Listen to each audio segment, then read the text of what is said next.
Good evening, Dirty Moderates, and welcome to our first ever election coverage. This is Democracy at the Crossroads. Midterms 2022. We come to you as polls are literally closing in Georgia, South Carolina, Kentucky, Indiana, Vermont, and Virginia. Right now, races are too early to call, but as I have been saying on the show since we launched, we are fighting to safeguard democracy. We are fighting to maintain this 246-year-old experiment in self-government. And you know what? This is not a drill. So tonight, as voters head to the polls in what's expected to be a historic election, of course, midterms always are, but this year particularly, we have very competitive races across the United States. We've got 36 key Senate races, 35 governor races, all 435 House seats are up. I'd say there's about 30 to 40, which are very competitive. Just so you know, the Republicans need a net gain of 5 in the House to win, and the Republicans only need 1 pickup in the Senate. So as you can see, this is a razor thin election. It's within a hair's breadth of itself, and it certainly will be, in my view, a harbinger of things to come in the presidential election of 2024. Now, here's a couple things we know before we can make any more calls. I can't make any calls yet, actually. Let's just look at some things that may give you some information. First off, patience tonight, folks. Patience. There's a lot of mail-in ballots which have to be counted, a lot of absentee ballots. Obviously, day of vote in many states can be counted, but other states won't be done counting that either. So we are here at Dirty Moderate counseling patience. There may be a lot of red because there might actually be a red wave, or there might just be a red mirage, like there was in 2020, where it looked like Donald Trump had won all those swing states, and then some only by 3 or 4 days later being able to call Joe Biden the president because of late vote counts in Pennsylvania and Georgia and what have you. As ahead of 2020, this is important. The states where the Democrats were running early voting leads were quite a number of states, and states that you wouldn't even think about. Arizona and Georgia, you may remember, are key swing states. Iowa, Indiana, Michigan, Nevada, Ohio, Pennsylvania, Virginia, Washington State, Wisconsin, and Texas. So that is where we've seen the Democrats running strong up until Election Day. Also, younger voters in early voting have helped those numbers, and especially those red states like Indiana and Iowa, helping those numbers surge. But it is important to know that the youth vote is down in early voting. We don't know about day of voting from 2018, which you may remember was also a midterm election year, and a midterm election year where Trump and the Republicans lost the House of Representatives. And of course, just for those of you joining us now, just to go back to basics, midterm election years are notoriously bad for the party in power. Yes, this country is at a brink. Yes, we're at a precipice. Yes, we are deluged by disinformation, lies, deceit, and bullshit.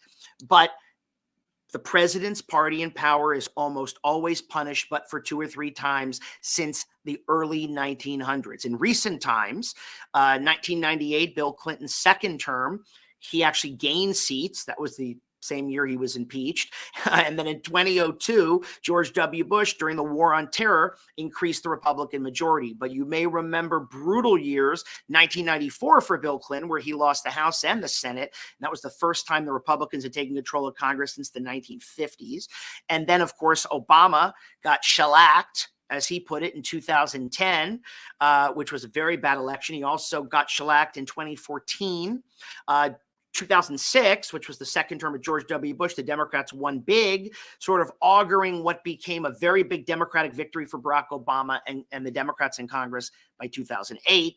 And then, of course, 2018, as I just said, Trump lost House Representatives. And of course, 2 years ago, Joe Biden was elected by 7.5 million more votes. And the Senate went 50-50 because that special election in Georgia. Jon Ossoff won the Senate seat, as did Raphael Warnock, who is considered a very vulnerable incumbent tonight. His opponent, former running back Herschel Walker. This has been a highly contested race, one to absolutely keep your eyes on. Way too early to call at this point, but it has been neck and neck, and that has always been worrisome, given that, I don't know, Herschel Walker is not compos mentis and an idiot. And also totally and completely unfit for office. Folks, the other thing I want to say tonight here as we get started, because we're going to be with each other for a long time, and thank you for joining me, by the way, and thank you for supporting me and this podcast. I'm going to try to give it to you straight. You all know that I'm not a Democrat or a Republican. I'm a dirty moderate. I'm an independent. And in that realm, right, from that purview, I'm going to call it as I see it. And I know why the Democrats are vulnerable. And I do believe the Democrats have made critical errors in how they've responded to voters' concerns about inflation and about crime and immigration. And they've been sort of, sloughed off or dismissed, I think, condescendingly. I think the Dobbs decision with abortion mobilized American women in ways we have never seen, at least in my lifetime. And I think that will play into some of the close races tonight, because I do think there will be plenty of people who want to vote to make sure they can control their own goddamn body. Women and men, okay? Men who want their women to have their own agency, and women who damn right should have that. But it's tough because this has been a post-pandemic struggle with the economy wobbly, inflation high, gas prices high. Since last February, a war, biggest land war in Europe since World War II. That's the Russia-Ukraine war. So we're really going through a lot right now. This is not to deflect blame or to endorse. You do know, though, we have endorsed Democrats, not because they're Democrats, but because we are so concerned for the future of democracy. We are so concerned for the fate of our republic and what free and fair elections really mean. And of course, already we're hearing this morning from Donald Trump and Kari Lake, the really awful gubernatorial candidate to be the Republican governor of Arizona, should she win, about how, the election will not have been fair if she loses, using the whole Trump big lie thing. You're hearing that from everywhere. 48 of 50 states have election deniers on the ballot. And on top of it, there are, if you want to count them out, there's roughly more than 300 people running for various offices, secretaries of state, obviously congressmen, governors, senators, who are denying that the 2020 election was free and fair. They are running on a stolen election. And so we are not looking at an election in normal times. And let's go to something else. These are not the before times, okay? We haven't been in the before times for a long time. I think since Donald Trump came down that escalator, all bets were off. We are looking at a different country. We have two parties, but one of the parties literally will lie if they don't win. And the fundamental basis of democracy, folks, just to keep it simple for all you out there, one side's got to win in a democracy, one side's got to lose. And we all have to agree to keep living together, working together, disagreeing, right? Debating, even having passionate disputes. But we have to acknowledge the truth that somebody won. That when we go out in the morning, we look up at a clear sky, the sky is blue to me and you, meaning the person cannot say to you, well, the sky is not blue. You are making it up, or you have an optical illusion, or you have a crystal in your eye, or whatever bullshit they want to come up with.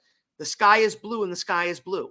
We have to hold certain key a priori assumptions as understood.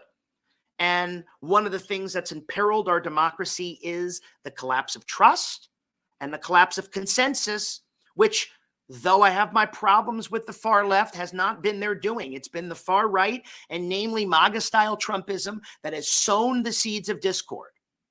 Do you all have reason to distrust institutions? Even good-minded people do, sure. I think the media makes a lot of mistakes. I think they are corporate. I think that we are trying to sift through all the information, which is so overwhelming, especially with social media. And there's a lot of toxic information. But I think for all of us to have to agree on basic ideas, that's kind of the recipe. Not kind of, that is the recipe for this great republic to endure. We can't do that. We won't endure. And the whole issue of elections, free and fair elections, has been at the forefront of everything that I've been trying to fight for. And I want you all to know that you have been fighting. There are different ways to fight. Not everybody has to head out and just do broadcasting like I do, or tweeting. I do it on Twitter. I do it on Instagram. That's my work, right? I have a podcast. I'm doing it tonight. However you have fought, thank you so much. If you have watched the polls, we're going to talk to a poll worker later. If you work in election integrity, we're about to talk about that. If you have just been a patriot and know that the American system needs to remain, needs to be alive. We're older now than Athens was, the birthplace of democracy. Can we make it? That's questionable if we can't agree on who wins or loses an election.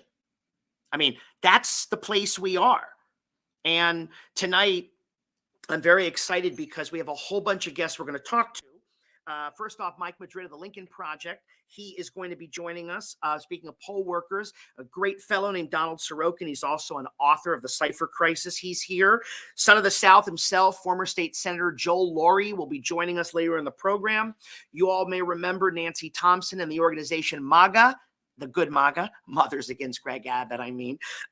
She founded this grassroots organization of moms who are fighting the good fight, trying to get rid of Greg Abbott. We're going to find out tonight if that worked. But again, she has been crucial to a get out the vote grassroots operation on the ground of people who've had it. Ross Kaminsky, who's also been on the podcast. He's the host of the Ross Kaminsky Show on KOA 850 AM. And of course, we are also going to talk to the great Corey Nathan. I think he's somewhere fun tonight. We'll fill you in later. Corey's been on the program. He hosts an amazing podcast called Talking About Religion and Politics Without Killing Each Other podcast. So we're really looking forward to doing this. And of course, as calls come in, we will make them, whether or not we have a guest, whether or not we are in the middle of something. So I say that to the guests, and I'm, here to tell you that it's going to be a long night, and we're hopefully going to be here with you for the next 4 hours or so. We will extend coverage if it's all a bunch of cliffhangers, but we also do have to go to sleep. We do have to drink. Not on the set, of course, but some people choose to, which is fine. My team's laughing, as they should, I promise, but everyone's allowed to do what they want to do. And democracy hangs in the balance. We are at the crossroads, which is why we call it that. And election integrity is everything. We don't have election integrity. We don't have anything. I'm going to keep saying it. I have friends who say you're a broken record. I said, yeah, I'm a broken record when it comes to democracy. It's only the fucking country at stake. It's not me over here just, going on and on about how I want meatloaf. I want meatloaf or something. I mean, I want fucking democracy, and you should too. And my guests tonight are going to really illuminate some stuff for you, all of them. And I'm excited because, there are, as I said, so many people on the Republican side, mainly. There are people on the Democratic side who do it and say, well, votes are getting suppressed without necessarily evidence. But it has been the Republicans and MAGA Republicans who raise the doubts, who have sowed the seeds of mistrust, who are running as election deniers. I mean, I can't say it enough. And the scary thing is that the GOP, as I said at the top, needs a net of 5 House seats tonight. That's it. And the GOP needs 1 Senate seat. So I'm going to ask you all to watch New Hampshire and Nevada, because let's just say the Dems go down, then they're going to have to pick that seat up in Pennsylvania, that Fetterman seat. Now, people haven't been paying as much attention to New Hampshire, but it's going to be a tight race. Maggie Hassan, Don Bolduc, he's a total election denier. And of course, Nevada, where the deeply embattled Senator Catherine Cortez Masto is a fight of her Senate life with Adam Laxalt, who is the grandson of Paul Laxalt, a very famous Reagan-era Senate Republican, also a governor who was rather moderate, actually, the old-time Republican Party of Lincoln. His grandson is not the same. That's what I can say to you. And I think a Laxalt win would be a disaster for Nevada, disaster for the country. But Nevada has been trending red.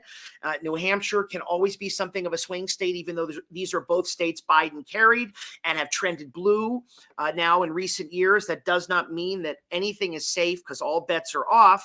And that's what keeps me worried. That's what makes me feel vulnerable in this climate. And that's why I want to do some reassurance for you guys so that I can bring on people that can help you illuminate what's really at stake and how much trouble are we in? Because we are in trouble, but there's also a lot of things in the system that are holding. I want to say that too, because I don't want to be a Susie Crabapple all the time. Okay. I mean, I want to say that, we have a system that did resist Trump. It held. I mean, it was stressed, no question, but not every bit of voting is at risk. Not every poll is full of corruption. Not everything is without merit or somehow lacking truth. And that's very important. And so my next guest is actually a great person to talk about this, election integrity. I am very pleased to welcome to the program, and he has been a guest on the podcast as well, David Levine. David, are you joining us? I sure am. David, welcome to election night. Are you gnashing your teeth, or are you just the relaxed election integrity guy you always are? I would say, Adam, it's a little bit of both. I on the one hand, I've had confidence throughout this midterm season in many of my former colleagues that serve on the front lines across the political spectrum to administer elections. But I've certainly been a little worried about what other segments of American society have been doing to support them. And obviously, all of that and more comes to a head this evening. Yeah, no, I think that's right. I just want to remind everybody that you are the Elections Integrity Fellow at the Alliance for Securing Democracy, and you really are in the business of assessing vulnerabilities and looking at everything from electoral infrastructure to administration of politics. I know you've been on the program, but we got a new audience too. They're going to get David Levine squared. All right. It's more than enough of you to go around, so that's good. But I wanted to just let them know why you're here. And I have to say, and this is what I want to ask you, I left our episode feeling more optimistic than I had felt in a long time, just because, yes, you have areas of concern, but you sort of assured me, and it's sort of the way Chris Krebs did in the cyber world, about the safety of our elections. Will you speak to today? What have you heard? What have you seen? Let's hear it. Sure, Adam. No, I think that's a great place to start. I think one of the things that's really important today is that while we've been made aware of issues in certain places, which I'm sure we'll get into, like in Maricopa County, Arizona, what we've generally witnessed, or what I've witnessed today, has generally been a voting experience that the vast majority of Americans have had that's been pretty smooth. Most people have been able to get in and out in terms of the voting process without too much difficulty. And even when people have sometimes experienced trouble voting, there have been fail-safes, which we'll talk about, to ensure they're able to successfully cast a ballot. And I think, Maricopa County, Arizona is a good example, right? We had a situation where a number of the voting machines in a number of the voting locations in Maricopa County were having some issues. And Maricopa County very quickly came out with alternatives so that people could vote in an expeditious manner, right? You were able to either fill out your ballot and put it in a secure location under the tabulator. You could wait for the machines to be fixed, or you could simply go to a nearby voting location and cast your ballot. And that, frankly, is an illustration of the kind of planning that election officials have been doing for quite some time. It's just been drawing greater scrutiny as the threat environment has been getting steadily more complex. Yeah. I mean, would you say too, I heard on Twitter something about, well, obviously before this, we heard about some militia group or something in Arizona during early voting. And then there was some word that they ran out of paper apparently in Luzerne, Pennsylvania, and they had to go get new paper or something. Obviously, that doesn't necessarily imply funny business. But do you think that when they've sort of highlighted in this particular election season, whether it's Arizona or places that there are, I don't know, areas of concern? We heard, by the way, and this is where I'm going with this, voting was going to be suppressed. People weren't going to have access. Lines would be long. People wouldn't get there. We have more people voting than we did in 2020. So I don't understand the disconnect. I guess what I'm saying is, because I'm so concerned about it, is the media overplaying the isolated incidents of this? And are we also viewing this voting rights crisis perhaps a bit too dramatically? Yeah, I think it's a good point that you're making there, Adam. And let me, I think, provide a little context here. So Please, I think for one, and I think what's really important to know is that many Americans have more opportunities to vote than they've ever had. Right. Whether they've been able. I just want to stop you guys. Did you hear what he said? So those out there, I have so many friends ready. They're on the brink. Okay, go on. I'm ready. No. And when I say, opportunities, that means they're able to vote in person early. They've been able to vote in person on election day.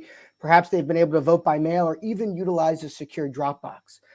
That said, right, there are a number of states that passed legislation that was fueled by mis and disinformation about the 2020 election that did, right, unnecessarily restrict access to the ballot and make it easier to interfere. And I'll give you one example of how that played out, right? We saw an instance in Cobb County, Georgia, earlier today, where you heard yesterday, where an election official made the mistake of not sending out several hundred, roughly, ballots, absentee ballots, in a timely manner.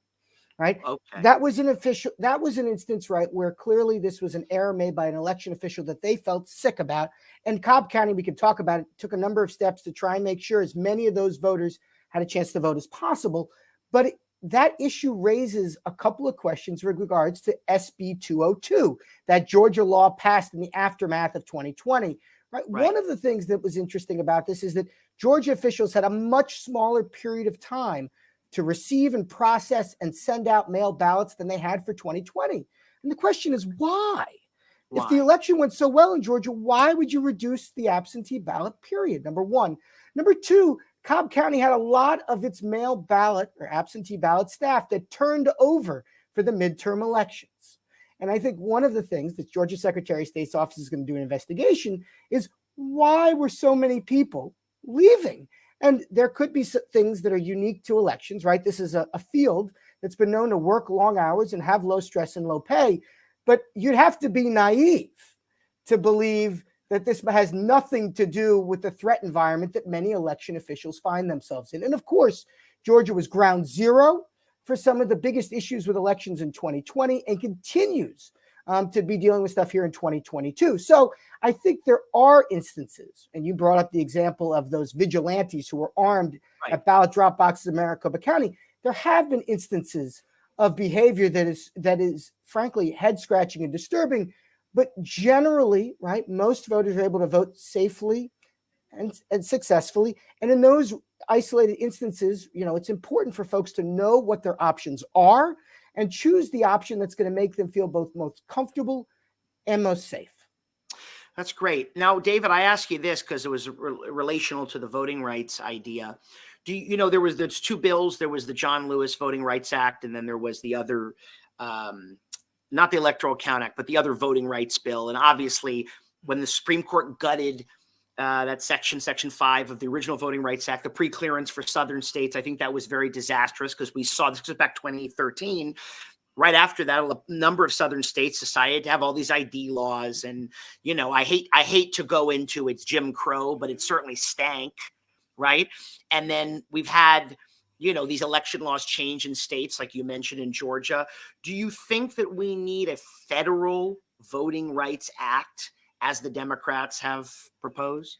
Well, I'll say this, Adam. We obviously have the original Voting Rights Act, but do we need to, given that it hasn't been renewed, do the recent pieces of legislation that have been pending before Congress, is it do or die? Like, if we don't get that, are we in trouble? I just really want to get your take on that. Yeah, I'd say this, Adam. I think we need more robust, right, uniform standards for voting in America. It's important to note that American elections, right, continue to be run in a free and fair manner. But there are a number of things. There are a number of good reforms that a lot of states have adopted that there's no reason, right, we can't get it over the finish line and have everybody doing. Online voter registration makes it easier for people to register to vote, and it's more secure to do so. It's something Republicans support, Democrats support, and everyone should offer it. Not sure why we don't have it. Paper ballots, something that we see over 95% of registered voters vote on a paper ballot. There are security reasons for doing it. There are accuracy reasons for doing it. Not sure, again, why we shouldn't have everyone doing it. And, we've seen reforms, the Presidential Commission on Election Administration, a bipartisan, endeavor that was co-led by Ben Ginsburg on the Republican side, Bob Bauer on the Democrat side, put forth a number of reforms several years ago, including every voter ought to have an opportunity to vote in person early. Every voter ought to have the opportunity to be able to vote by mail if they so choose. When was that commission? I'm sorry. When was that commission? That commission was done in the second term of President Obama's administration. Okay. And it actually, it facilitated and inspired a number of states, right, to take steps to fulfill those recommendations. But, Right. election officials, if they are given the time and the resources to make some of these reforms, they could do them. And I'll add this: election officials across the political spectrum, let's put the American public aside for a second, believe in not only having a more secure process, but giving voters more opportunities to vote. And that's why you actually see tremendous, right, agreement, particularly at the local election level, over the need, right, to do things like have robust post-election audits, paper ballots, and giving more voters opportunities to vote, because they want the voting experience to mirror, right, voters' day-to-day lives. That's Right. simple. Well, listen, I mean, elections are largely run by the states. I mean, Article, I think, 6 has in the Constitution gives the federal government, I guess, ultimate jurisdiction, you would say. I think it's Article 6, right, over elections. But how about this? Because, I've always believed in voting rights and committed to the cause and whatever. But isn't there a good faith argument for everybody having a voter ID? Meaning, why can't we just make it everybody have it and just take this off the table? I mean, because there is an argument that I hear from the right that doesn't sound horrible to me, where they say you need an ID for everything. I mean, you can't even sign for your Uber Eats or whatever the hell it is, or alcohol, so I mean, why can't we have a universal ID? I know it's not easy. I sounds very federal to me, which can scare me, but what's wrong with that? No, Adam, I think it's important to step back and note that many of the most advanced democracies in the world, right, have a voter ID requirement in order to be able to vote. The issue, as you just, got at, is the ability to reasonably access it. I mean, one of the things that's really important and different about the United States than many other advanced democracies is that ultimately the burden is on individual voters in order to be able to register to vote and successfully cast a ballot. And that's just not the way it is in most democracies, right? Most democracies keep track and have a way of being able to ensure that even when a voter moves, that they'll take care of them, they'll register them, and all the voter has to do is to be able to successfully cast a ballot. And so, as someone who has worked in jurisdictions that both have an ID requirement, like Idaho, and have not, like Washington, D.C., I'm not averse to one. What is important is a fail-safe to ensure that if the ID requirement is onerous to someone, that they still have the ability to participate. So Idaho, a state that nobody would mistake for being a liberal haven, right, has an ID requirement, but if somebody forgets or fails to bring one of the requisite IDs, somebody could fill out an affidavit under penalty, right, significant penalties, and be able to cast a ballot. There's no reason. Well, by the way, thank you for that. That's why I love having you on the program and talking to you always. I mean, I'm no expert on Idaho or anything, actually. I like the state's beautiful, but it certainly is right wing. But that's interesting because that then is sort of just, in a way, I mean, gives me comfort because it kind of blows apart the sort of left argument of every red state is taking away your right to vote. By all means, they're not. I mean, that's a fail-safe, to your point. That's exactly right. And I think one of the things that I think is really important to note is, there are election deniers, as you touched on at the top, right? That are saying that are promoting election policies that aren't based on evidence. But I'll just give you an example, right? And I'm not endorsing him. I'm just making this point. I formerly worked for the Republican Idaho Secretary of State nominee Phil McGrain when I was in Ada County. Phil McGrain, right, brought mobile food truck voting, which enhanced early voting in Idaho. Phil McGrain is a big believer in early voting in Idaho. Phil McGrain, right, is a big believer in ensuring that people can be able to successfully sort of access the ballot. And, he's not alone. Secretary of State Brad Raffensperger in the state of Georgia pushed forward a whole host of policies to make it easier for Georgian voters to cast ballots during the pandemic. So, I think it's really unfortunate that we've gotten to this place where, you put forth a couple of folks who are of one party, you say that they're doing more things to make the process more accessible, and people are stunned. That's just simply not where it has always been. I think people are stunned because this is such a nuanced area. I don't have to tell you that. Like all policies, that you're giving good news and that doesn't sell, right? And it doesn't play into the overheated rhetoric of both sides. I'm not both sidesing, but the left is hysterical all the time about things like this.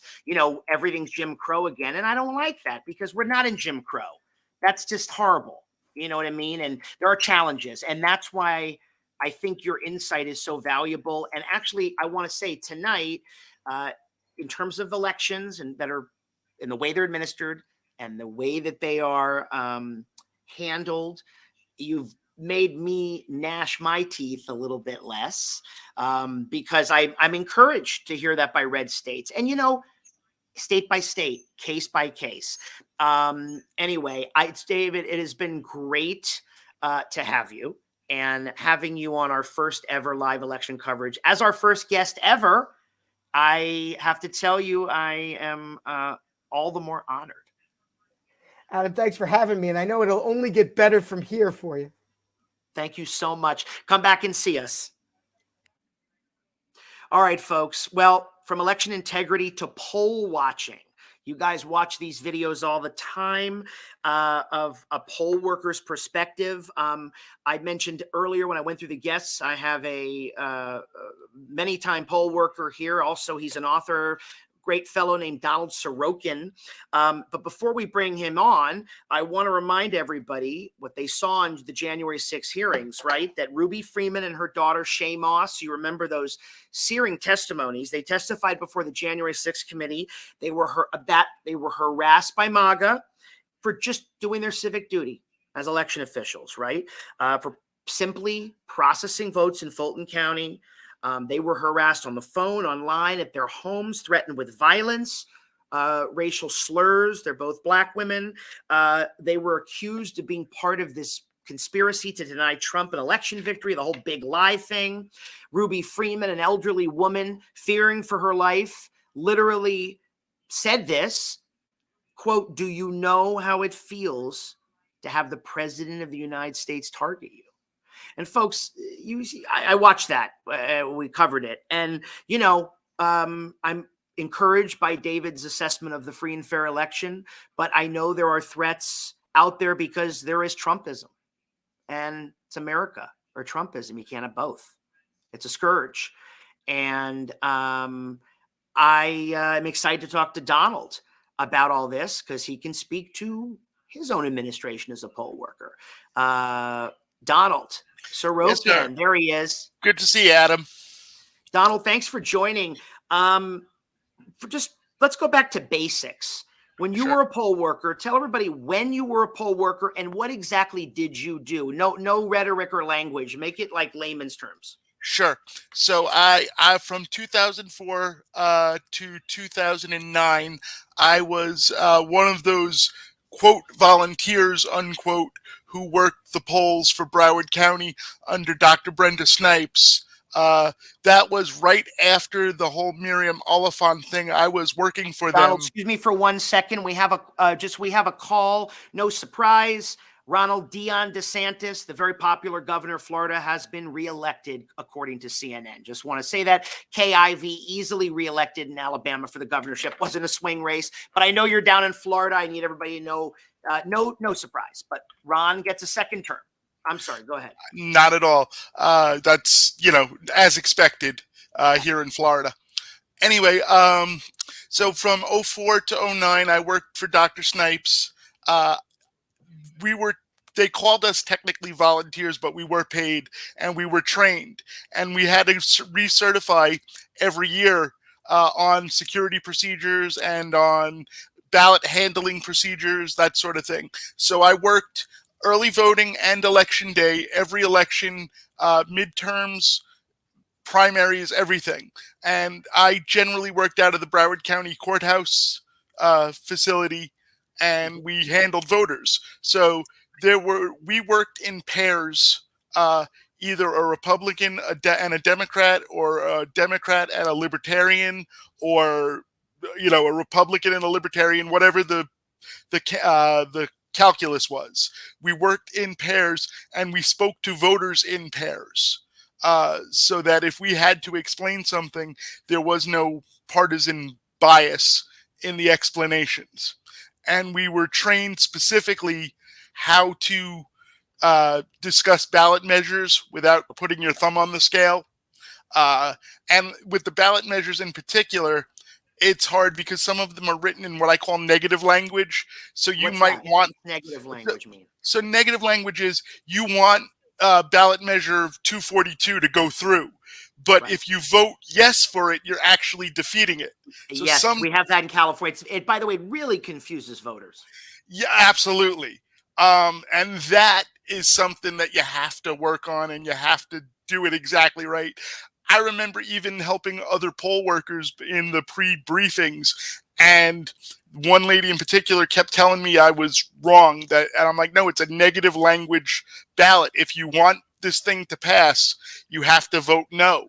And Dr. Snipes herself had to come in and clarify that in that particular meeting. So that was something that we trained extensively on. Right. So what I'm interested in also is you're probably very familiar with the attacks on Ruby Shea, Shea Moss and Ruby, the Mhm. January 6th stuff, which obviously Yeah. 2020 and Trump is a unique situation. Right. I don't know if you heard our previous guest, David Levine, where he sort of reassures everybody that, elections are safe and red states aren't all doing it bad. And, it's not one conspiracy and cabal. Did you ever in your time, and they were arguably less heated times, I guess, were you ever threatened? Was anybody threatened? Did you remember Oh, sure. danger? Yeah. Oh, sure. Um, the people get very frustrated. I mean, you have to realize, particularly during the Obama election that I worked, that would have been 2008. The 2008 so 2007 cycle. The turnout was enormous. It was record-setting for the time, and Right. because we transitioned through several different voting systems to ensure security in the time I was there. When I Right. started, you got to remember the first election I worked was the one immediately after the infamous hanging Chad election, and so When we went 04, the re-election of Bush, or the 02 correct. midterm? No, I'm talking 04. It was the first presidential election, I should say, after Okay. the hanging Chad situation. So Broward County at that time had gone completely digital. There were no Right. paper ballots at that time. And then people had concerns about that. And so by the time the Obama election came around in the 2007-2008 cycle, we had gone back to a paper ballot system, much like they use in Arizona today, where you get a ballot and you feed it to a machine. And so we were, particularly for early voting, we could produce any ballot in the state. So if you were from Pensacola and you happened to be in Broward County and walk past my voting poll, you could walk in with your driver's license or your library card or any combination of identification. That's one of the things that your previous guest touched on that I really support. Voter ID is not voter suppression. There Right. are multiple ways to authenticate somebody. The easiest and simplest in the state of Florida, anyway, is a driver's license because we're tapped right into DMV's database. But I've helped hundreds of voters who had a library card and something else. Right. Something with a signature and something with a picture. That was all that was needed. We could work Right. with anything that had a picture and a signature. Visa credit cards with your picture on it will work. Wow. Okay. Well, Um, look, as I said, no, as I said to David, I'm glad to hear you say it. One of the things I try to do, and I know, thank you for always supporting us and listening, is that, warn about the things I think are dangerous, but not ever play partisanship. And I think there has been so much rhetoric coming from the left about everybody. We're back in Jim Crow. Yeah, it's not. It's really, but it's really horrible because it's inflamed people. It's agitated all of my liberal friends. It's whipped them into the kind of frenzy they think it's 1956 and they're battling Bull Connor in Alabama. It's just it's hysterical, I agree. I've had many of that same conversation, and it drives me nuts because I've done the work. But to get back, I'm sorry to filibuster you. To get back to your question, was I ever threatened? Sure. People were waiting in line, and if the printers broke down and we couldn't print ballots for 10 minutes while the technician, I had somebody take a swing at me with their cane. I walk on Wow. crutches myself, and I had a gentleman take a shot right at my head. He So made contact or he tried? he tried. He Yeah. failed, but he tried. He gave it a distinct assault. I mean, I could have. There were deputies there. I could have pressed charges, but I didn't. Right. Uh, Real quick, I just want to, and we have a call, I believe. No big deal, no surprise. Also, your home state, Marco Rubio, has been reelected, defeating Democrat Val Demings. That wasn't, in my opinion, terribly that, competitive. that was a give. That was a gimme. That was a layup. Unfortunately. I know. So I'm sorry. I have to interrupt all guests with calls. It's not been Of that course. I meant. Your timing is here. You're a Floridian too. Well, Like see, me. there you go. You know, you've produced a wonderful show already. Oh, sure, I have. Now, what do you want to say to people who want to be poll workers? Someone says to you, I want to start doing this regularly. What would be your advice, having nothing to do with anybody's politics? Just what Right. what would be the rule of thumb?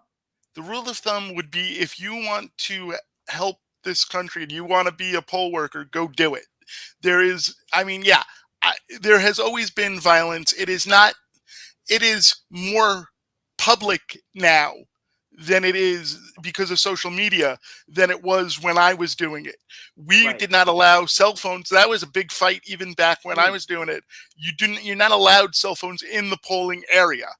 And we had many people we had to escort out because they refused to put away their phones while in the immediate area. I'm not talking about in the building or anything like that. But the Right. point is, there's always been friction. The world is not worse than it was. I mean, agree. we Right. could go back. You could go back to the infamous 1960 Kennedy Nixon voting for security issues. You could Sure. you could go back to the 18th century. There were literal brawls. 1876. Yes. Tilden and Hayes. Yes, That same, exactly. which was pivotal because it was also not only the end of Reconstruction, it became a popular vote, electoral vote split, and they made a deal to get Hayes president. I mean, you could argue Tilden was screwed. I mean, that's for history buffs. Right. Sorry to go on a deep cut there, but that's the point. No, it's relevant. It's always been this way. Democracy is messy, and if you don't put in the work, for years I was violently anti-term limits because I think it makes lazy voters. Oh, It is the Yes, it is the obligation of the electorate to monitor their officials. So if you feel you want to go out and help and you want to be a poll worker, if you're concerned about the state of the election, go do it. There are deputies there. The likelihood of actual danger at a polling place is vanishingly small. Good. And so, because the deputies are always there. And I don't mean that term is also odd depending on where you live. There are poll deputies that work every election and they're regular civilians, but there are always also law enforcement. Right. So you're not going to get hurt in a polling place. Just real quick too, and we actually are going to have to move on, but CNN's projecting 3 wins, 3 pickups for the Republicans in Florida. Anna Paulina Luna defeated Eric Lynn. Laurel Lee defeated Alan Cohn, House District, I believe it says 15. I don't have my glasses on. Yeah. Anyway, there's 3 pickups for the GOP right there. As I said at the top of the show, a net gain of 5. I don't know. Crimson may be upon us, Donald. Yeah. If I had to if I'm putting a bet down tonight, I say they pick up 10. 10. Yeah, I was saying 10 to 25. So wow. All right. Yeah. Well, I look, I love that you came on. I love that you're a poll worker and that you did it and you gave advice and you're a friend of the show. Please come back and join us anytime. I would be happy to. I hope you and I could have a whole history. We could have a history filibuster conversation just amongst ourselves. There you go. I look forward to it. Thanks, Donald. Have a good night. Okay, folks. So as you heard me say, we just have a 3 pickup in Florida. I'm just trying to glean the data, so bear with me. Yeah, that is a pickup of 3. So we are moving pretty close to the red. I mean, again, as I said, it's not going to take much for Kevin McCarthy to be speaker. I don't think anybody would be terribly surprised if he became speaker. I don't think anybody was surprised that DeSantis and Rubio were reelected. And this is Florida. It's my home state. It's trended more and more red. People always think it was the case. Well, actually, it was an old-time Democratic state in the South. And funnily enough, Barack Obama carried it twice, if you can believe that. Trump won it easily in 16 and 20, and it has been on this sort of red trajectory toward conservatism. It's a mix of affluent, older conservative white voters and a strong Latino vote, especially the Venezuelan vote, not just a Cuban vote. And Latinos are not a monolith, but the Latinos who have come from South America, a lot of whom come to Miami, but not only, and I know it well, as well as the Cuban American population. You know, they lived through Castro, they lived through Chavez, they've literally been through decrepit, horrible communist and socialist regimes. And yes, there's been disinformation, of course, about what the Democrats are and represent, and the Republicans have been Machiavellian, you might say, about their voter outreach.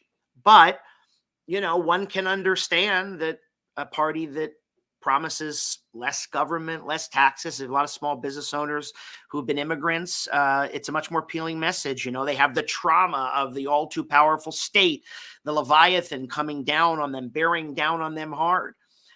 So, you know, I say all this to say that we're in such a complicated place. We always are. But we're analyzing this, and I think it's important, unlike what some of the outlets do, you know, they turn everything into a partisan argument, and it's not a partisan argument. I'm just giving you it as it is. Florida's trended that way. I'm not saying that I support it. I'm simply saying that that's where it is. And I don't think that in the near future, we're going to see much out of Florida as even being a swing state. I think going into 24, electoral map is, I don't think Florida's going to be in contention. I think it's going to be more, again, states like Georgia and Arizona, the kind of new purple states, North Carolina, which did vote for Obama once, and Biden came dangerously close to winning. I shouldn't say, excuse me, Trump dangerously was reelected with, I should say that. Biden almost got it. So that's on the burner. And I think Florida is less significant. Obviously, everybody in the Democratic Party wants Texas to be blue. That would be a game changer because New York and California certainly are staying blue. But that's the sort of update for the moment. I am ready to bring on, speaking of a southern state, not Florida, a son of the South, as I call him, the old South, the great Joel Laurie. Joel recently joined us on the podcast. Hey, Joel. How are you, Adam? Good evening.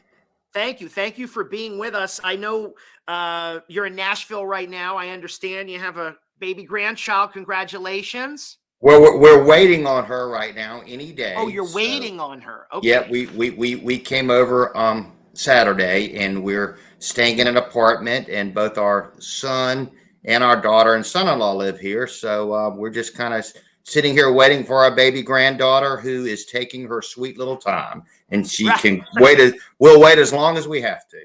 Of course. Well, anybody, for those who don't know or haven't yet heard the wonderful episode with Joel, a lifetime of public service. His dad was an icon in Democratic South Carolina politics. He himself served 18 years in the South Carolina House of Representatives and State Senate. The Laurie family has been a prominent family in South Carolina for more than 100 years.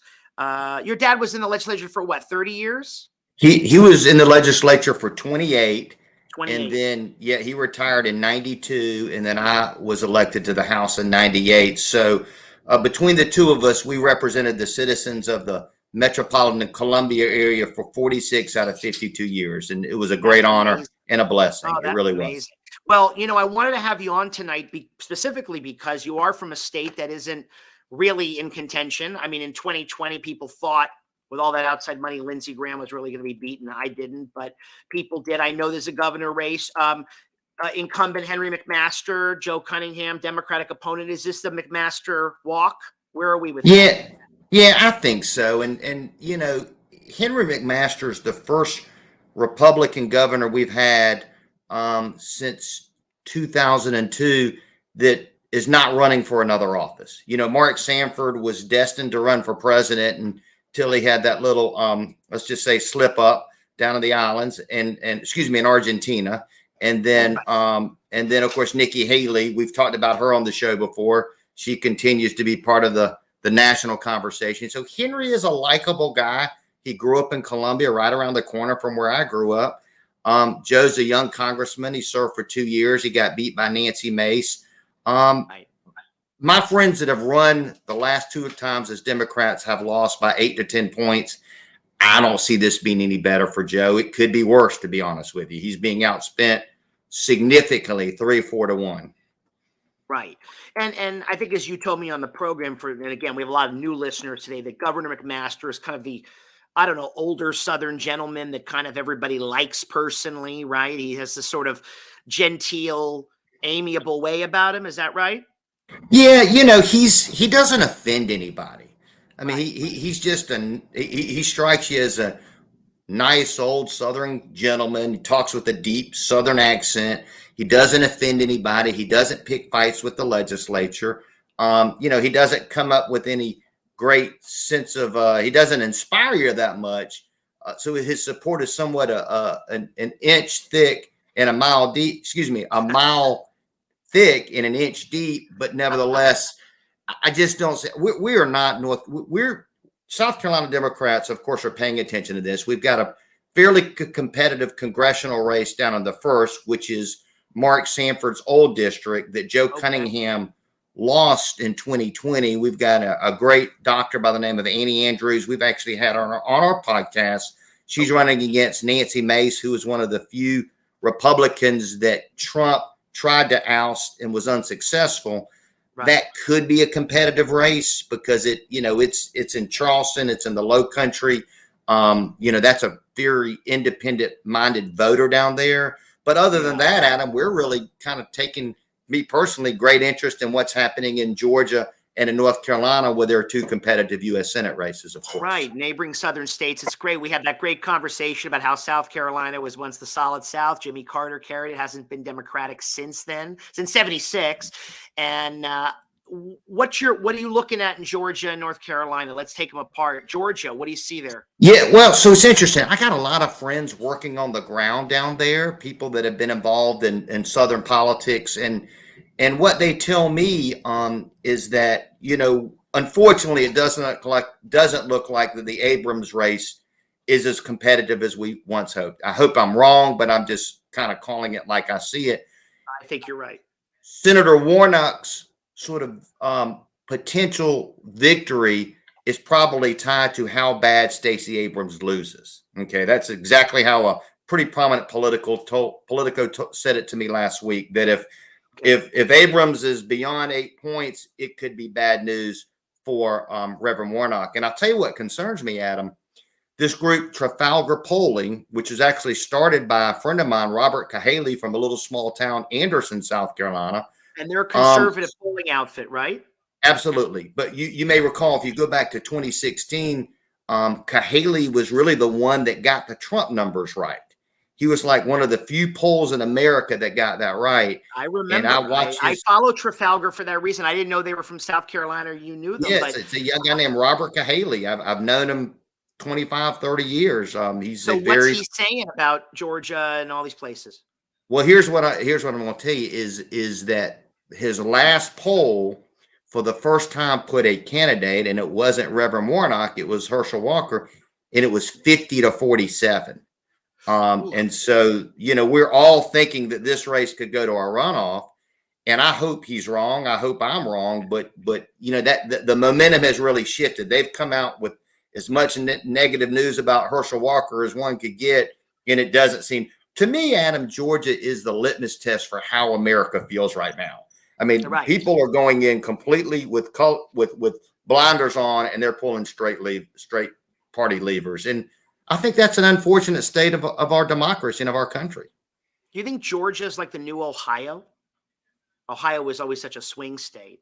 I don't know. I was talking to my son-in-law who is from Ohio, And Ohio used to be a swing state. I don't know that I considered. I mean, I'm watching Tim Ryan's race up there, and if any, I want to get to, because I know we have limited time. Yeah. Go ahead.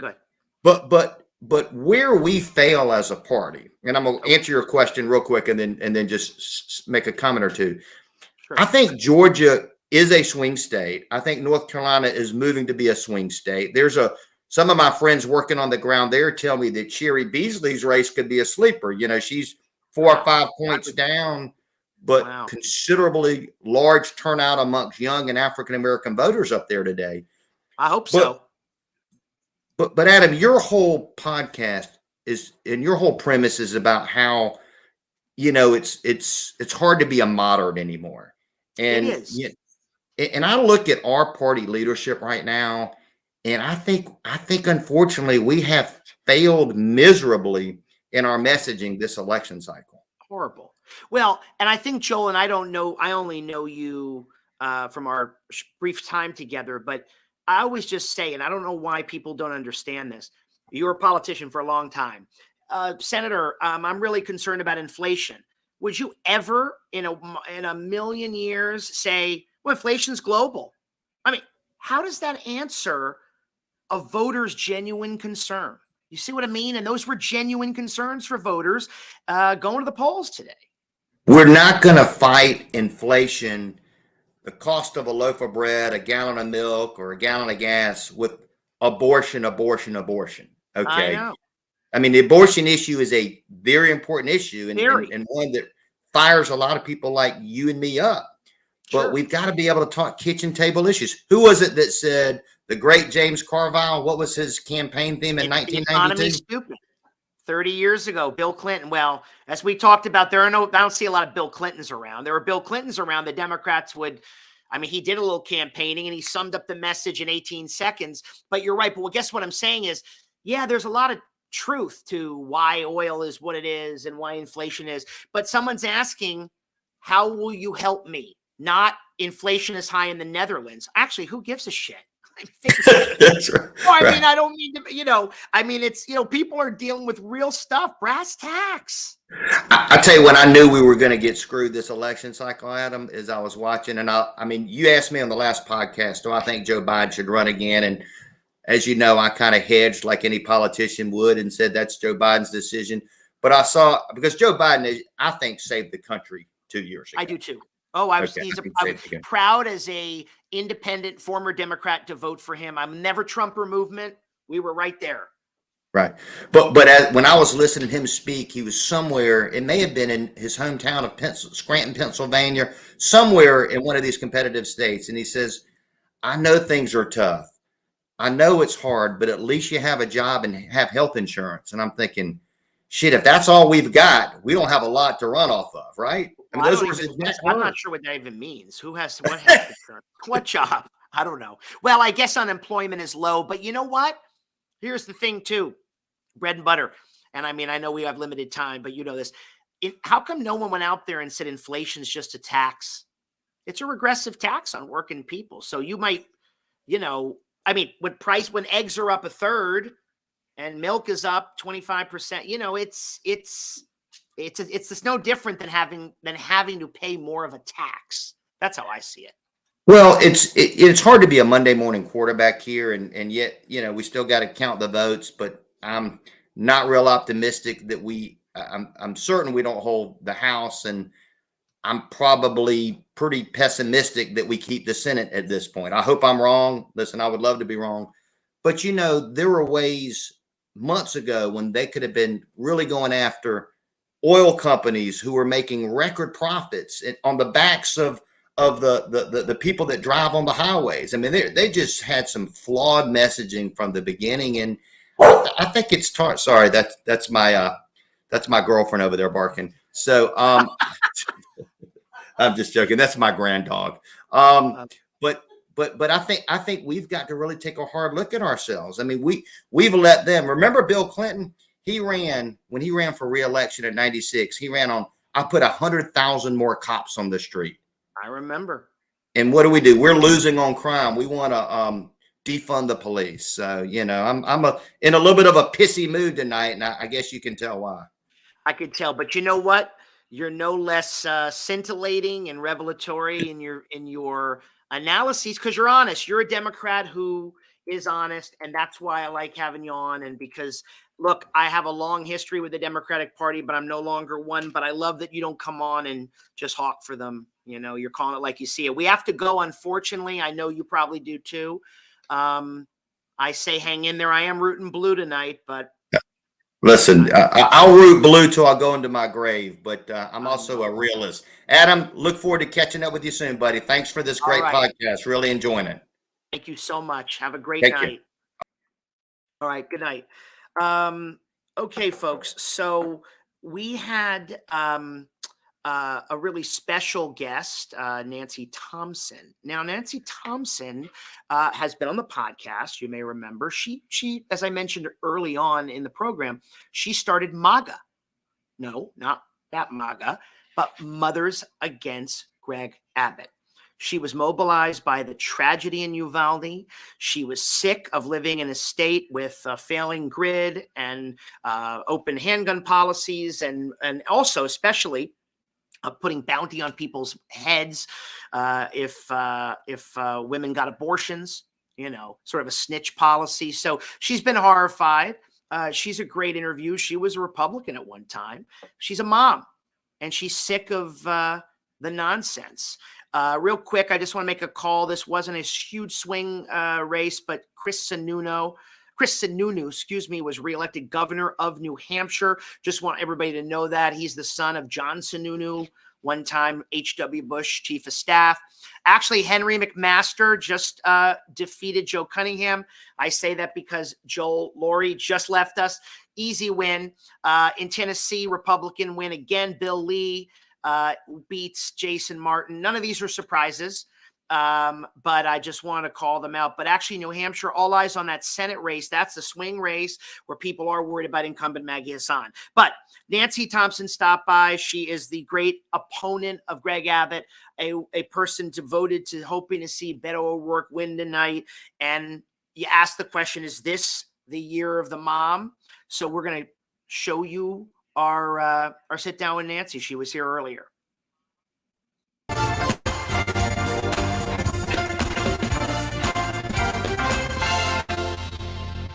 Nancy, there's been so much talk for time immemorial about how people can get involved in politics and actually make a difference.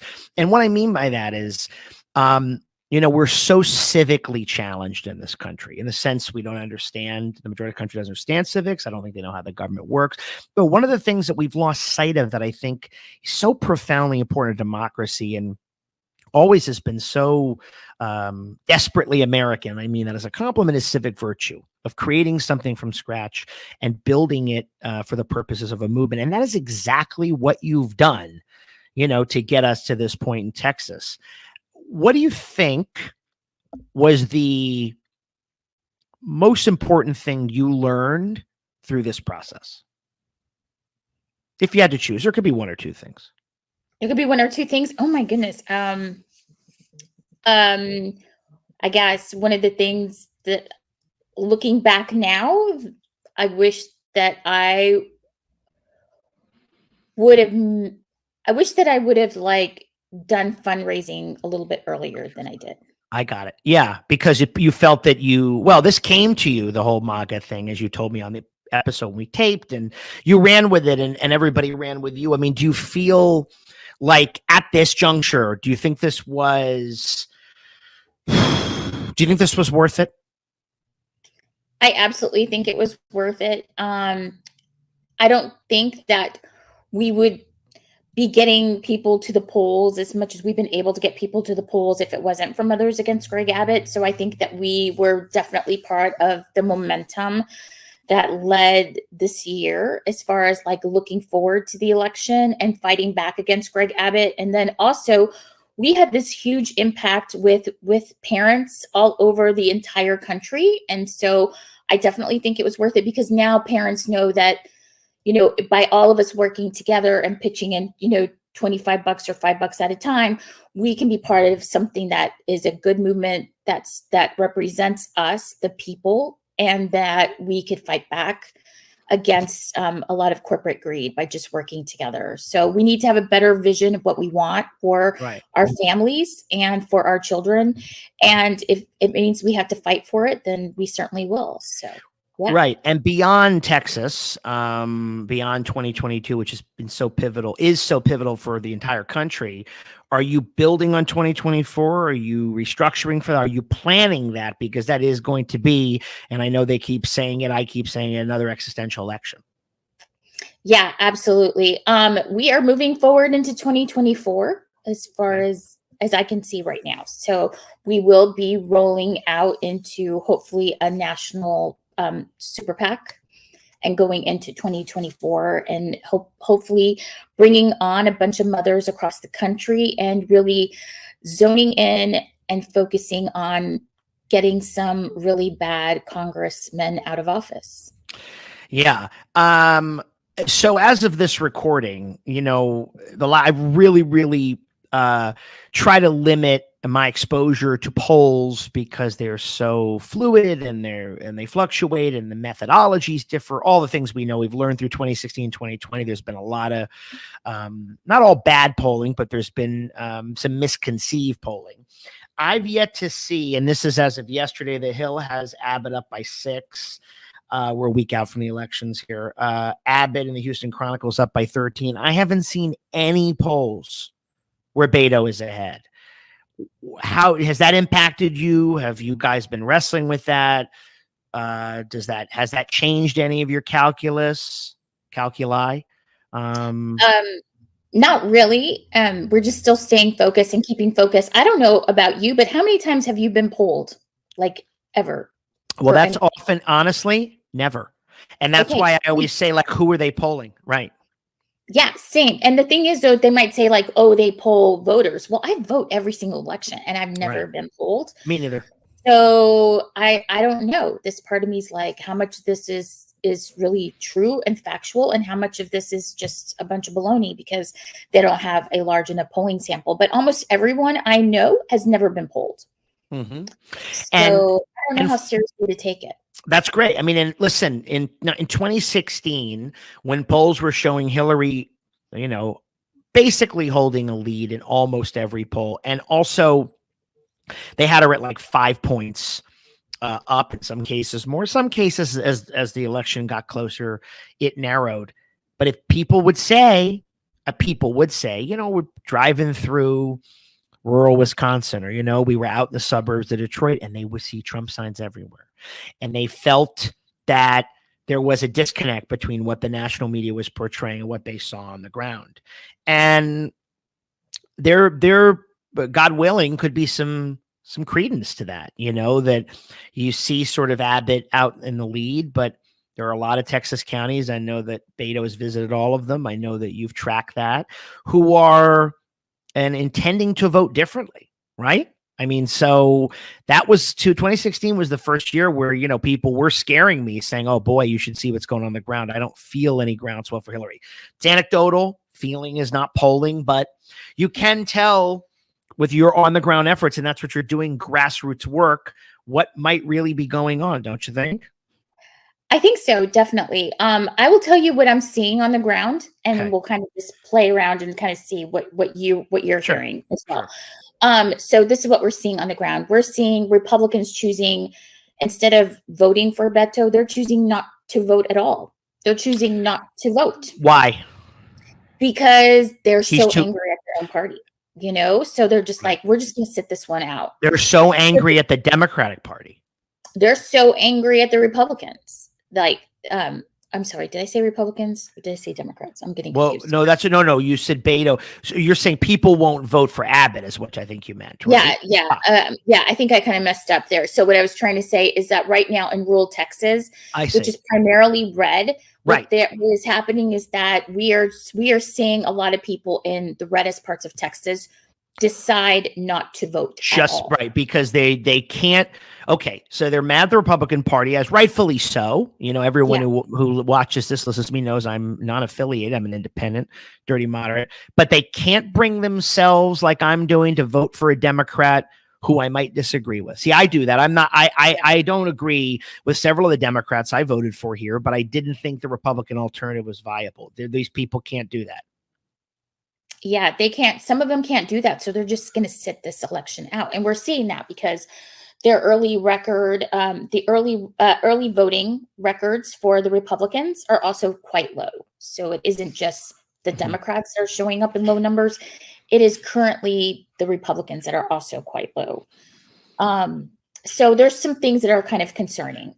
We're seeing right now voters in Hidalgo County coming out to vote for Democrats, which is kind of a surprise because there was the word on the street was that we're going to lose Hidalgo County. So it's going to be interesting to see what the numbers look like at the end of the day today, just to see, you know, what early voting numbers look like versus actual election day numbers in Hidalgo County and in like Comal County. It's going to be interesting to see what happens. And just remind everybody, Hidalgo's where and Comal is where? Where are these places? Actually, I said Comal, but I meant Cameron. I'm so sorry. That's So okay. I need to correct that. So they're in the Rio Grande Valley. These are the RGV. border districts that everybody's worried about trending red, right? Absolutely. Yeah, Right. absolutely. So right now, going into early voting, it looks like they're trending blue, but anything can change on election night. Well, they've historically been blue. This red tinge is new, right? It's a sort of reaction to the left and Latinx and liberalism and immigration and the border, all that stuff, which, you know, I think has some validity. Unfortunately, is so demonized by Fox and the right-wing ecosphere, it gets completely blown out of proportion and it just becomes a torrent of lies, you know, as you know. Is early voting up or down between the two parties right now? Did you say it was down? I didn't quite. It is down between both of the parties right now. So wow. So in a big year, it's going to still be a low turnout year. Now, historically, that does favor the Republican. Wouldn't you agree? Historically, it does. It could be different though this year, and Right. and it doesn't. It's not going to take that much for Democrats to win. I mean, because the Republican turnout is actually low as well. It would actually, if we can get 3 million Democrats to the polls, we win. Right. We do. Right. Our target is 3 million. But right now, what we've been seeing from early voting numbers is that we're really unable to get to that 3 million at the moment. So it's incredibly, that's the part that's kind of frustrating for me as a mom and as somebody who's been doing this fight now for a year. I helped put on the Women's March in Austin, Texas. I was like one of the coordinators for the event. And so many thousands of women came out and they were so angry. And it's like, where are they now? Are you all showing up to the polls? Where are your partners? Where are the men in our lives? Are they showing up to the polls? Because right now in the early voting, we're not seeing the numbers coming in high enough where they're showing up to the polls. So, I mean, what we're seeing is a lot of the fact that like so many Texans have decided not to vote early. And that really has affected the way that budgets work in an election cycle. So now there's more money being put into usually voters with higher, you know, that they're going to vote Democrat. Right. And we're spending more money on those people right now because they're not showing up at the polls, you know. So right. You mean a sort of college educated suburban person? Yeah, they have a higher propensity to like vote Democrat. So those folks are kind of like, hey, I'll do it tomorrow. I'll vote tomorrow. And what has resulted is in a panic within the Democratic Party and saying, why aren't those people showing up to the polls to vote early? They're not showing up. So now everybody had to shift the money and go and focus on getting out those people that we know usually show up to vote, but they're not showing up to vote right now. Well, I think one thing I've been observing from 30,000 feet is, you know, the Uvalde massacre and the overturning of Dobbs you know, of Uvalde was in May and Dobbs was in June, were real momentum builders and really spurred, I think, a lot of registration, as we saw, lots of women registering, a sort of surge in interest in the forthcoming elections. But two things happen, right? A, they haven't been able to sort of supersede inflation and gas prices as primary concerns because, unfortunately, they're now 6 months ago, which we have a very short attention span. And politics, Nancy, and this is interesting to see what happens. And again, with your fabulous organization going forward, it's so material. You know, can I pay my rent? Can I pay my bills? You know, do I have health care? Can I keep my kids safe? I mean, people really are feeling the pinch. And I say on the show all the time, you know, you're doing such amazing work here and trying to get people focused on, you know, shifting all the blame away from Biden and the Democrats for all these things and realizing that Republican governance in Texas has run the state aground. But the national mood is, how can I care about democracy and all of these other issues? Of course, I don't want kids being shot in school. I think the majority of the countries we know is pro-choice, but I'm so concerned about the state of the economy. And even people, by the way, who aren't blaming the Democrats, who just say, look, yes, it's been the pandemic. Yes, there's global inflation. Yes, it's the Ukraine war. But all of these things have put me and my family in a bind. And I'm worried about empowering the party that seems associated with sustaining or maybe even exacerbating bad choices, if that makes sense. Because abortion and gun control are so important, but they're still not the top issue for people when they vote, you know? Sadly. I think it's so frustrating. It's absolutely so frustrating because we all know, I mean, I don't know. I mean, I'm 50 years old. So like I've seen the economy go up and down for, you know, 30 some years where I've been monitoring it as an adult. So we will always have recessions. We will always have dips of when, you know, the economy is good and then it goes bad again. It goes up and down. What people need to realize is that we are not going to be in a recession or with inflation forever. Right. We also need to realize that the Republicans voted against the inflation package. They voted against this. Yeah. I mean, they could have been part of the solution, but they decided not to be. They decided to be part of the problem. Right. So when you want to vote them back into office thinking that they could solve this, I mean, it would probably be a lot worse. The other thing is that, you know, globally, the global issue is that America actually is we're doing fairly well through this global inflation issue than most of the other countries. And then if you have countries that are run by really extremist conservatives, they are actually, they're not doing well at all. They actually have the highest inflation rates. Yeah. So Nancy, just to close out, and I want to thank you again for joining us. Okay. You know, your activism has been essential. It's been, I can't say it enough. I'm so thrilled by what you've done. I know at one point you were a Republican too, and you've put country first and you've gathered the great people of Texas together. Obviously we're recording this prior, but your efforts are not for naught. And as I always say, either you're on the ticket or your organization is going to be full throttle for 2024. So I always thank you for coming on, being a friend of the program. And here's to democracy. Yes. Thank you so much for having me.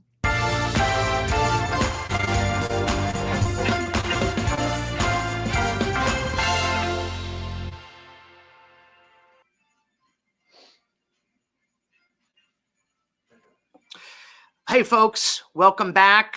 No big calls yet, just so you know where we are. +3 for the GOP right now, pickups. So they have 3 pickups. That's all we know in a non-event race, but worth knowing since we're letting you know them all. Senator Tammy Duckworth of Illinois, great representative, great senator. She is a double amputee. She lost her limbs in Iraq. She has been handily reelected in the land of Lincoln, the great state of Illinois. So we didn't need data for that. But, you know, there's a saying by a gentleman named Mike Madrid, who is coming on this show. I've mentioned before, a founder of the Lincoln Project, one of the great analysts, I think, in politics today. He says political data is like sabermetrics in baseball. If you're not careful, you completely lose sight of the basics of the game. Of course, that doesn't apply to a race that was easily won, but most races aren't. We're in a lot of squeakers here tonight. Mike has specifically analyzed what's going on with the Latino vote. He himself is Latino. He looks at voter trends, analysis, all the data, and he's pretty much political royalty here. I mean, again, in co-founding the great pro-democracy organization, Lincoln Project, which he's not with anymore, but he was way ahead of the curve, let's say. He was the guy that did all the forecasting digitally and all the metrics for the Democrats or for Biden winning in Arizona and Georgia. He got all that right. You know, he's been in GOP politics. He's left the party like they all did, but he worked in Republican politics for over 30 years in California and throughout the country. So, you know, everyone has benefited from local, state, and federal races from his insight, and especially now when Latinos seem to be more and more trending toward the GOP. Latinos are not a monolith, but in terms of border races in Texas, we'll know more later. But Trump did better with Latinos in 2020 than he did in 2016, no matter how much he insulted them. The border matters, but they want a tighter border too. That's it. They're Americans first. Democrats miss that stuff in the gambit of identity politics. But Mike will join us later tonight. But here's a little preview of his time with us.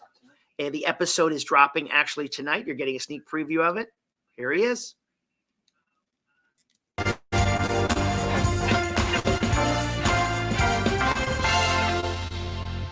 Big Washington Post article today that you tweeted with a headline, Democrats lead with Hispanic voters is smaller than in 2018, according to Post Ipsos, their poll.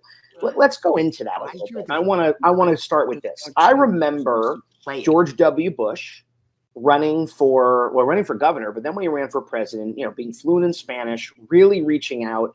And I remember him, did he win 40% of the Latino vote? 44% in 2004. Yeah, we almost hit 40. I was involved with independent efforts in the 2000 and 2004 efforts with Hispanic voters. So, yeah. Right. And so he did that. And then, of course, I always believed his heart was in the right place, and he and also John McCain, a point, you know, they were humane, but I think practical or pragmatic immigration policies that they had that, of course, never got through. What's going on now? Because, and I say this to say that the Democrats have really bet the farm on identity politics, something I think is ridiculous for a lot of reasons, because it reduces us to one thing, and we're much more complex than that. But they've sort of said, America's browning, brown votes will be ours because the other side is racist. What say you? I mean, you just kind of characterized the whole trajectory of my career there, beginning in the 1990s, as I rejected this idea that the Democrats were putting forward, which was that if you were Latino, if you're African American, this is kind of the way you vote.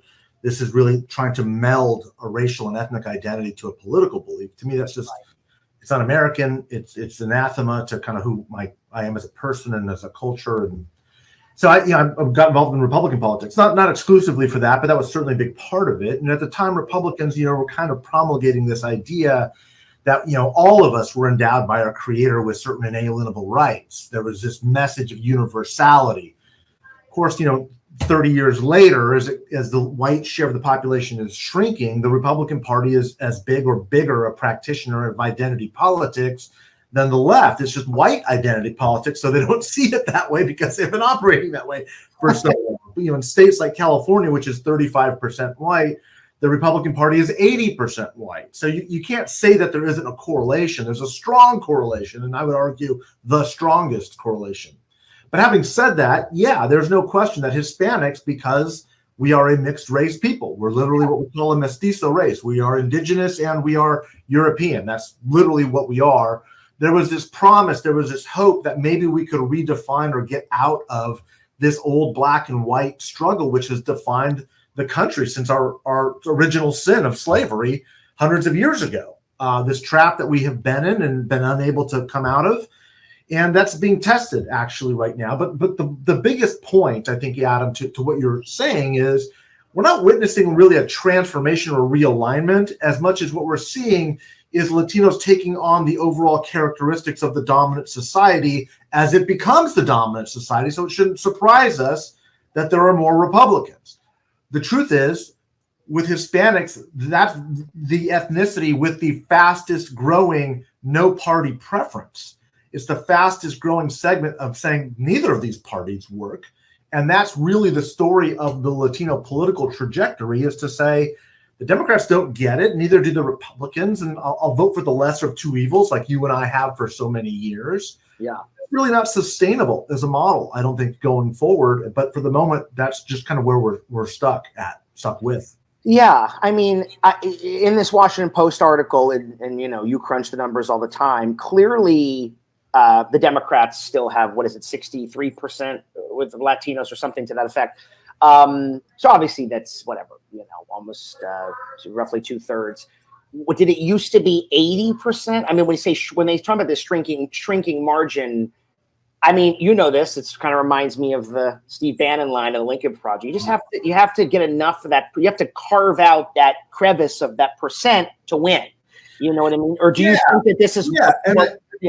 I called it the Bannon line. I characterized it. I coined that term for a reason, as I wanted people to understand the Lincoln Project was not trying to win half of the Republican vote. I know, right.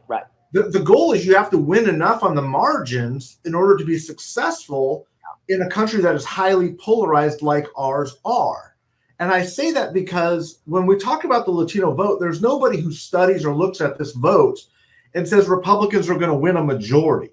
Like that's not going to happen in my lifetime, but it doesn't need to in order to have these really tectonic shifts, these huge impacts. Right. And so Democrats, really the high watermark was 2012 for the Democrats with Obama, got 75% of the vote.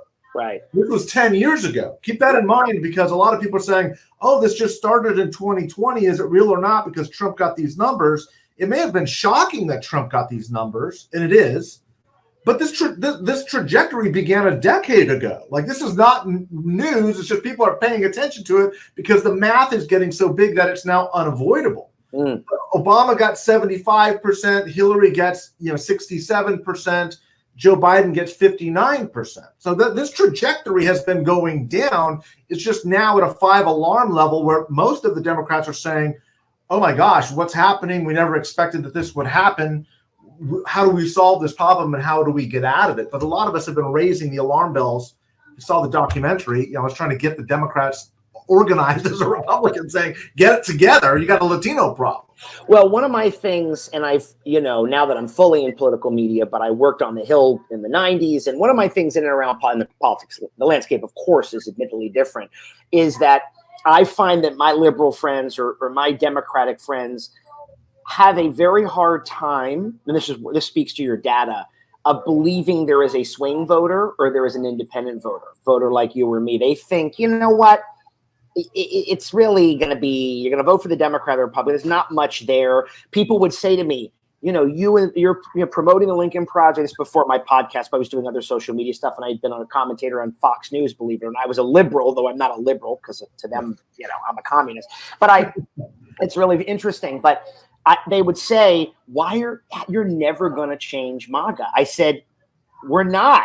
We're not trying to change MAGA. I said, it's politics. This is your margin. This is a 3%, 4%.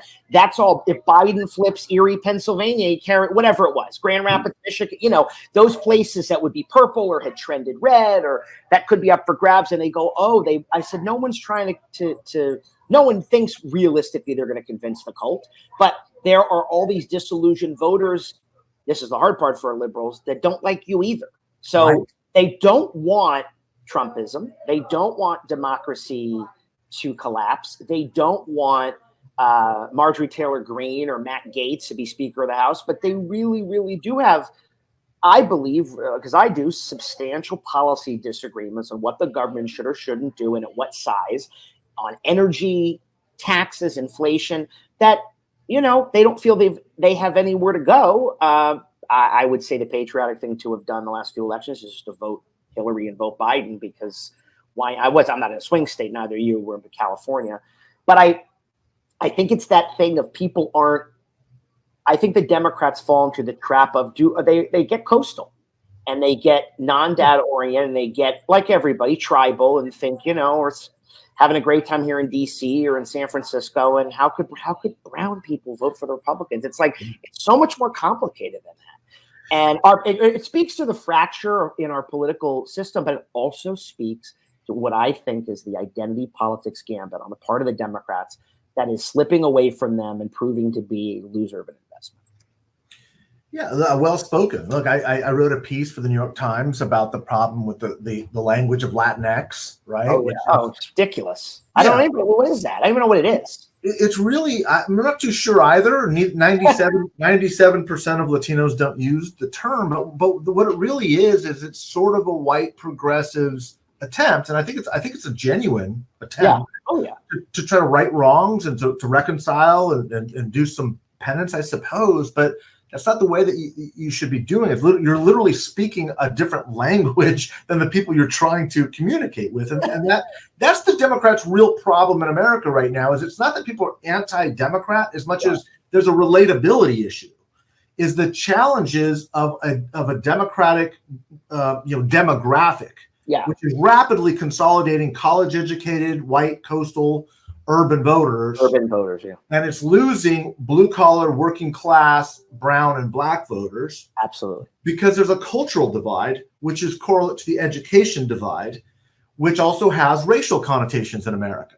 And so this split is leaving Democrats going, what is happening? Like, how could this possibly be going on? How could black and brown people be voting for racists? And black and brown people are like, look, man, I'm trying to pay the rent. I get that there's racism. It's different than the way you perceive it. It's no surprise to me. Yeah, there's racists in the Republican Party, and there's unrelatability in the Democratic Party. I don't, have the luxury of thinking about that, because if I don't come up with rent money by Friday, my family's in trouble.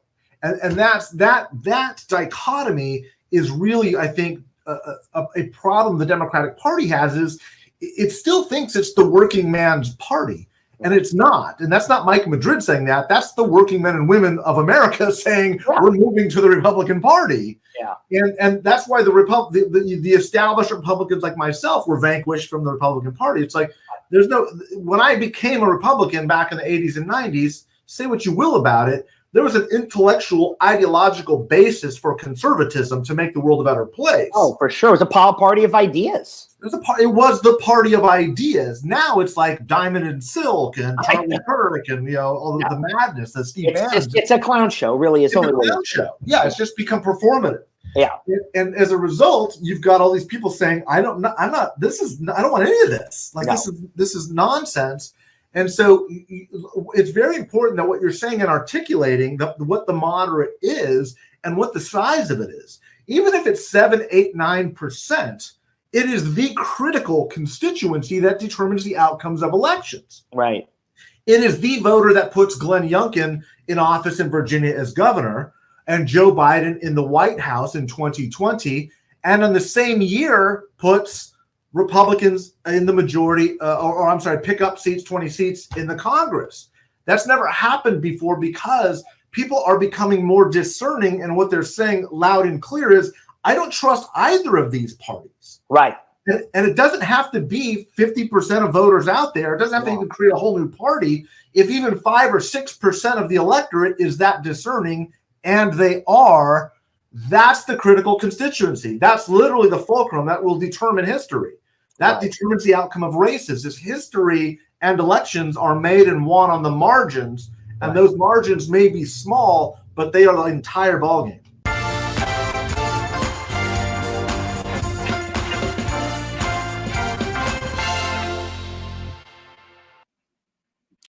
Folks, welcome back from the break. Just a couple of projections that have just been made before we bring on our next guest. Well, first of all, polls have just closed. Arizona, Colorado, Iowa, Louisiana, North Dakota, and Wisconsin. No other projections specifically there. Interesting little note, Senator Jerry Moran, or Moran, M-O-R-A-N, of Kansas, Republican, was reelected. I'm only bringing this up not because it was a competitive race, but voters in Kansas overwhelmingly voted in favor of abortion this summer or this fall.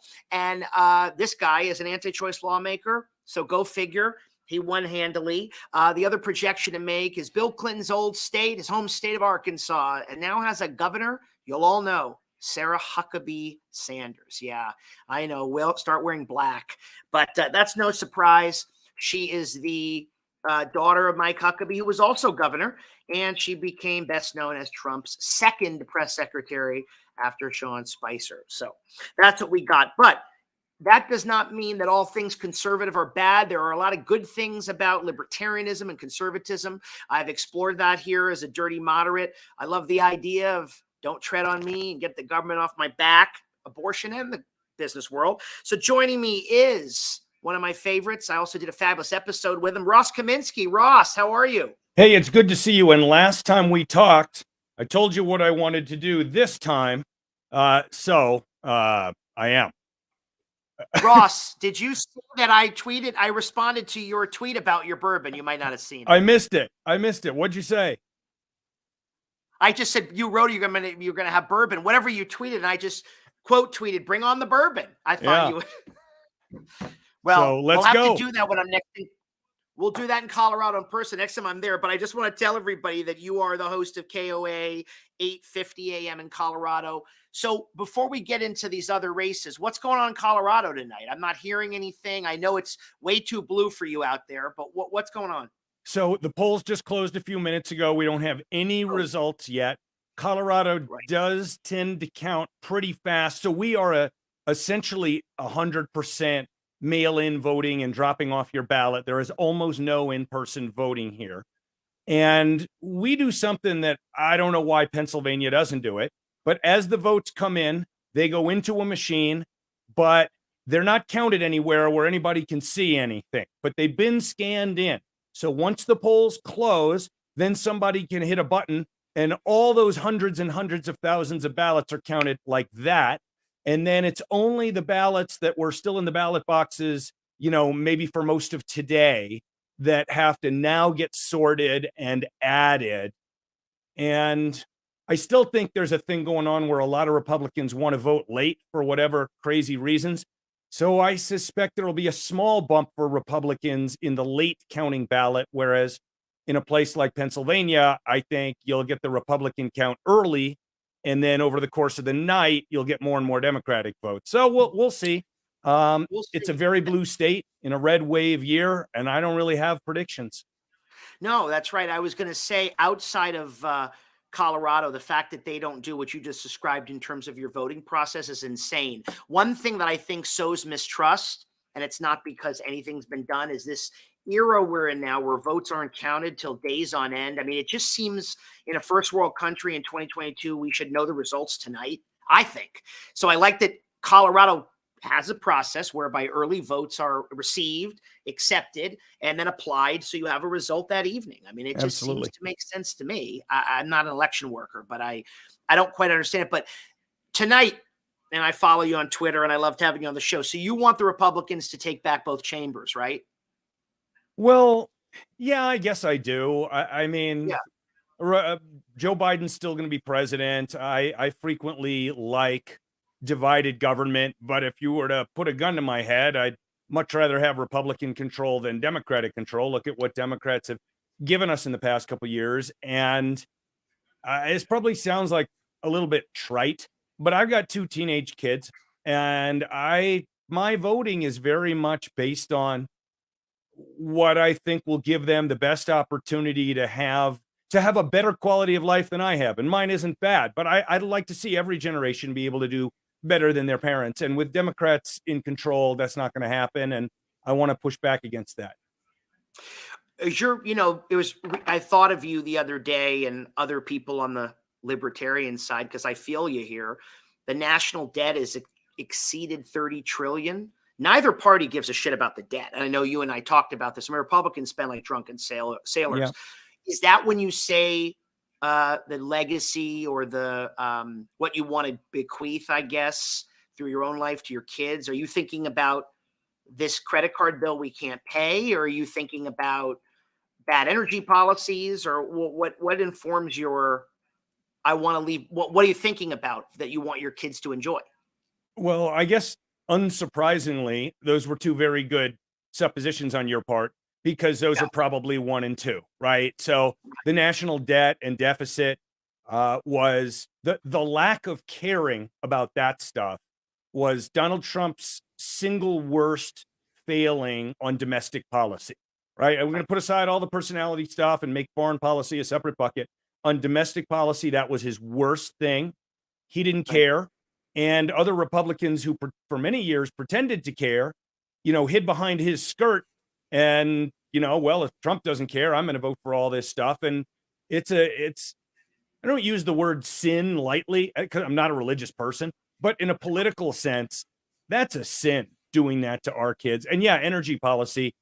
I mean, I don't understand what it is about Democrats that want us to do what Germany did. And we see what's happening to Germany right now. I know that we can provide our own natural gas, but Democratic energy policy is literally insane. Well, I think part of that, and I argue with all my liberal friends, a couple things have happened. Everything's a stupid binary in our politics. So we end up with it's climate change is real or climate change isn't real. And the climate change denying side has been crazy. But the pro-environmental activists, many of whose green ideas I think could one day work, are not living in reality. We are a fossil fuel economy.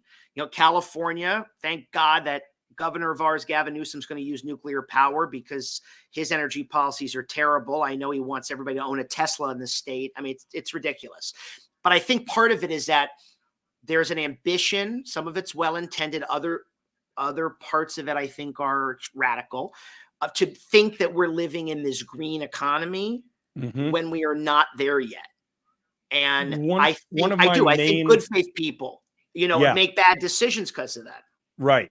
So one of my main principles in thinking about politics and politicians is I don't give a rat's what about their claimed intentions.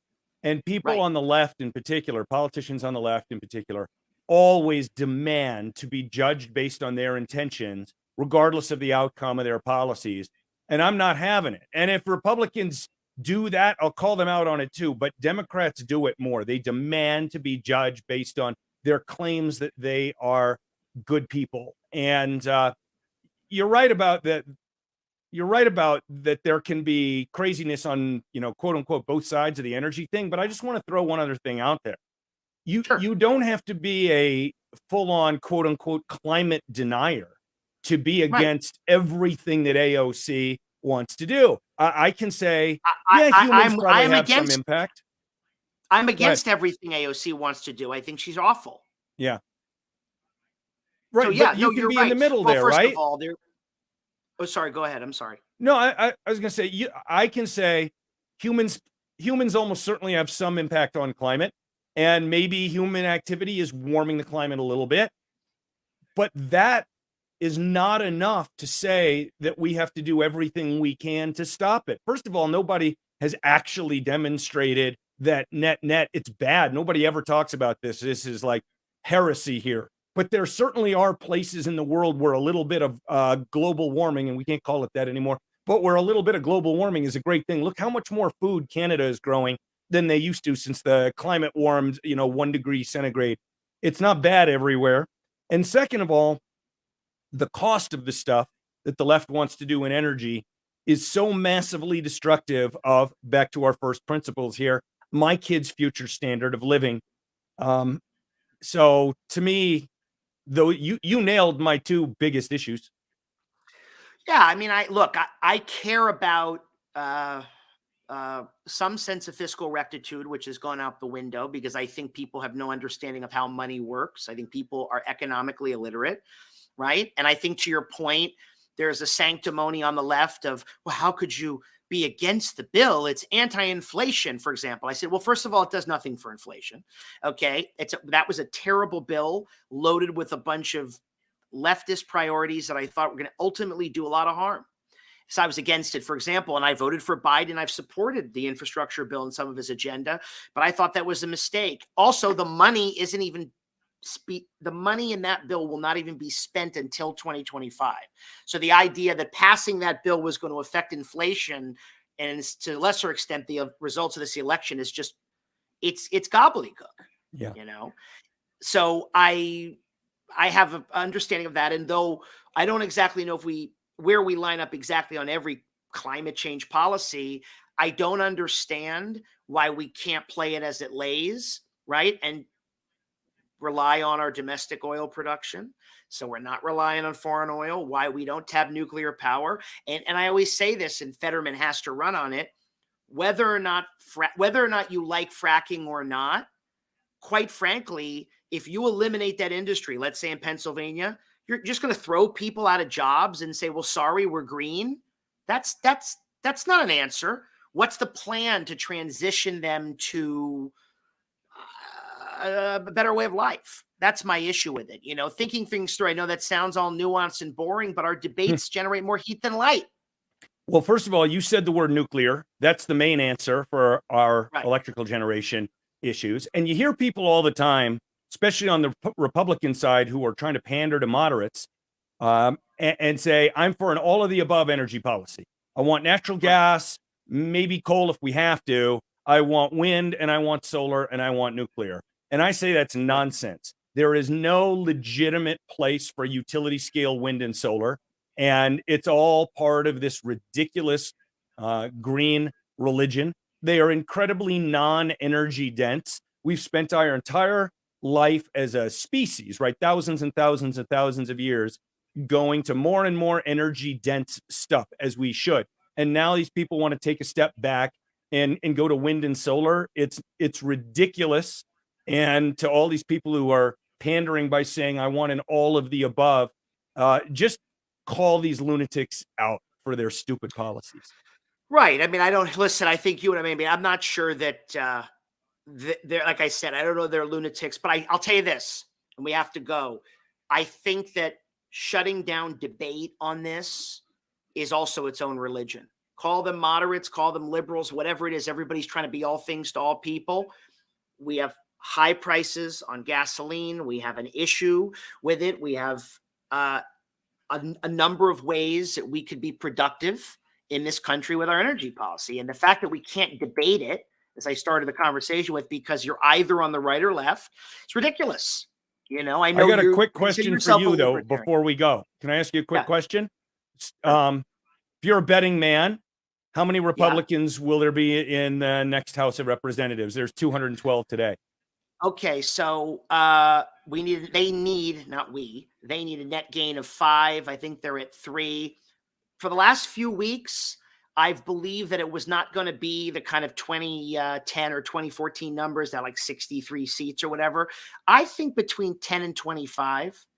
I know that's kind of broad, but We'll pick a number just for fun. If there's 212 right now and one vacancy that Add was 20. a Republican, what's that? 20 more.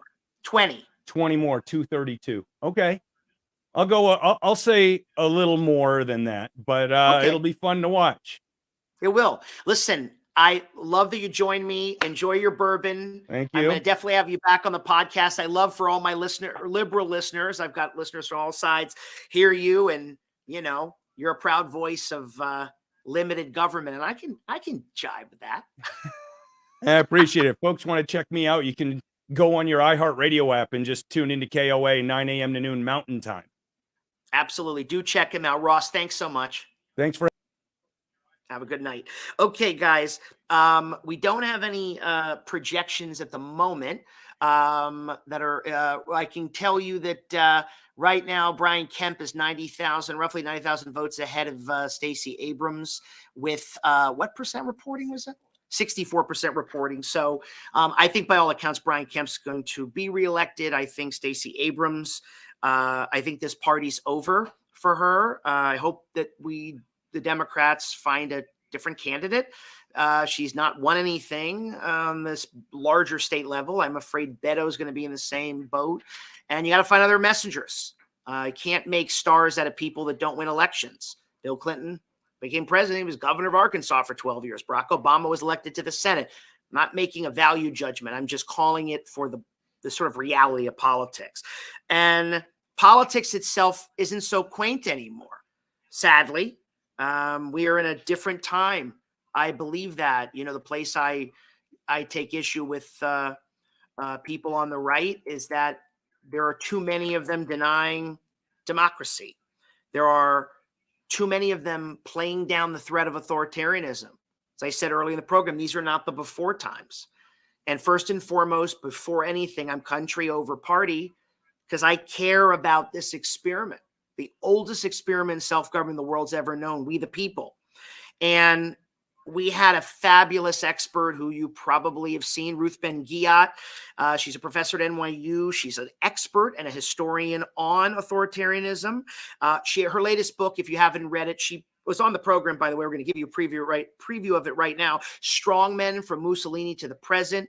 It is a chilling book to sort of trace the origins of fascism from Mussolini on, see the comparisons. But as you're going to see in this little clip, you know, are we heading down that path or not?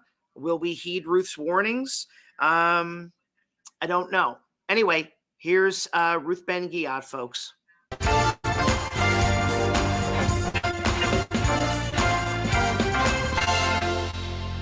I think that we're in a place now where obviously America is, so the world too, but America is very tribal. And people are throwing around terminology that is way above their pay grade understanding, or even applicability, you know, and your enemy is a communist, your other enemy is a fascist, everybody's an autocrat, nobody knows what any of it is. So just as a sort of back to basics things, I really want to do that and never, you know, lose sight and get way too into the weeds, which I could do with you at a separate time. But we're going to get into the broader forest here. What exactly is authoritarianism? I mean, what would be a working definition of it, in your opinion, or in your scholarly view? The way there are even scholarly articles written about the fact that there's no one definition, so that doesn't make it any that's not very satisfying.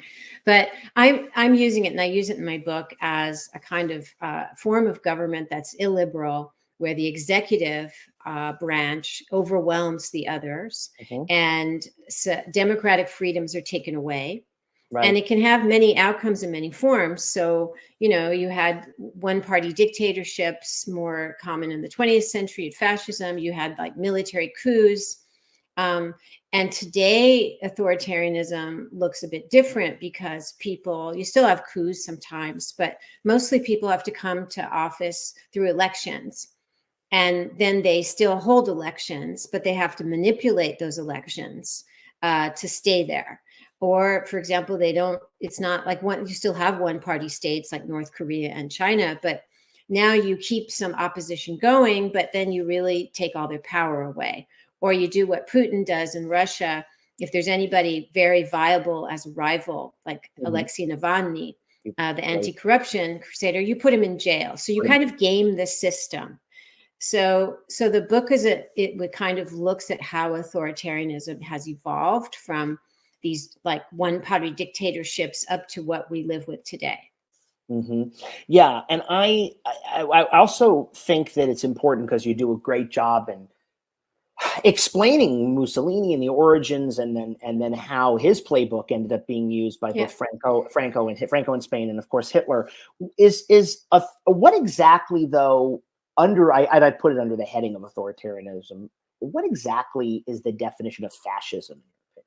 Because I think that is a subset, obviously, but I would like to know, I really want to clarify it because I think it's used so inappropriately in political debate. It is. And that doesn't mean that opponents of very bad things aren't right in calling out those very bad things, but they're not using the right term. And I think that corrodes the discourse. But anyway.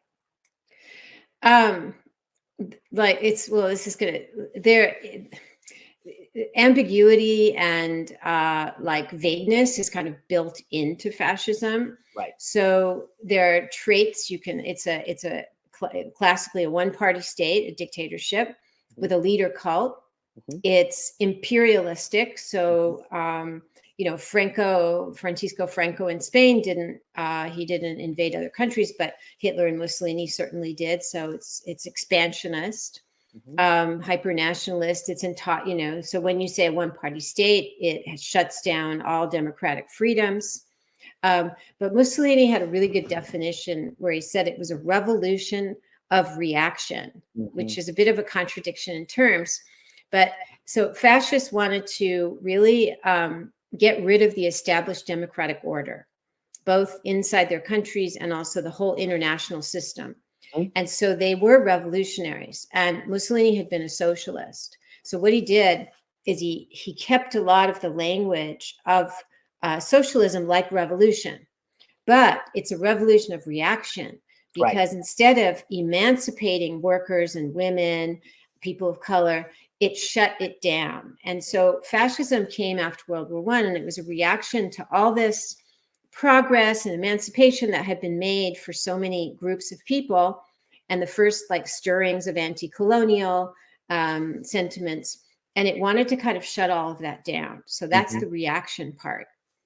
It's very fascinating, because one of the things I think we've lost in the country in the sort of the collapse of the Republican Party and Trump by Trump into this authoritarian cult, as we all know it is, you know, the destruction of an idea of what I call a venerable conservative tradition, you know, a center-right party that is not opposed to climate change, women's rights, aren't on the lunatic fringe. Don't think John F. Kennedy Jr. was at Dealey Plaza last week. I mean, all these crazy ideas that they propound, because you think about it, it gets tied in. Conservatism does sometimes, small c conservatism, with this idea of fascism. And you think, well, conservatism, when it works well, and I'm not a conservative, but I'm a centrist, has an ability to conserve the things that are good. You know what I mean? And not make necessarily revolutionary changes where, you know, yes, I love that revolution of reaction. Despite the revolution, Mussolini isn't conserving anything, right? He's retarding progress, as was Hitler. I mean, they're thwarting. They're destructive. They destroy, actually. Yeah. And it's actually, obviously, that's where I think that when people start, and because there's such a misunderstanding of these terms, they start going, well, everybody who has ever been a conservative is a fascist. It's just not historically true. You know? Yeah, and actually one of the so part of the book is about kind of finding patterns, right, and certain things that recur over and over, and it does seem like each country it happens to seems to be unprepared. Right. And so I wanted to write this book to kind of say, well, hi, we can learn from history. Yeah. We don't have to be going through this unprepared, because the same things happen over and over again. And one of them is that conservatives are often the ones to back these violent insurgents. And this is what Mussolini was, a violent criminal. So was Hitler. Sure. And a lot of these strongmen I write about, they came in, they either had criminal records or they were under investigation. So they're crooks. And conservatives often either bring them into the system and like mainstream them, or they back them because they think, you know, sometimes there's like an alliance, how would you call it? Alliance of convenience. Mm-hmm. So in the older days, through the Cold War, conservatives would back these extremists because they too didn't want the left to get power. That's right. So they let these guys do their dirty work. But the tragedy is, and this is, everybody knows the Hitler case most clearly, von Hindenburg and Gutenberg, you know, giving them the chancellorship. Yeah, they could control him. But it also happened with Mussolini. It also happened even when there's a coup. It happened in Chile. That's my case study. Pinochet. And so, in Spain, there was a massive civil war going on, and that provided a sort of a kind of glide path for Franco. Is that right? Yeah, he consolidated his power during the Civil War. Right. But so conservatives can also include religious institutions, which are very important backers, and it gives them legitimacy. But what's very sad is that these, you know, some conservatives, they ally with these extremists and they do well, but others get kind of destroyed. And and every single time they think, and it happened with Trump and the GOP, that they backed him early and they gave their power to him and they thought they could control him. And then look what happened. He made the GOP his personal tool and led them down this terrible path of destruction. And so I was able to see this very early on, like 2016 already, because I had studied it. I hadn't written the book yet, but I was doing the research. So that's what's very sad, is that conservatism ends up kind of tarnished and often destroyed when you have these authoritarian, after the experience of the authoritarian has kind of led the country into some kind of destruction, conservatives aren't doing very well either.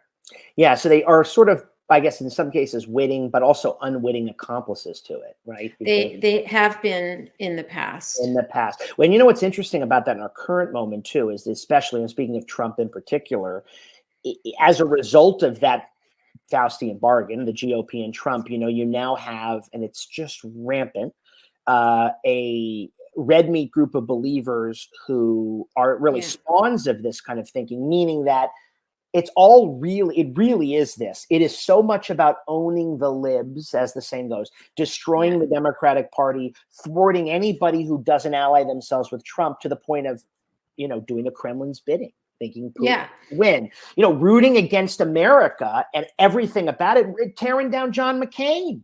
The 2008 nominee becomes an enemy, and also, of the party, So.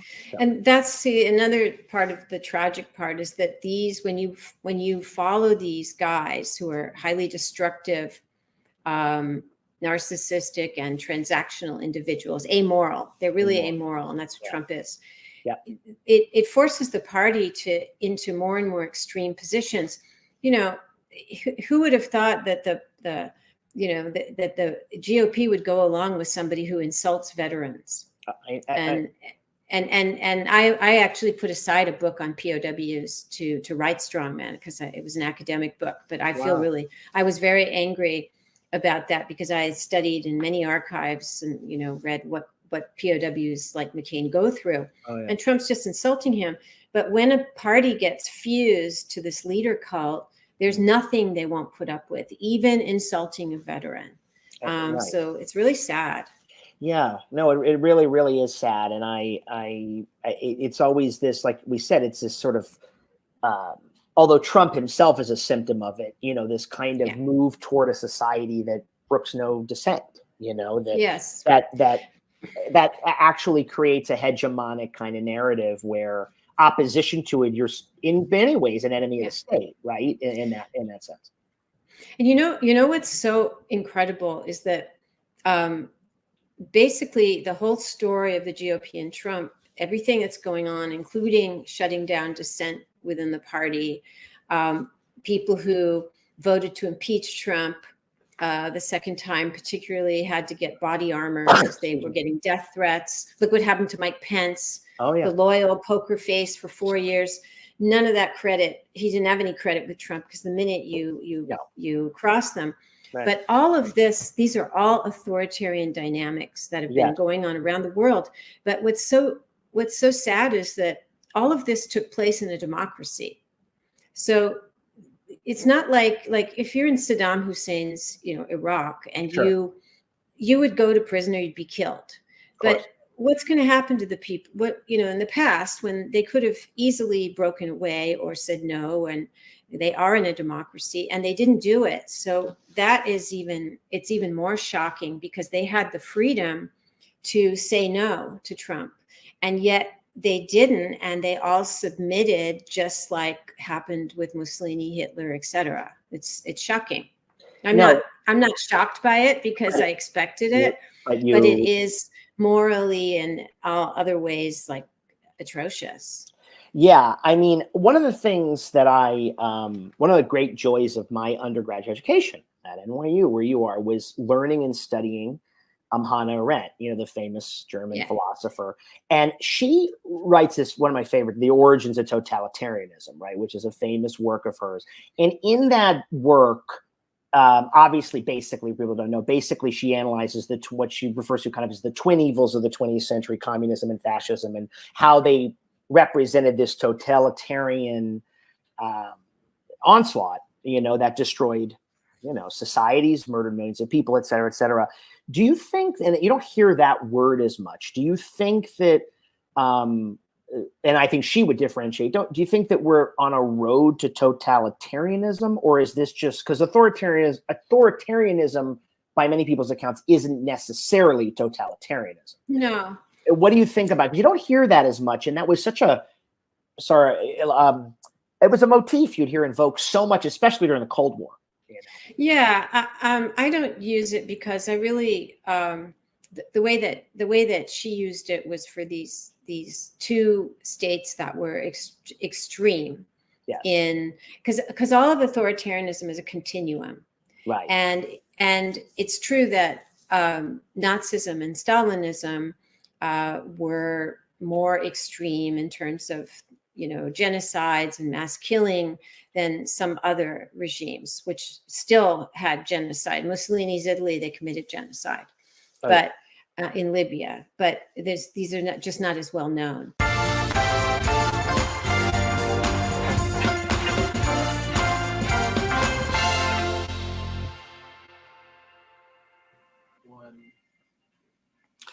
Welcome back, folks. I just want to give Ruth Ben-Ghiat another plug. You just saw a taste of the episode when she joined us earlier in the year. She has an amazing newsletter called Lucid on Substack. By the way, we're on Substack, dirtymoderate.com, where you read my essays every week. If you're not reading them, you're a derelict. Ruth Ben-Ghiat is a scholar and a star. And I'm so sorry in my NYU days I wasn't able to have her for anything in history because her newsletter is fabulous.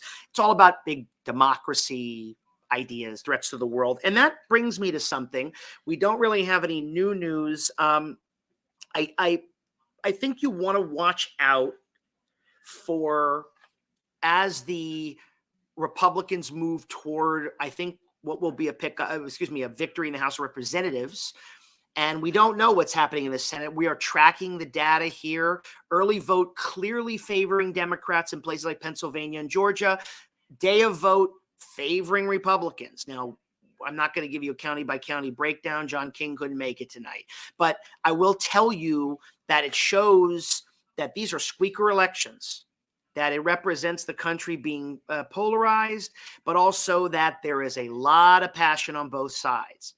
And I say this to preface with what Republicans who don't win, be it Kari Lake, it could be Mehmet Oz, we don't know. Whoever's in a big race, that's Kari Lake running for Arizona governor, any Republicans that go down in kind of a blaze of defeat, let's say, could very well start to cry foul. And the Trump-Republican GOP has no platform, right? Everything is just tax cuts, right? Unpaid for, by the way, the party of balanced budgets, the party of drunken sailors. And then, of course, the idea that they can just run on the big lie. And that's all they do. Now, the big lie had some roots as it relates to Fox News. You may remember in 2020, Joe Biden ended up carrying Arizona, I think only by 30 or 40,000 votes, but Fox was the first to call it. I do want to point out tonight, the Fox News desk itself, not the opinion makers, is historically very strong and very accurate. Fox has called a win for Governor Greg Abbott of Texas. The Lone Star State returns Greg Abbott to Austin for a third term. Only Fox is calling that, but only Fox was calling Arizona. CNN, MSNBC didn't do it to the end. I'm not endorsing this. I can tell you I never believed for a second Beto O'Rourke was winning this race. I know that breaks liberal hearts, but too bad. Beto O'Rourke and Stacey Abrams need to go away because they're lovely people, but they aren't winning elections. And that's the way it goes. And I'm not a Democrat, and you guys need a lot of tough love because you guys are a mess. Now, let's go back to the Republicans, though. You might be a mess. Republicans are midwifing fascism, so pick your poison. I'll pick mine. You're going to see something very unusual. You're going to see performance art on the part of Republicans. You're going to see the ones that lose. You're going to see this like kabuki thing go on. They're going to all be talking about the election being stolen and votes being hidden and people voting under the cover of the night and bandits coming in and ruining the Republicans' chances. You're going to hear a lot of crap because they traffic in so many conspiracy theories. Of course, that's not every Republican, but the thrust of MAGA is that. So when I beat up on the Dems, I'm not beating up on the Dems because I don't think they should be in power. I'd rather them in power. I think I'm not as nearly as libertarian, I don't think, as Ross Kaminsky, but I have respect for him because I do think the Democrats think that the government has a solution to every problem, and they're wrong. And I think that they do, especially the left has commandeered the party in a very dangerous direction, but it's not a direction that's imperiling democracy, in my view. It is a And Joe Biden, I'm a fan of, so I don't think he applies to this. But I think I don't want to go down some Bernie Sanders road without Bernie, of course, the squad and all this stuff. I mean, you can demonize them, stigmatize them. They're just full of bad ideas, in my opinion. But I don't want Lake Masters to be senator of Arizona, or Kari Lake to be governor, or Mehmet Oz to be senator of Pennsylvania, or Herschel Walker, God forbid, to be the senator from Georgia. But these things are tight. These things are really, really, really tight. So, you know, we are at a few Republican pickup, as I said, +3 already in the House. They need +5. I'm predicting somewhere between 10 and 25 seat win for them. But again, this information is coming in slowly. We are monitoring it and very connected to decision desks on all the networks. But the reason we also have Fox on is because Fox does have some validity in this area. And that's important to know. So anyway, you need 218 House seats to be in the majority. That is what the Republicans would need. I think they're going to surpass that. You need 51 senators to be a majority. So again, to repeat this, the GOP needs a net gain of +5, and the Republicans need 1 pickup in the Senate. Now, follow me on this. Okay, we don't know the results yet of what's going on out west. Catherine Cortez Masto of Nevada is probably the most embattled incumbent. Nevada's been trending red. She's running against, actually, he's an election denier too, Adam Laxalt. His dad was a relatively decent Republican. His grandfather was a relatively decent Republican, Paul Laxalt. Those of you old enough to remember him from the Reagan era. He was a senator. He was also a governor. We can make easy predictions tonight, by the way. I just jump in. Michael Bennet in Colorado has been reelected. He defeated Joe O'Dea, who is actually a non-MAGA Republican, but Michael won. Very good guy. Colorado has been trending blue. Biden got it by about 10 points. Hillary won it. It hasn't been red since even the Bush years. And then Chris Von Hollen in Maryland is going to stay in the Senate. But that's not a surprise. Maryland's very blue. But I think when we're breaking down all of this closeness in the races, you have to remember that people are not aware of what democracy is. And so I don't know how it's going to end up tonight. And I don't know what people are going to say or how they're going to say it at the ballot box. I mean, everything, unfortunately, isn't, fortunately, everybody isn't a fascist, but they are so civically ignorant and educationally without that there is absolutely nothing to say. It's not malice, it's ignorance. We have a projection. This is kind of exciting. So Maryland, typically though, a blue state, it gets moderate Republicans in power. I was a big fan of Larry Hogan. He did a great job with COVID. He's a non-Trumper. Wes Moore returned the Maryland State House to the Democrats. He was victorious tonight. I believe his opponent was called Dan Cox. Anyway, Wes Moore is African-American. Maryland does kind of toggle between Republicans and Democrats in the State House in Annapolis. So we'll see. Governor Colorado, openly gay, very good guy, libertarian kind of. Jared Polis has been reelected in Colorado. I like Jared because he was one of the few Democrats that ended onerous mask restrictions and lockdown restrictions sooner. Unlike Gavin Newsom and the rest of the COVID nut jobs. And again, yes, I know the deniers. I know what the Republicans did. I absolutely think Trump mismanaged it, but I think the Democrats kept this going too far and too long. At the cost of children, businesses, and livelihoods. Jared Polis did not, and I like that guy. I like what he stands for. But we're monitoring all these races as they come in to the best of our ability. And I just wanted people to be prepared for lies on the Republican side. I want people to understand that governor races are so key. There are 35 governor races that are contesting. And I think there's about, I'd say Michigan, Wisconsin, Arizona, Georgia, I think it's going to be Brian Kemp, but at least those three are very, very important because the secretaries of state in those states oversee the elections, and the governor or the party in control of the state is very, very good for whoever runs on that same party. So more Democrats in control of governors' mansions is beneficial to Joe Biden or whomever seeks Joe Biden's reelection, or whoever decides to run as the Democratic nominee in 2024. And we're far away from that, but I'm just letting you know why these decisions matter. Tonight is the beginning of the trajectory or the road, the beginning of, you might call it the yellow brick road or the hello brick road, whatever you want to say, to the 2024 election. So people say focus on one thing at a time. Democracy is an ongoing project, so it doesn't have time for vacations. And I know people are exhausted and apathetic, and that's what authoritarians count on. Folks, hear me on this. This is not a drill. It's all on the line tonight, and I greatly care about what happens tonight. So the Democrats have some strength going into 2024. Bill Clinton and Barack Obama both lost Congress and were soundly reelected. But nonetheless, the Democrats have to do something tonight, and that is if they don't win or they lose both houses, but certainly if they just lose the House, their messaging. Who are they talking to? Why has rural America and so much of the working class, and not just the white working class, the African-American and Latino working class, and of course the white working class, are moving away all the time from the Democratic Party? And why is that? What is the plight of the rural worker or the farmer?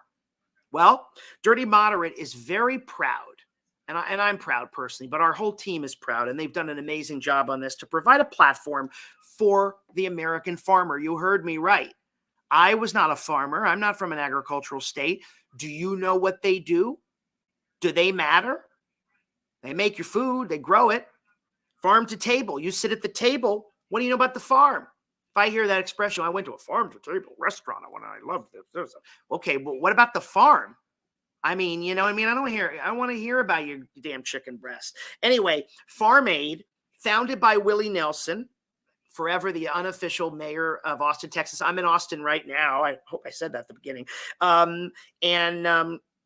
Neil Young, John Mellencamp, they're all part of this, 30 years on, making a huge impact.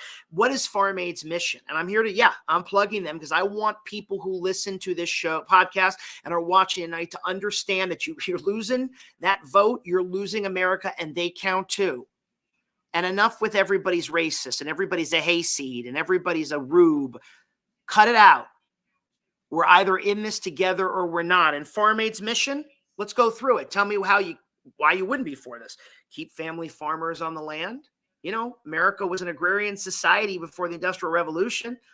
You know, Jeffersonian democracy was all about defending the yeomen, the people, the men and women who worked on the farm. That's what it was. You know, their music, their food, and their farm festival, but work is taking place every day, all the time, to build a system of agriculture, a system that values good soil. Right? Soil and water, strong communities, and family farms. Like big corporations, big, agriculture, get a lot of corporate subsidies, but the struggling farmer isn't cut in on that. We had a correspondent here at Dirty Moderate, the festival this summer. She was very warmly received. They took to us. We took to them.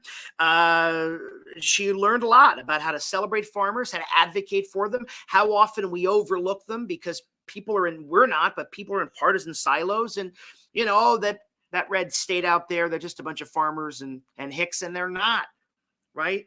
These people are bringing food to everybody. And it's essential that we listen to their vote. The Democrats should be listening to their vote.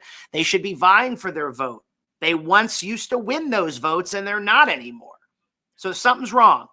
But rural America matters. Farming matters.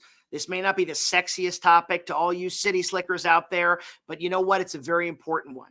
And I want you to know that. So we've got some great footage for you about Farm Aid because we're committed to the cause. Hope you'll enjoy it.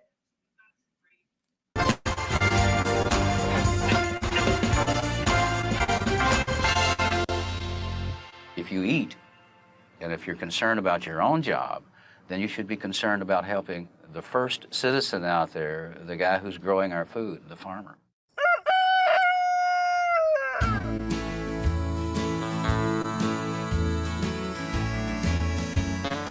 1985, on the front page of newspapers was farmers getting their farms auctioned off. And there was a pretty heightened awareness about what was happening to family farmers. When 5 family farmers go out of business, then one business in that community goes out. So it's like a domino effect. The original purpose of Farm Aid was to bring some awareness to the fact that the farmer was in trouble. Well, why can't our family farmers make it in America? The answer is corporate America has changed the face of our nation. Philosophy, the lack of morality, which is just profit, profit, profit, however you do it. corporations and big business are swallowing these people and undercutting them. And that's what we're here for. We're here to fight for that. Stop Freedom Farm! We've got lots of faces at Farm Aid. We've got lots of stories for you.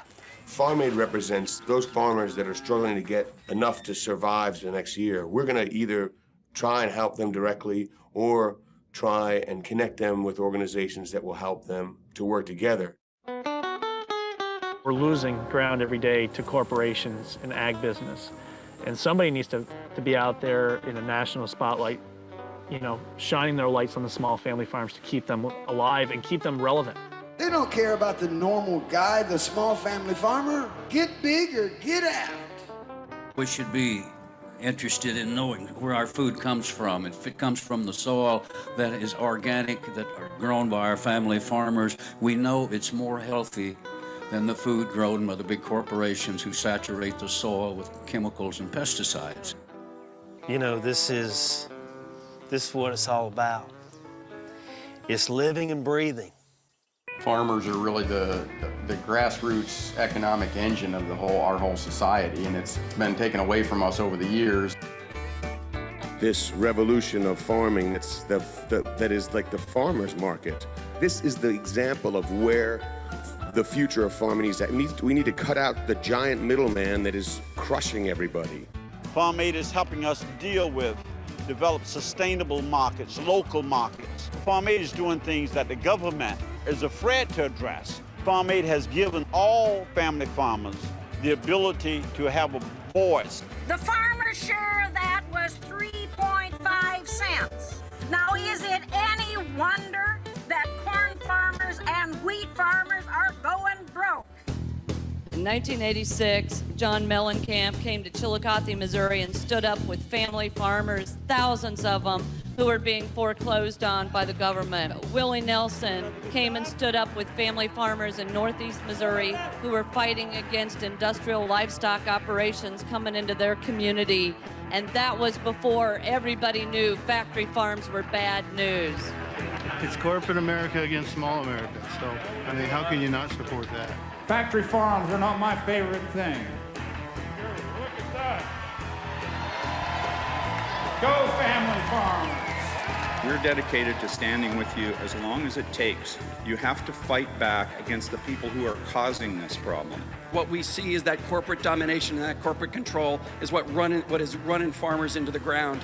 And so when we move to a local system, what it does is it allows farmers to get out from underneath that system and to stand up on their own 2 feet and connect with the markets without them. Well, people believe in independent family farmers. Willie Nelson and Farm Aid have led the charge for a family farm system of agriculture in this country versus an industrial agricultural system. When a farmer in crisis calls the Farm Aid hotline, what they get is my phone number if they're from North Carolina, and we send someone out. And they sit at the kitchen table and they figured out how to save the farm. But over time, Farm Aid has come to not just talk about the crisis, but also to talk about the great things and the great resilience and creativity of farmers who are facing a deck stacked against them. There's a lot of work to do, and Farm Aid is the cutting edge, it's the grassroots.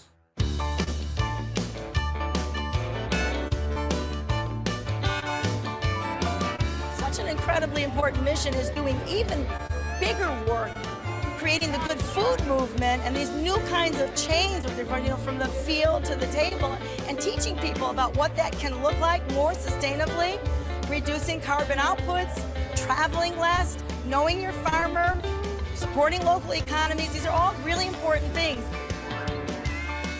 Another good thing about Farm Aid is that it spotlights farmers. I always worry when I go to these big events about what is being served, and I usually bring my own food. So it's so reassuring that you can find something that's real. I can't believe that they're grilling a whole pork chop. Nobody else has a pork chop sandwich, a lot of which is on my teeth right now. Farm Aid is about family farms, and we're family farmers, so what better combination?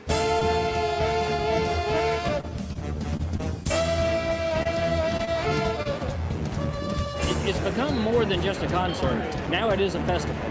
Just a spirit to it that people want to come from afar, but also it turns out the locals do it, and every place is different.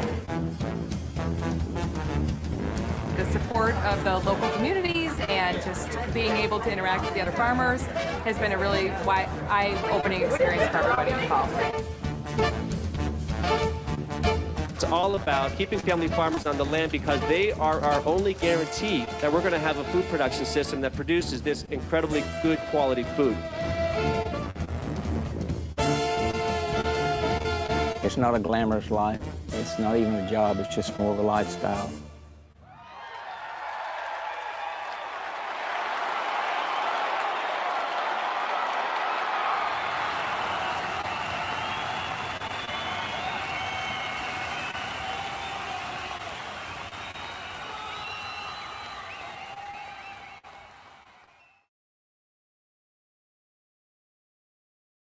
The concept of farming is, you know, the original sense is to take care of the land so the land takes care of you.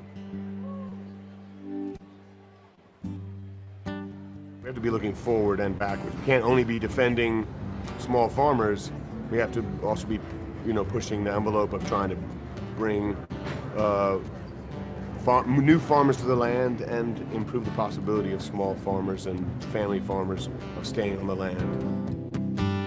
Willie and John and Neil bring us all together, and we're being a voice for the people who are here to serve, which is the farmers and the people that are trying to take care of the planet at the same time as they take care of us. If we can improve farmers a year by when we have Farm Aid and fill the concessions out here with local food, then that's perfect too. Everything we can do. I'm an example of someone who's had their eyes opened by being involved with Farm Aid. I feel confident that in my lifetime people will wake up more and more about the food we eat.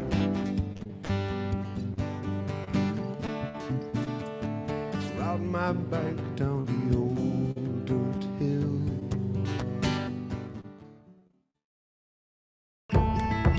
Farm Aid is not just a music concert. It's really a farmers' convention. The farmers are the people who protect the soil, which is the foundation of life, and they're struggling. So this is one day out of the year that we can bring a lot of attention towards the issues facing farmers. We can hear from them. My very first Farm Aid was about 6 years ago, and it meant more to me than like winning any kind of award. It just felt kind of like I was bringing something home for my family. It's been euphoric, joyful, ecstatic. I am beyond honored to be welcomed into this circle and family. I think it's the sense of community that you feel when you're at Farm Aid. It really feels like a family reunion. You get on site and you're greeted by people you haven't seen in a year or more, and it's just really a warm, familial feeling. A lot of fun and a lot of heart go into the day. When you have the opportunity to be listening to these great artists donating their performances, plus have a wonderful meal, and plus walk around and meet some farmers. It's a magical day, and people remember. The roster of artists that we've had that do come completely on their own time and bring their bands themselves, it's extraordinary. There's no other show like this. There's kind of a vibe to this show where everybody's the same, you know, whether you're the first on the bill or the last. It creates a vibe for the crew where they go, wait a minute, this isn't a normal show. And I say, you think you're doing a live show. You're doing a media event. It could not happen without hundreds and hundreds of people behind the scenes coming from all over the country, all over the world to not just support the event, but to work the event. Volunteers to do everything from setting up and tearing down to greeting fans and asking for donations. Every year I feel like I learn something different. I get the privilege of sitting on the panel and just hearing what other people are doing. Margot Price is now on our board, and she's very vocal and feels very strongly. She comes from a farm. It means so much to be on the board. I know that if my grandfather were still here with us, that he would just be ecstatic. They lost their farm in the mid-'80s during the farming crisis, and it's just always been something that has deeply affected me. We have that homegrown village out there, which to me is the best part of Farm Aid, because people can interact with all of the stuff we're talking about. You meet farmers and get firsthand experience with farmers to people who might not otherwise get that experience. And you get to taste all good food from family farmers in this local area. You get to dig in with people in the homegrown village, learn about how they farm and what they do, and take home a skill or two for yourself. A lot of people come to us for the music, but it's really important that they know what the issues are and why we're all here and why we're supporting family farmers. Farm Aid has really made the attendees, the customers, the consumer think about where this food is coming from and who's growing this food and what's going on with them in their lives. I didn't know where food came from until I set foot on a farm for the first time when I was 9. And it was not just life-changing, it was life-preserving. It was transformative, and it gave me a sense of what's possible. My favorite thing is when you can introduce the festival goer eating the family farm food item to the farmer who grew or raised it. We get lucky that we get to perform in front of a bunch of people that are always giving back to us in terms of growing food and raising livestock and, feeding everybody. So it's nice to be able to give them something in return for that. I think it made a huge difference in the very beginning for farmers to realize that someone was listening and for them to realize that people cared. So the music brings everyone here where the farmers are so they can be heard. Our dollar is very powerful, and all of us as individuals can make great change and huge impact by just where we spend our money and who we support. It has really opened up people's understanding and exposure to how our food is grown. I hope that people just come away with that, come away with a sense of what's possible when we creatively problem solve together. I think people leave Farm Aid learning something, taking it home to their community, trying to do better, to eat better, to support their local farmer. And without the show, I don't know if we would be able to reach all the people that we do.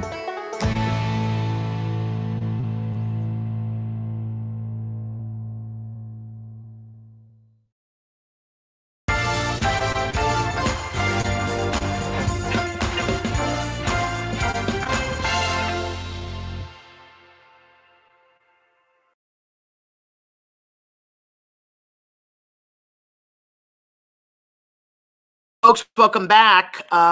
So since we last saw you, polls have closed in Nevada, Utah, and Wyoming. There are big races there to be watching, especially in Nevada, which I'll tell you about in a minute.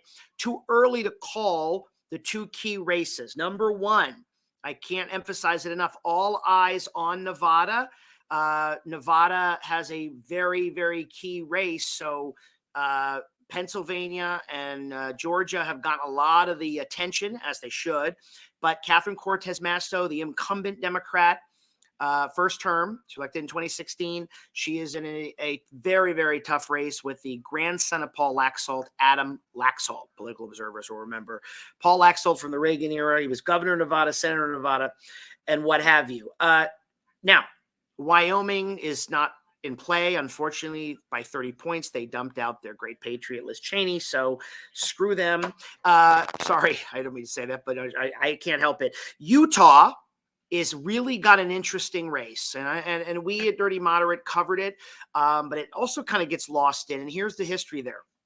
Mike Lee, the incumbent senator, there's two senators in every state. Utah has Mike Lee and Mitt Romney. They couldn't be more polar opposites. Mike Lee has always been this very, very hard right candidate. And though he ultimately voted to certify, there are a lot of text messages with him after January 6th about the election being stolen and lots of funny business. And I think it's just grotesque. The man built a career on being what he calls a constitutional conservative. Certainly, I'd say hard right conservative, whatever you want to say. Well, the Democrats opted not to field a candidate this year in Utah because one-time Republican, former CIA guy, and 2016 independent presidential candidate, Evan McMullin, ran as an independent. So the Democrats just basically coalesced with Evan. So it's really Ed McMullin against Mike Lee in deep red Utah, but Utah has been softer for Trump than other red states. You have to know this because the Mormon community, to their credit, has been one group of devout religious observers who find Trump, let's call it deplorable. Let's find, the fucking of porn stars and the use of language and grab them by the pussy and shithole countries and all this so detestable and really an affront to their faith. So it's interesting to see what could happen in Utah. I'm a big fan of McMullin. I'd love him to get in there. And here's the catch with McMullin. He says he will, and this is interesting. He says he won't caucus with either party. So what does that mean in a tight majority? That's the thing. What if it's 50-50 and he wins? We don't know how they do that. We have two independents in the Senate now, Bernie Sanders, of course you know him, and Angus King of Maine, and they caucus with the Democrats. So that means the Democrats can have, well, it's even chamber now, 50-50, 51 with Kamala. Ed McMullin, if he wins, if he beats Mike Lee, says he won't caucus with either party. I love his political independence. He's socially very liberal, very libertarian on a lot of stuff. I think he's got reasonably conservative positions on a number of things, but I think he would be a patriotic voice. He is a pro-democracy candidate. Steve Schmidt, the great Steve Schmidt of Lincoln Project, who lives in Utah, has really been pushing Evan and emphasizing how an Ed McMullin victory would be a huge game changer. But what would that mean if we're, down to the wire here and back at a 50-50 Senate? I don't know. I've kind of felt, I have no evidence to back this up, that it'll be a 51-49 Senate. I just don't know if it's going to be red or blue, but it could easily go either way. Again, the races in Nevada and Utah are too early to call. We can give you I keep you posted on other projections. You may remember South Dakota Governor Kristi Noem made a lot of press for defying COVID and holding this big event where all these bikers went there and all got COVID and many of them died. Anyway, she cruised to re-election on the prairie, Republican South Dakota, which has just become so red.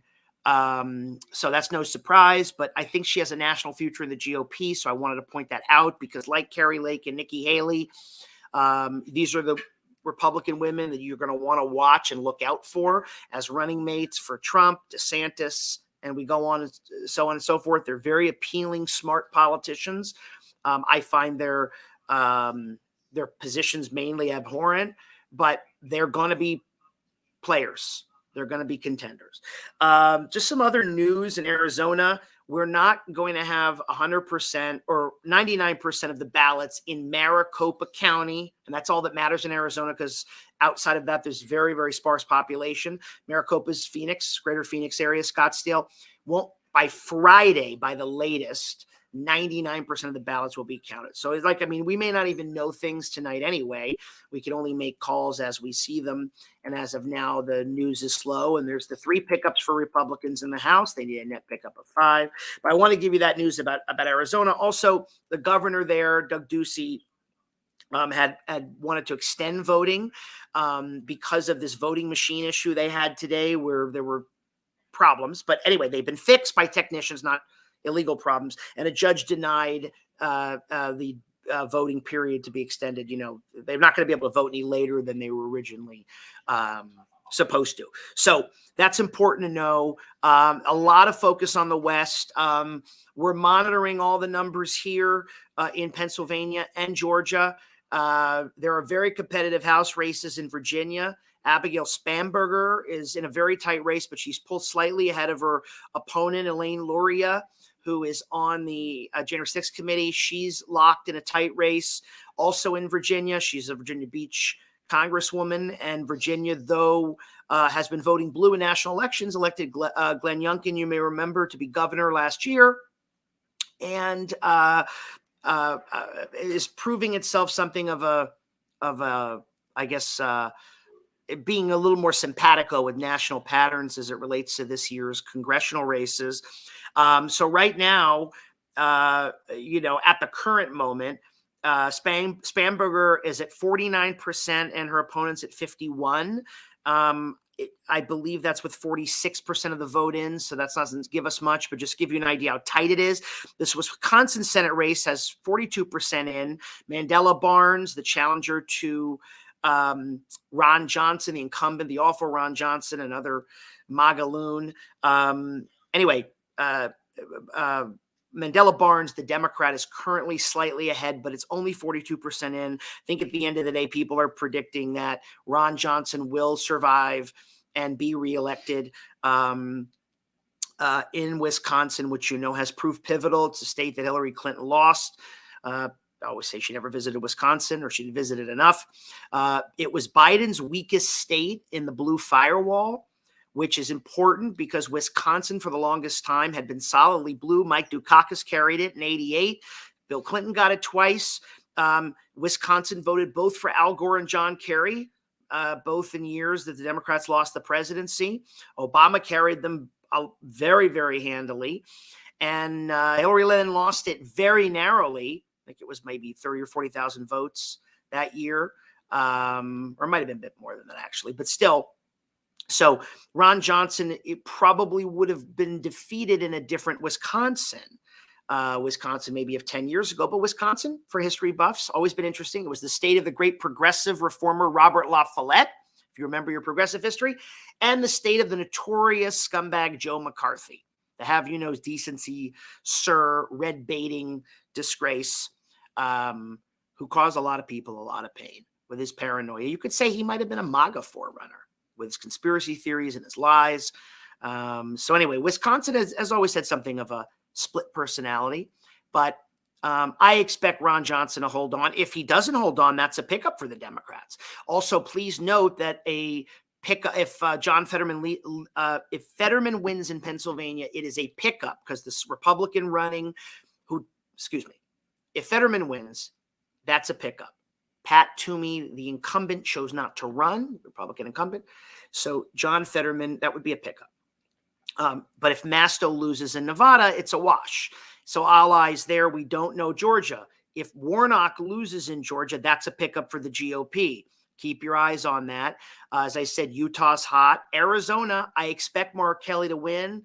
Former astronaut, husband of Gabby Giffords, who was famously and tragically, she lived, but shot in front of a Tucson supermarket in 2011. Great guy, great senator. I think a national Democrat down the road. Expect him to hold on, but I don't know. Blake Masters is full on MAGA.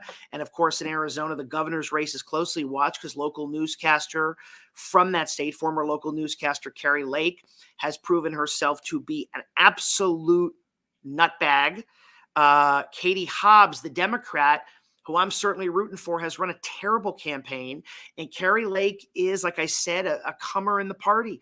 She's got national potential because she delivers her MAGA message, in velvety, smooth cadences and emphasizes the worst things, but she's just your next door neighbor.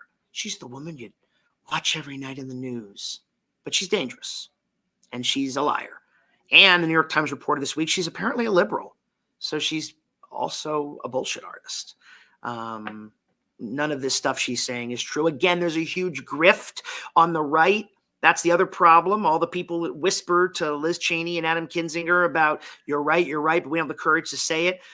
There's a lot of money to be made being a MAGA star. Even if you lose, you get a book deal. You'll be on OANN or Newsmax probably, maybe Fox. They think Fox is too liberal at this point.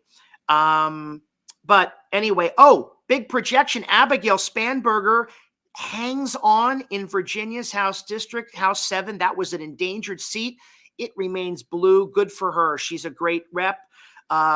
She had a tough race. She holds on. So there you go. Unfortunately, Elaine Luria has been defeated by Jen Kiggins. That's Virginia 2. So there was Virginia number 2, Virginia number 7. Spanberger held on, and Luria has lost. She was a member of the January 6th committee. I'm so sorry to hear that. So that is unfortunate.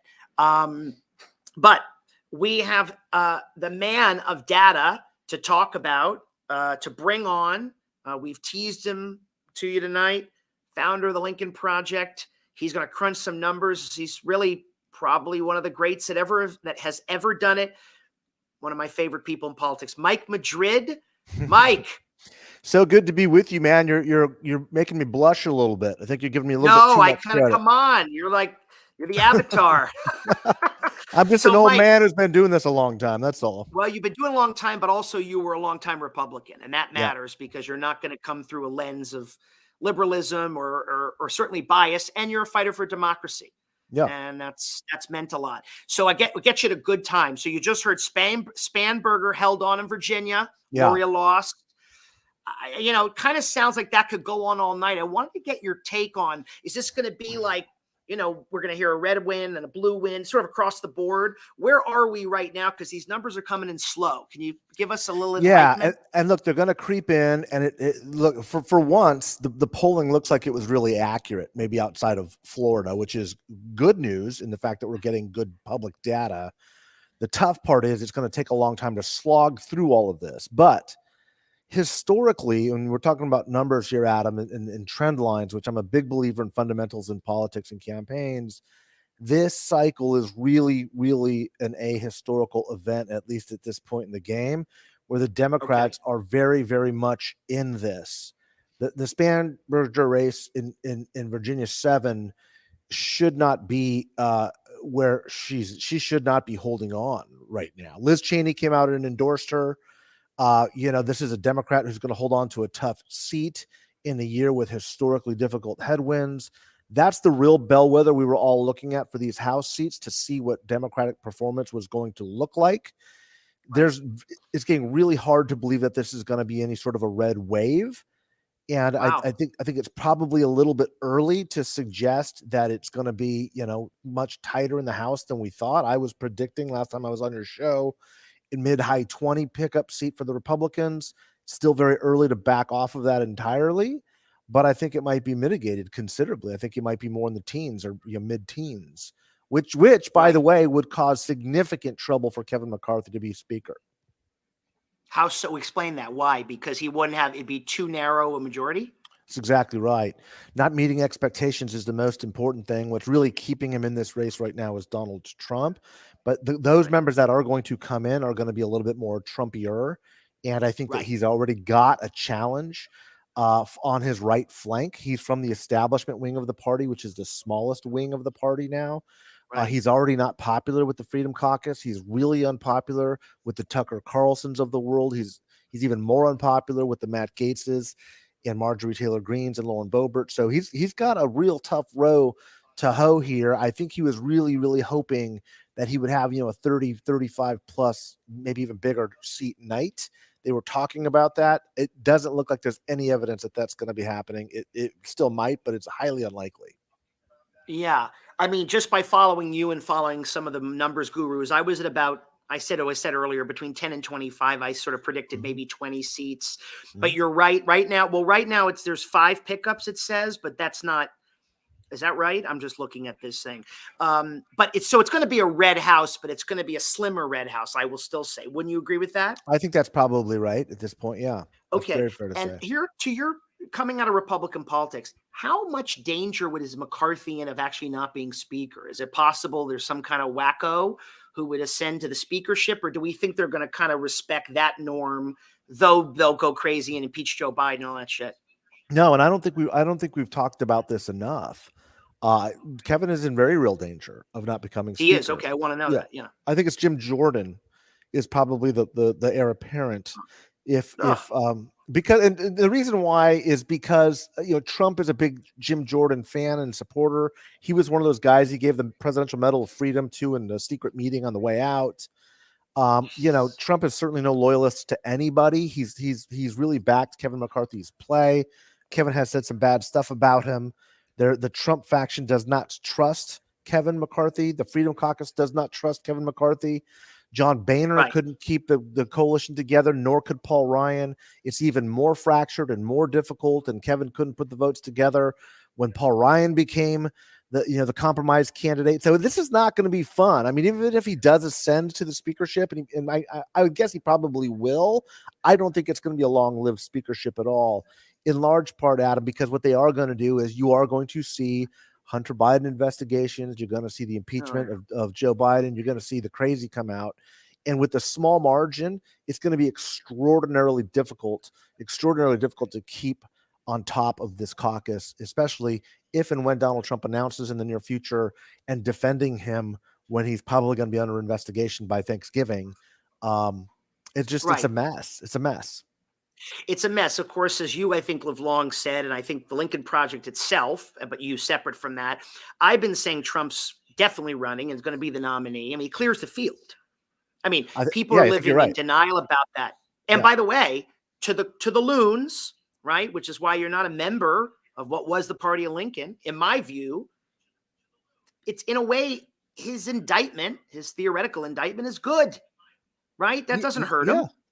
No, it helps them. I mean, it becomes a political cause. I mean, MSNBC and Twitter, they're in their own ecosphere. And it's like, what's that got to do with the price of eggs? Yeah, well, the Republican base has been, it's been groomed to accept that. Like, of course we're persecuted. Of course this is what the left does. They're going to make up stuff about us. And of course they call him corrupt. And none of these things are true. And it's just this fantasy land that he has cultivated very successfully for years. And frankly, it's his best legal strategy to stay out of prison, is to cause such chaotic unrest in the country that having a mob behind him is now his last legal protection. I mean, it's obviously not a legal protection, but it's the last gambit that he's got. And if we think he's not going to play that, we haven't been paying attention for the past 6 years. He's absolutely going to play it. He's going to lean into the crazy. He's hopping people up. He's open about the QAnon stuff. The calls for violence have begun. What's happening tonight in Arizona and Nevada are going to be two of the biggest stories, because there could be political violence by this weekend in both of those states. And it's being fomented by the Charlie Kirks of the world, the Carrie Lakes of the world, the Steve Bannons of the world. Bannon has been in Arizona all week. And I think Arizona is going to just be, I think there's going to be violence. And I think that's the goal. Well, we've seen the vigilantes. We saw the vigilantes in Arizona, whatever it was, a week or two ago. I was going to ask you to shift to these Western races. I want the viewers to know, and we talked about on the program, I just know it, that, you were really at the digital forefront in 20 of Arizona and Georgia. You got in the data, and you knew there was a pathway for the Democrats there. I know it's still too early to call. I'm worried about Nevada. I know the polls seem a little more optimistic for Masto in the last couple of days, but I don't know. What's your temperature out there? Great questions. And I think you have right to be really nervous. I'm still nervous about Nevada. I'm a little bit nervous about Arizona too, for different reasons. We can jump into those, but let's talk about Nevada real quickly. Most of the polling was showing Cortez Masto in a +1, +2 position coming into this late, which is good if she could get the Hispanic numbers that she has historically got, which is about a 35% support level for the Republican, meaning she was getting 65%. There was a lot of early summer, midsummer, late summer polling that she was not getting those same numbers. Laxalt was getting up into the 40s. That was making a lot of us very, very nervous. What has happened now is John Ralston, who's kind of the guru of Nevada. If you follow numbers, he's amazing. He's always calling this stuff right. He called it last night. He made a prediction that Cortez Masto would win by 2. About 5 or 6 hours ago, he called that prediction back because of the dramatic. Oh, he called it back. Because he said, this is the first time he's ever done this in decades of people watching Nevada. He called it back because he's saying that the turnout numbers are so low for Democrats in Clark County that it's probably insurmountable to get there. But here's the rub, Adam. Here's where it gets messy. The Culinary Union, which is the really big, political gorilla in Clark County, Nevada. This is basically the cooks, the cleaning crew, the janitors of all the Clark County is casinos. Vegas. Clark County is Vegas. So this is the cooks, the cleaners, the people who make Vegas work. This is a 60,000 member union, largely Latino, has pushed all of their members to vote by mail. They are banking those votes. So there's an enormous, and nobody knows the exact number, but an enormous number of mail-in ballots. Ralston is now saying, I don't know exactly what that means. I've never seen a situation like this before. The Democrats are going to have an extraordinarily large mail-in turnout, much bigger than ever before. The union is saying that's exactly what we planned for. So over the next few days and heading into the weekend, you're going to have the Republican in the lead tonight saying, stop the count. They're stealing the election. Every count that comes in is going to favor the Democrat. The margin's going to get smaller. And if it does overcome it, it will happen probably by Saturday, Sunday, Monday of next week. It's probably going to take about a week, folks. So buckle in.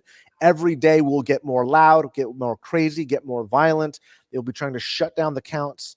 And, democracy, again, is going to be kind of in this really vulnerable spot. It's not unlike what we're seeing with Arizona. If I can shift to Arizona. Let's shift to it. Yep. There were some problems with voting machines in Maricopa County. But the I problems, saw that, the problems were not with tabulation. The problems were with the printed receipt. So it had nothing to do at all with the count. It had to do literally with printer ink, not printing out the documentation of the hard vote. Doesn't affect the tabulation of the tallies. This has become a cause celeb in the right wing. Bannon has already gone on his show and said they're trying to steal the vote. Charlie Kirk has said this is criminal. People should be going to jail. Carrie Lake has come out. The first batches now of electoral vote day have come in. They have been counted. It's about 60-40 for Hobbs, the Democrat. That's a big margin. It's not an enormous margin with the votes that will come in same day. It's probably going to be a close count, but the seeds have already been planted for, again, political violence and extremism and rioting if the vote doesn't go their own way. And as we know, because of who votes on election day, the chances of Democrats picking up more vote by mail-in ballots being counted is extremely significant. And so Democrats are going to start picking up votes as we get closer to this. All commonsensical. Any political professional can tell you this is exactly what's going to happen, but it feeds into this conspiracy theorist narrative in both of these two Western states, which are absolutely critical and will probably determine the balance of power in the United States Senate. I've noticed something interesting, Mike, and you're the guy to talk about it just because you know the numbers and you've lived through it and you probably worked on some of these campaigns. Yeah.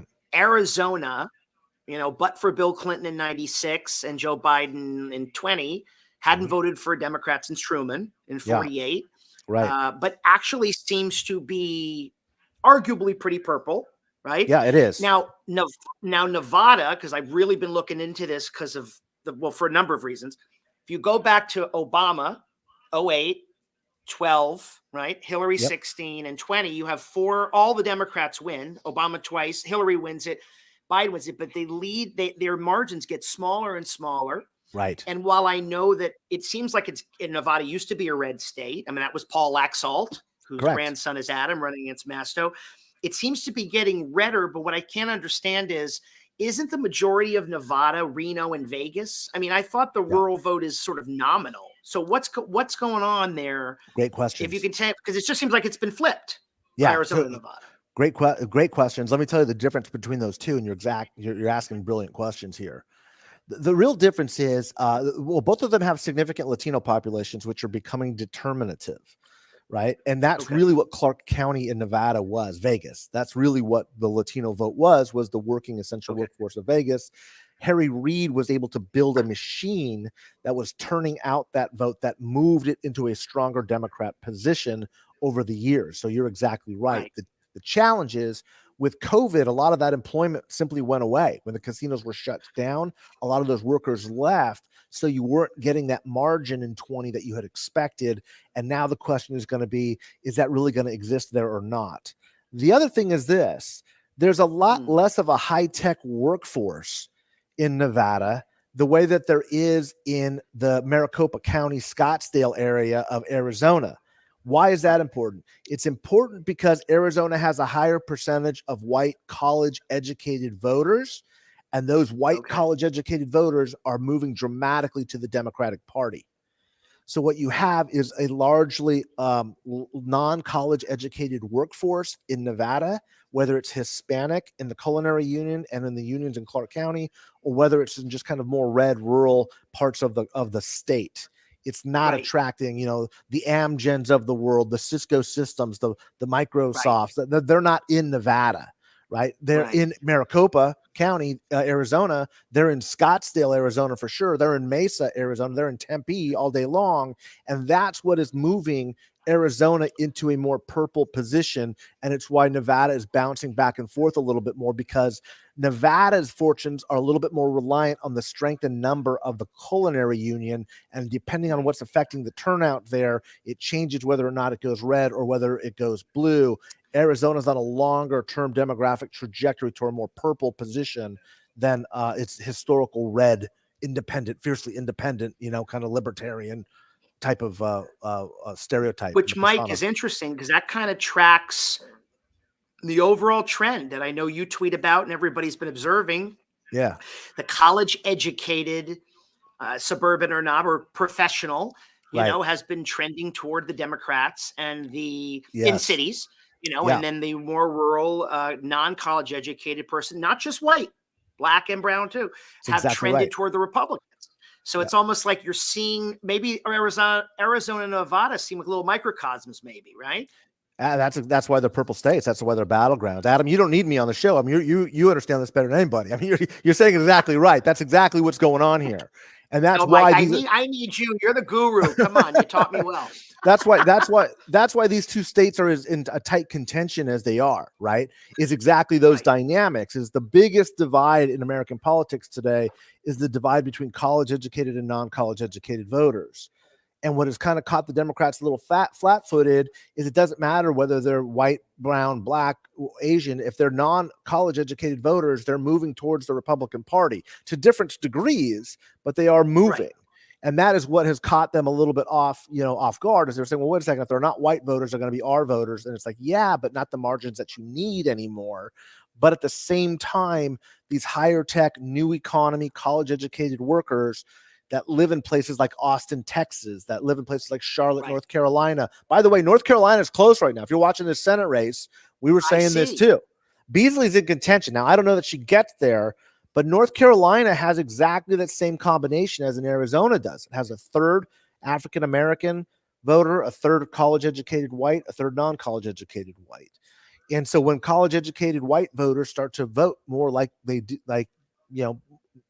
there's a tendency, unfortunately, in the South for college-educated whites to vote like non-college educated whites. But North Carolina on paper should be a more purple state, and a race like what you're seeing tonight is an example of that. Beasley is overperforming Biden's numbers in most counties by 1 or 2 percentage points. Biden only lost North Carolina by 1.7 points. So she's right there. She's right there. Right. North Carolina would seem, I said earlier, we had people on from Florida, that I don't think Florida is going to be that relevant. You look at the results tonight in terms of the presidential in 24, but North Carolina, all eyes should be on that. Obama carried it that first time, and it really has been purple. It could be another Georgia. Roy Cooper's a Democrat, popular Democrat. They've always been 50-50, though. They had, Jesse Helms, and then they had at the same time I can't remember, not Faircloth, the other guy. Boy, you're going way back now, Adam. You're too young to remember those names. No, I was an intern on the Hill as a young guy. I can't think of the guy's name, but he was Lodge Faircloth, wasn't it? Yeah. Lodge Faircloth. Right. So that's old South, man. That's the old guard there. That's old Southerners. The old guard. Yeah. Old Southern party. What I was going to ask you, Mike, since before you go, is the Latino vote, which you've been looking at, which is always, I think, in my opinion, we talked about this on the program too. It's like Latino vote, like that encompasses everybody who's Latino everywhere, which of course it doesn't. Right. But certainly you tweeted something about a baseline number where if the Republicans or if the Democrats can't hold a base. Yeah. There's a problem ahead. Yeah, I got some flack about this too from left and right, and that's okay. That tells me I'm usually right in the right place. So look, let's set Florida aside for a second because you characterized it exactly right. Florida is now an anomaly. Florida is a Republican state. It's not a battleground state anymore. It's like Ohio. We need to stop thinking these are battleground states. New states are coming into play. North Carolina is one of those. New Hampshire is becoming more Trumpy. It's becoming more Republican. Wisconsin and some of the Great Lakes are becoming a little bit more pro blue, a little bit more purplish. So the 270 map is changing, and we'll talk about that. The presidential campaign begins next week, I guess. We'll talk about the 270 map because it is different. It's not the old map of Florida and Ohio anymore. Those states, they're not in contention. It's now Arizona, Georgia, North Carolina, and Wisconsin are now kind of the roadmaps. But anyway, set that aside for a moment. Florida dramatically overproduced for DeSantis tonight. Huge numbers out of Miami-Dade. Overwhelmingly Cuban, overwhelmingly Venezuelan, a lot of Puerto Rican, not entirely. Mexican-American is about the fourth or fifth biggest. Everywhere else, almost virtually everywhere else outside of New York and the Eastern Seaboard, the Latino vote is the Mexican-American vote. Okay. Right. And so the baseline for Democrats has always been basically about 70%. If Republicans stay below 30%, they're in a good spot. And you're looking at states like Nevada, where Cortez Masto has gotten 34, or the Republicans get 34% against her. It's why it's so close. We just talked about that. Arizona has poked its head over. Republicans are getting into the kind of the low 30s. Texas has popped up into the high 30s. So the question really becomes, California has always been about 27, 28%. It's always been in the high 20s or very, very low 30s.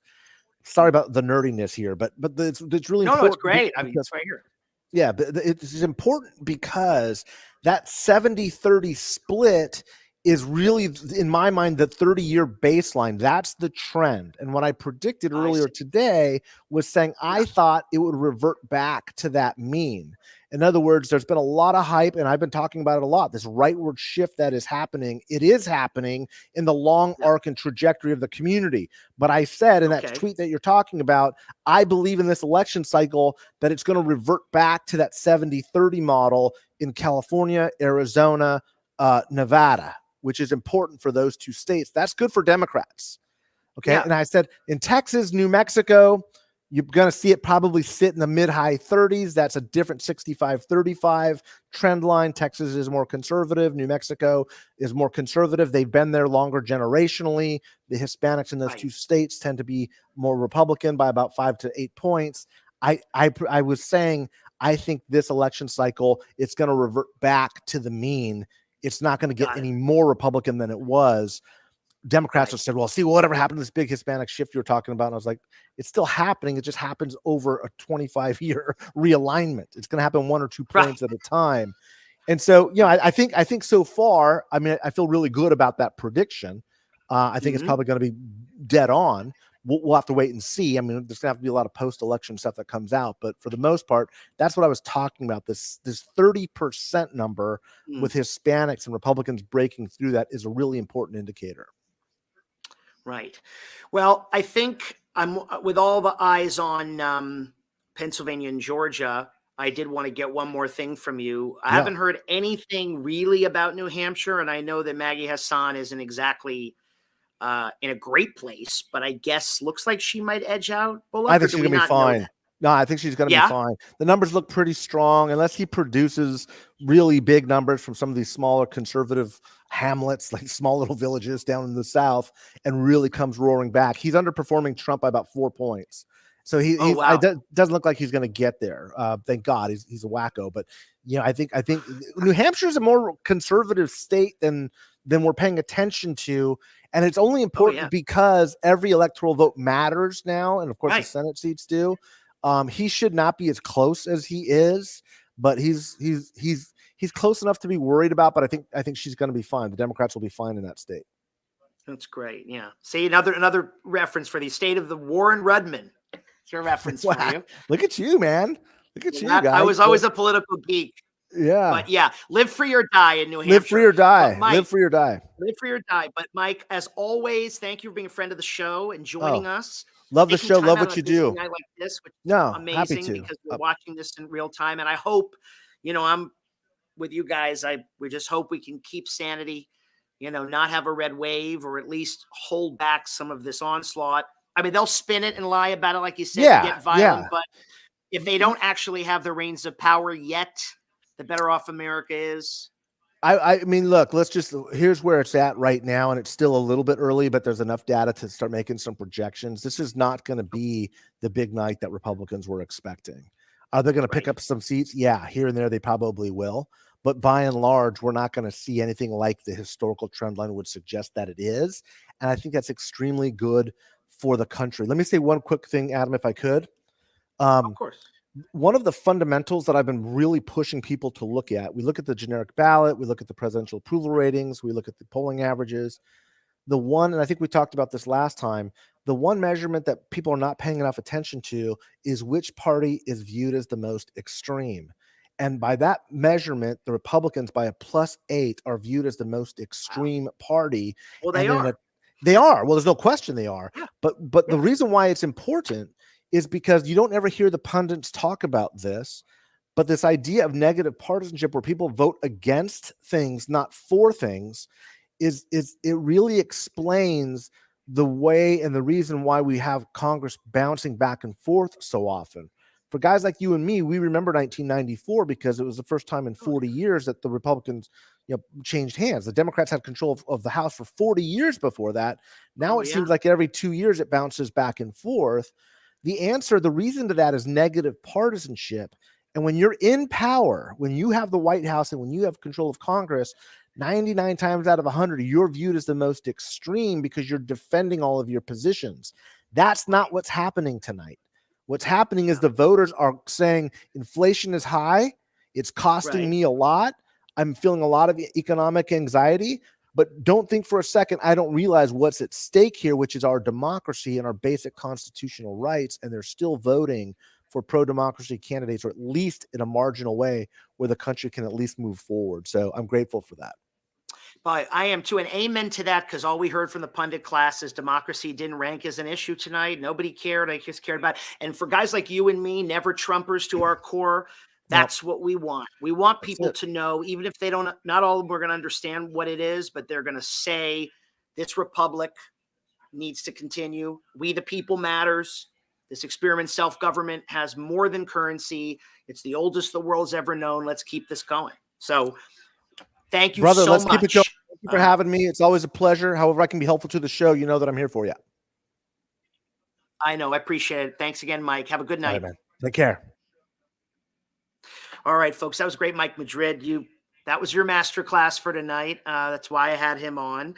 And in protecting democracy, we're talking about protecting fundamental liberties, right? Individual rights, which have been under siege by MAGA. And of course, this year there was a seismic shock sent through our polity, our culture. And again, you're seeing what appears to be not a huge red wave, perhaps a red pickup, but not a red wave. People fighting for democracy. But how about the Dobbs decision? There was a lot of aftershock of Dobbs back in June when Samuel Alito handed down that decision, ending nearly 50 years of the federal right to an abortion. Sort of a long-held achievement of the far right, going back to the early 70s. And, this was a big thing. And it's been an ongoing battle for women's rights and civil rights. And all of these things were, I think, blueprints or paved the way for LGBT rights. And so, the elimination of that federal right. And before my conservative friends correct me, I understand it's still legal in certain states. It's up to the states. It will be up to the states. But that means that if you're poor and you live in a state that has no abortion clinics, you can't get an abortion. So that's unequal access. And that's absurd. But anyway, we do have an official projection, if I may jump in. Fox was right. Greg Abbott, reelected governor of the state of Texas. Boo to that. I don't think it's a surprise. As I said, Beto just wasn't going to pull it out. I expect Brian Kemp to be declared the winner, governor of Georgia, over Stacey Abrams as well. Again, I have nothing against Beto, just so you know, of course, or Stacey Abrams, but they're not winning. There's 2 times in a row. Beto ran for the Senate last time, but that's it. They've done great work for the Democratic Party. Certainly, I would have preferred Beto O'Rourke to be governor than Greg Abbott, but he's getting a 3rd term despite it all. Despite the horrible abortion law here, despite the tragedy at Uvalde, the failure of the grid. You know what? Texans did not want Beto, and that's that. So people who think Texas is going blue this year or next year are going to feel blue because it's not. There are shades of purple there for sure, and it's important that everybody knows that. In other news, with 62% of the vote in, Josh Shapiro, breathe a sigh of release, 55% over Doug Mastriano's 42% in Pennsylvania. Mastriano's he was an insurrectionist at January 6th, definitely a sympathizer of the far-right nationalist crowd. Right now, with 50% of the vote in, Katie Hobbs in Arizona is at 57%, only half the vote in. Kari Lake's at 42%. That's a much bigger spread at this point than I ever would have thought. She's a nut, Kari Lake. I hope she goes down in a blaze of defeat. But wow, again, to Mike Madrid's point, if this were a red wave, you'd be seeing Republicans snatching up all these races, and they're not. There's been talk about the New York governor's race. I think it's been ridiculous, but Kathy Hochul is in the big lead right now with 42% of the vote reported over her Republican opponent, who is also an election denier, Lee Zeldin. Not that New York was in play, but history lovers and people who follow this stuff may remember that in 1994, and Mike referenced that shockwave year, which was a huge red wave during the first term of Bill Clinton. George Pataki, Republican, guy I voted for actually and rather liked, an old-time New York moderate Rockefeller Republican, defeated Mario Cuomo in New York. He unseated him and then went on to win re-election twice. Different New York. No Republican has won the governorship in 20 years in New York. So interesting. 83% of the vote in Georgia. Obviously, all eyes on that. Herschel Walker.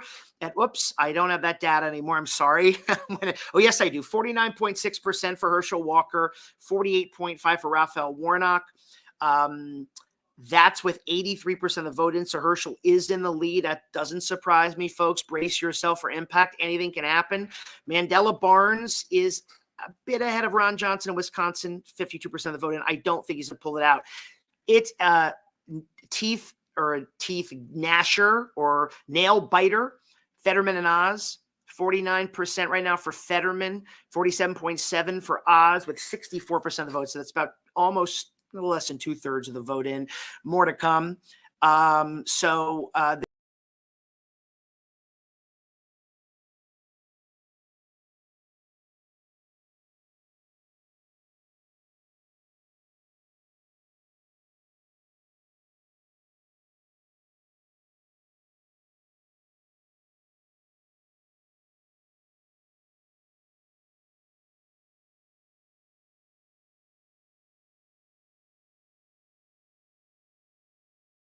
You know,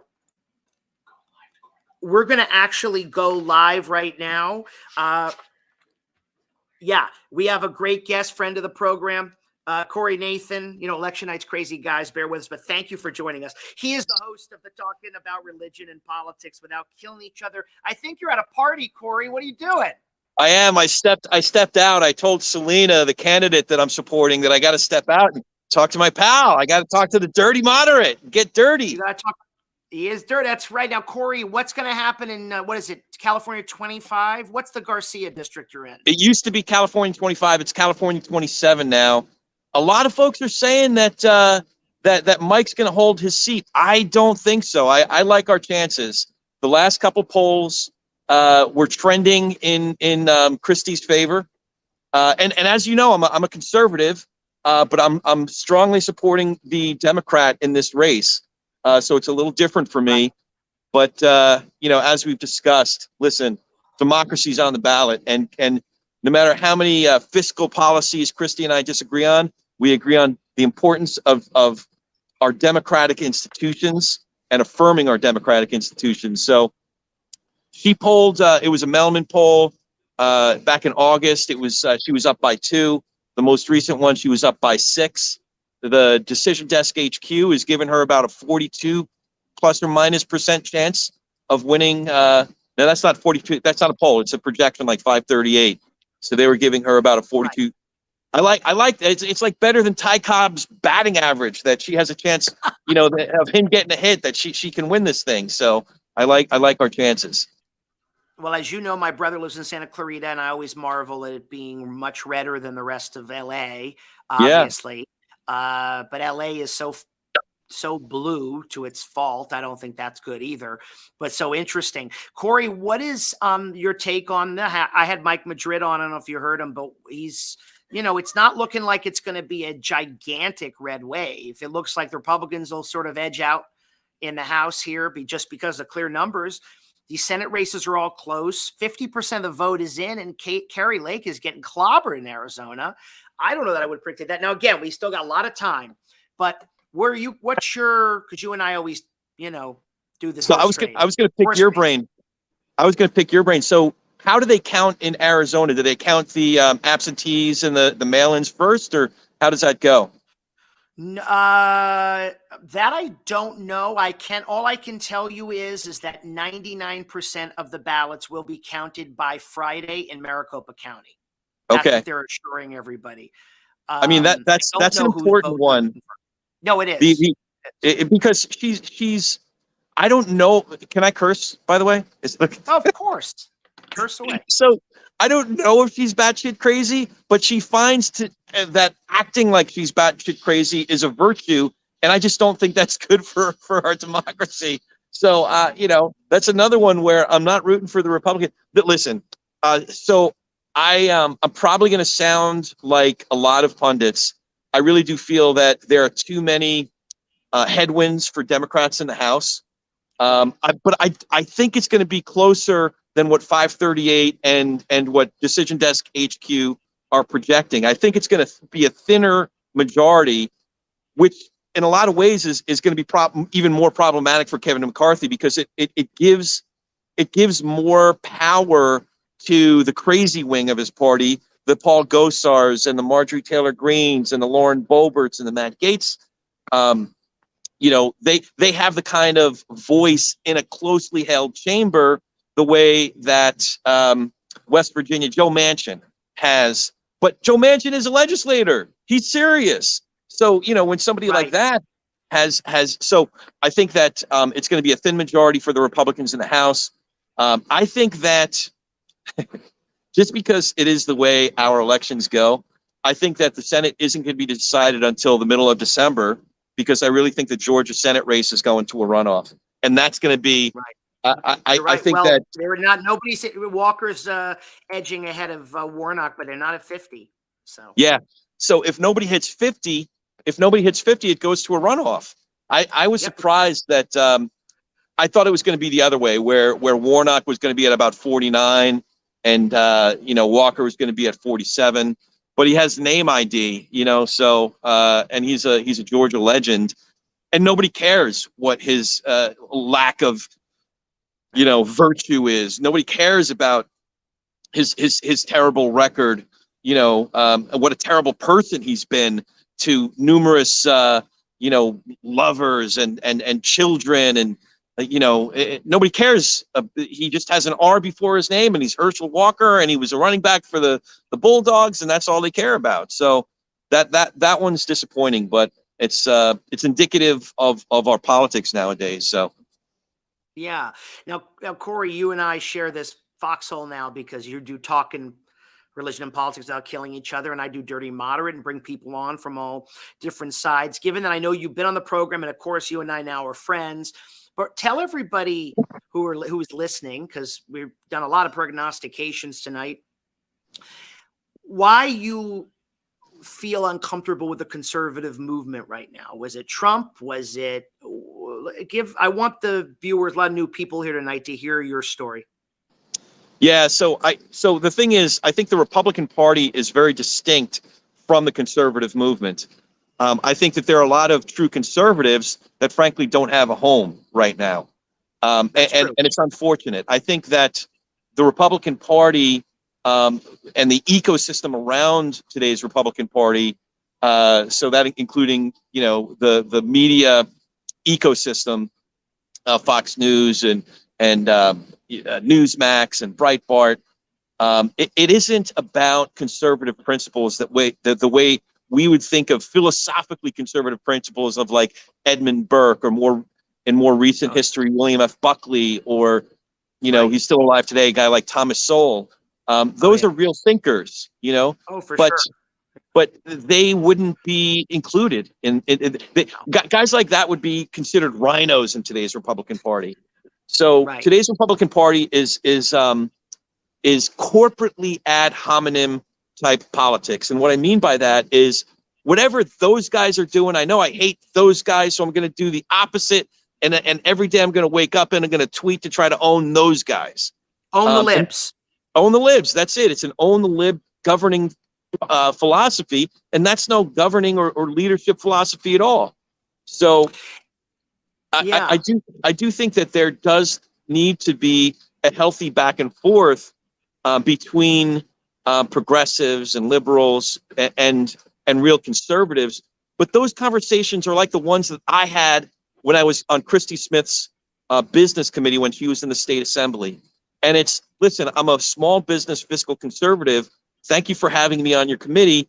We disagree way more than half the time, but we're still, I'm the loyal opposition on a lot of issues. And we're still ultimately going to find some places of agreement where we have common ground.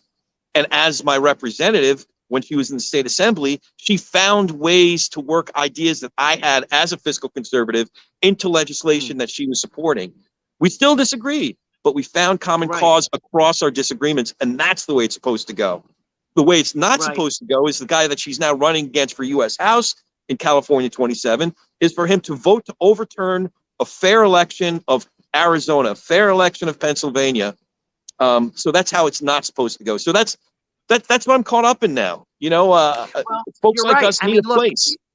I've made sort of common cause. I mean, I'm politically homeless. I guess I don't know, center right. I don't know. I mean, I'm a unicorn, but I certainly know that this country does better in a two-party system. That's what we have, with a real viable exchange of ideas where there's a center-right alternative to Democratic craziness, and there's a lot of Democratic craziness, but that alternative has to be rooted in good faith, in virtue, right? In old-time conservative values, which propose a proactive alternative. I'm old enough to remember when the Republicans were the party of ideas and all that stuff. And now you're right. It's own the libs, blame Biden for everything, be completely anti-intellectual morons, right? And just, and most nefariously spread the big lie. And here's the thing. You aren't conservative if you don't want to conserve the most important thing in this country, I think, or one of them, the peaceful transfer of power.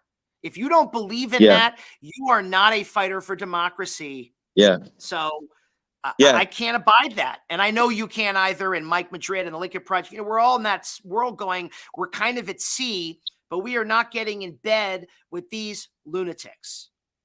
Bingo. Yeah, exactly. That's exactly right. And I'm actually encouraged, even though it's going to be a rough 2 years. We're going to have 2 years of Hunter Biden hearings and all kinds of nonsense in the House. They're going to impeach Joe Biden because, I don't know, he farted or something. Like, it's going to be ridiculous. It's going to be a clown show. I'm sure that'll be the reason. Right. They've already got him prepared. And but, I'm still encouraged because we have folks from a wide array of perspectives that are really intelligent, really talented. Some of the even political professionals, practitioners like Mike Madrid and the guys from the Lincoln Project, and then Ron Steslow in politicology. Some of the most successful practitioners have left the party and are now working in common cause with folks that, we disagree on so many things. But what we agree upon is what you said before, are democratic institutions, peaceful transfer of power. So if we don't have that, we don't have anything. So I don't know, maybe we'll be talking about the new country of California in about 3 years. I don't know. I could see the union splitting up somehow. Well, I love it. Corey, you're such a friend of the program. I can't wait to have you again. And please, I'm going to see you in LA anyway, but come back and see us at Dirty Moderate. Thank you for your insight as always. Absolutely. When you come up, Larson's on me, okay? Oh, yes, I'm doing it. I'm there. All right. Sounds good, pal. Be well. Thanks, Corey. We were talking about the descent into Republican madness, the curbing of individual rights, the seismic shock of Dobbs, which I think might be a lot of women tonight, came out for Democrats. This could have been a bigger red wave without the Supreme Court acting like total fucking troglodytes and invoking things like witchcraft in the Puritan era to justify the government owning women's uteri. It's absolutely outrageous. It's disgusting.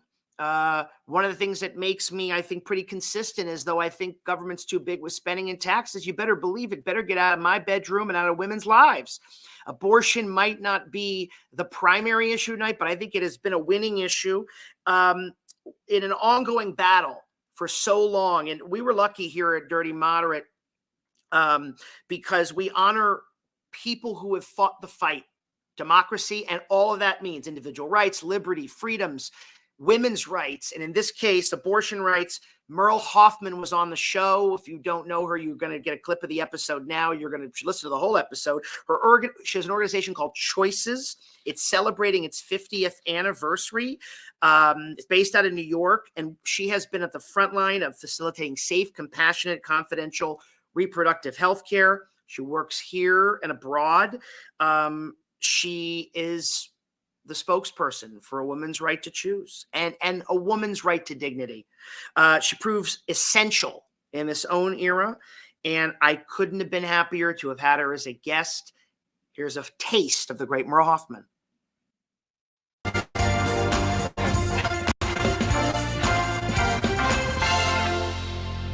Choices provides hospital-level health care with a family doctor feel.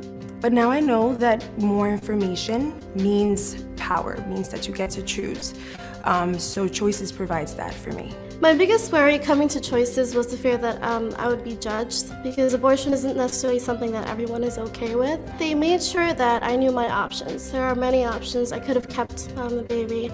I could have considered adoption, but they really did tell me about each option, and they went through my life and how it would affect me. It was 100% me all the way through and everything I've done.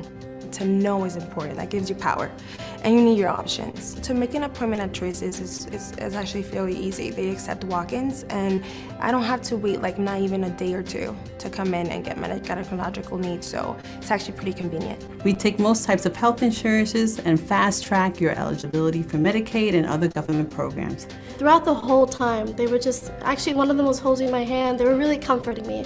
I really felt like they were my family. They actually did counsel me on birth control after to make sure that I didn't put myself back in the same situation that I came here for. And Choices is part of my life, Choices is my choice. So I wanted to give back.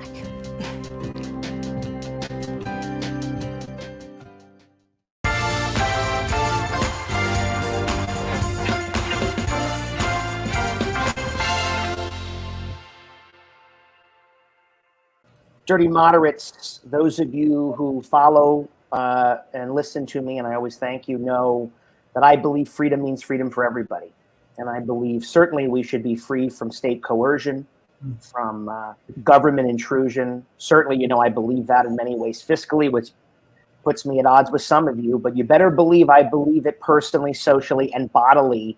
In the wake of the horrible, I'd say tragic Dobbs decision by the Supreme Court about a month ago, I thought we could not have a discussion about the implications of this, about what it means for women, women's health care, women's reproductive rights, and the like. So I thought I would bring to the podcast a true pioneer in the world of women's activism, women's health, women's empowerment, and the infrastructure that should come with it. I welcome Merle Hoffman to the podcast. Merle, thank you for joining.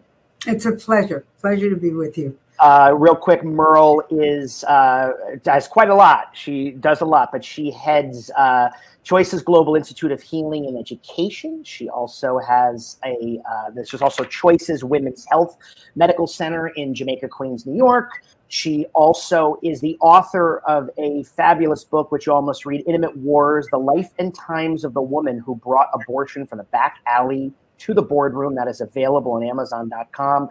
But Merle, let's go back to the beginning. All right. For those of people who don't know you, and I'm so glad that they will now know you. Obviously, your big push for activism started before even Roe was legal, right? In 1971, when New York became, was it one of 4 states to legalize? Yes. Oh. Prior to Roe, there were 4 states that decriminalized, legalized abortion. Okay. New York was one. So we had legal abortion in 1970, which was 3 years before Roe. Right. And yeah. So my entry into the world of legal abortion was very circuitous. I had studied originally to be a concert pianist. Wow. Yeah. My family was very musical, and I had a lot of talent, and that's what I wanted to do. I wanted to be a great concert artist. So my adolescence and much of that time was spent practicing and reading. I was very serious, and so I was reading, practicing, and I went and I studied in Paris, and then I came home and had one of my few existential crises. And say, well, do I want to spend my life, so hermetically? Because as a pianist, really, I mean, if one plays in an orchestra, you're with other people. But basically, as a performing pianist, is practicing. Solitary existence. Yeah. Very, very, very solitary. Yeah. And I decided I didn't. Yeah. So when I was 22, I went to college. Mm-hmm.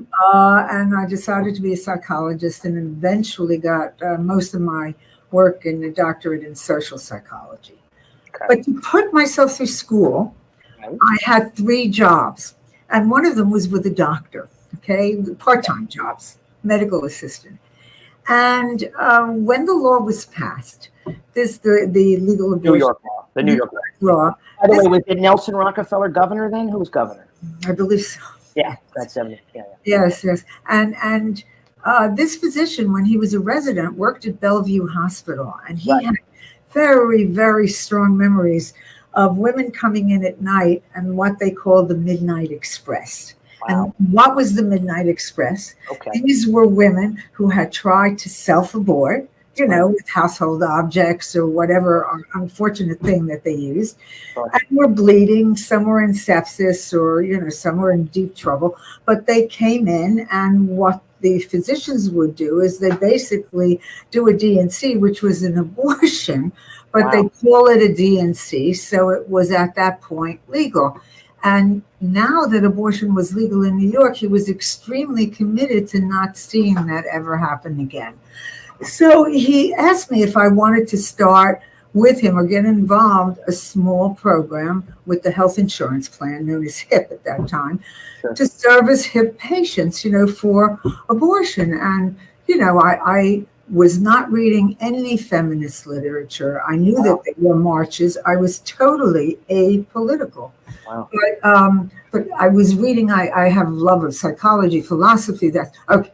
But I was very curious. So I said, okay, it sounds interesting. So we started. And you really have to remember that the world of legal abortion was a whole new planet. Of course. On Monday, abortion is a crime, a sin, a terrible, terrible thing, the worst thing that you can do. On Tuesday, it's legal. And women are lining up, and I'm literally lining up outside of the clinics to have them. But there are no structures. There's nothing known as counseling. There's a informed consent. Because it's entirely done for the very first time. Yeah, and let me insert one thing. The tragic inverse of the story you're telling is the story we all heard about the Houston Health Clinic on the day of the Dobbs decision, where women were in the waiting room and they said, sorry, we're closed. Yeah, and the little 10-year-old girl who had to go, who was... Yes. Sorry, I meant go back to your... Oh, yes. It's so my first patient comes from New Jersey because abortion was still illegal in that state, right? It was still illegal, New Jersey. Illegal, right? Because they didn't legalize. New York did. So she comes from New Jersey. That's my first out-of-town patient. Got it. And she's white. She's married. She's Catholic, and she has 3 children. There is no way that this woman can have another child economically. No. And she's terrified because, what do you know about abortion? What you know is that women die, they're butchered from illegal hacks.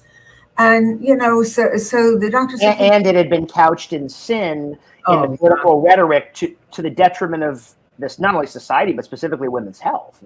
Absolutely. So here she was. And, he said to me, I remember the physician, well, you should go in and talk to her, counsel her. And here I am at 25 years old, what do I say? What am I supposed to say? And I think about my courses in Freud and Jung, etc. They don't compute here. So I just went in, and it was really one young woman talking to another. And then I stayed with her during her abortion. Wow. And I held her hand. Is this 1970 still? Or are we still in the same? 71. 71. Wow. And I held her hand. And there was a kind of, if I may use this word, I just try to think about it. It was like an epiphany for me. Right.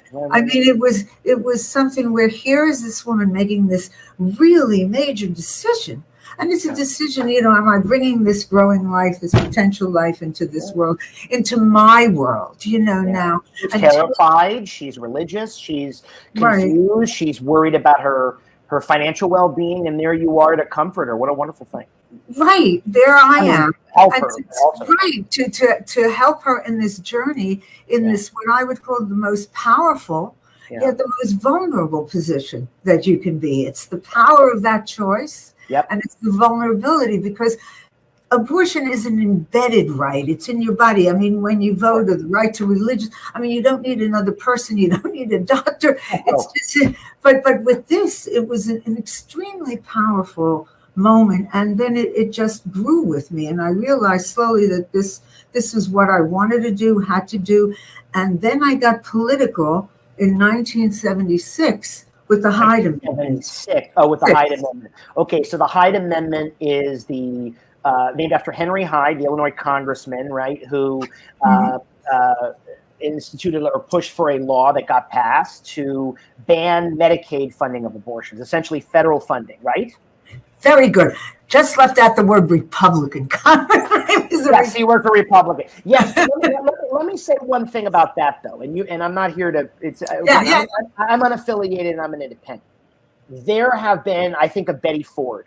Think the old-time moderate Republican women who were pro-ERA, pro-women's rights. Before the moral majority nut jobs came in, there was a different view of who should get an abortion and who shouldn't. So it wasn't all Democrats. Henry Hyde was just a right-wing lunatic and very Catholic. But anyway, go on. Right, very good. And you remind me, I have a great story to tell you about when I debated Jerry Falwell. Oh, wow. All right, here we go. We're going to hot take. But wait, let's go back to the Hyde Amendment. Okay, and then we'll go. Okay. So here goes with Henry Hyde. I see him on TV. When he sits there and he says, I would love and want to save all the babies, but I can't. So we will just save the babies of the poor. And I am going to stop Medicaid abortions for poor women. Okay. Now, these were my patients. These are the women I work with every single day. And, majority of women, and I don't need you to tell me, I know you can reflect it to everybody. When abortion gets restricted, the undue burden falls on the most vulnerable, on the poorest women. Who do they think even now, a rich woman in Texas is going to get out of the state. They're not going to go after, and they might, but she'll go to California and get an abortion. But if you're poor, you're not going anywhere.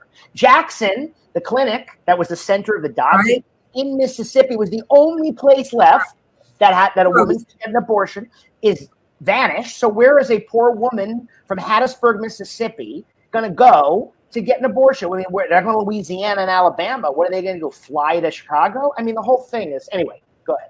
Yeah, so they would close down. Okay, so I'm looking at this and I have this immediate visceral reaction. This is not fair. No. This is not right.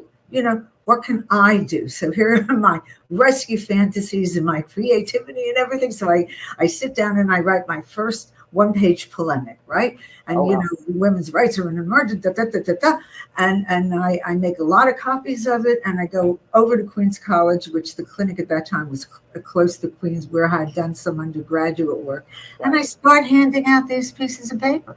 And I said, do you realize what's happening? They cut off Medicaid for poor women. Who will be next, et cetera, et cetera. And then, you know, they look at me, this is a white middle class, right, student body, and it was like, well, I can always, just what you're saying, I can always get one. I'll be able to have money to fly and do this and do that. And then that's what taught me so deeply the race class divide in this country. I mean, it was just boom. And I have said often, and I feel very strongly, that that's when the pro-choice women's movement should have been out there in force, because nothing was done. I mean, he passed it, and it's still in existence. I know. It's every year they voted in budget reconciliation, right? Right. So that was Arrow 101 on our side. You never underrate the opposition, and they did it continually. Well, I mean, I want to ask you two things, but before I ask you about the sort of inner years here between 71 and 76, because Roe happens in 73. Right. I think I was thinking about you today, and one reason I want to have you on, because, you know, I'm an old soul and you were a young woman, and but you were around for Phyllis Schlafly and this entire Stop ERA movement. And I guess what younger people don't know, I mean, I'm almost 48, so I guess I'm somewhere in between, but as a student of history, of how feverish and passionate and organized the right was to feminism, gay rights, and all that stuff, though Nixon and Ford and those people were for the ERA until these whack jobs came along and mobilized a grassroots support that would end up being part of the, sadly, conservative coalition, and you know, and votes. And so out with the window went the idea of women's rights and autonomy, but there was so much progress being made.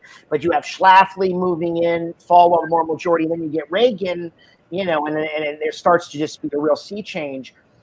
When between 1971, when you did that first abortion, you helped that woman from Jersey, till this till the Hyde Amendment passes, Roe's in there. What goes on to help shape you in those 5 years? Like, well, that feels like a crucial period in your life. What shapes me is the patience and my experiential reality. I mean, every day listening to the stories, thinking about, I developed what I call patient power. Now, this is very interesting. A lot of the Patient Bill of Rights, is that what this is? Yeah, this was the precursor of the Patient's Bill of Rights. Okay, tell us. So what happened was women would come in and they presented, and, you know, of course we counseled, because as a psychologist, you know, I would always want to talk to them or have people, and I did so much of the counseling. You know, what happened? How did you get pregnant? Well, you know, my doctor told me to go off the pill and use foam. Or my doctor really just only likes the pill. Well, I don't really do well on the pill, so I didn't take, you know, one after another, and I named this iatrogenic pregnancy, which is... One more time, say that again. It's called iatrogenic, which means caused by the environment or a hospital, like you go in for your tonsils, you get a staph infection. So these women are being treated by these men. And at that time, you know, it was mainly male doctors and female patients. And, you know, there was no Our Bodies, Ourselves. There was no internet. There was no place to get any kind of other information. So they were, in a sense, you know, victimized by their doctors' prejudices. And they had many, many of them.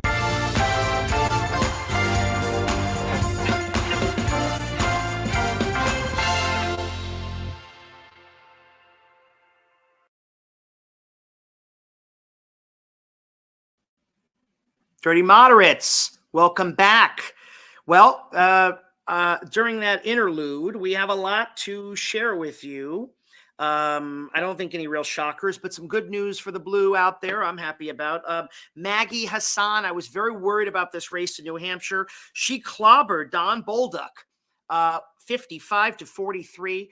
New Hampshire, which can trend red in New England, has proven itself a durable bluer state in the last 20 years or so, maybe a little longer than that. Maggie Hassan, I was worried about losing that seat.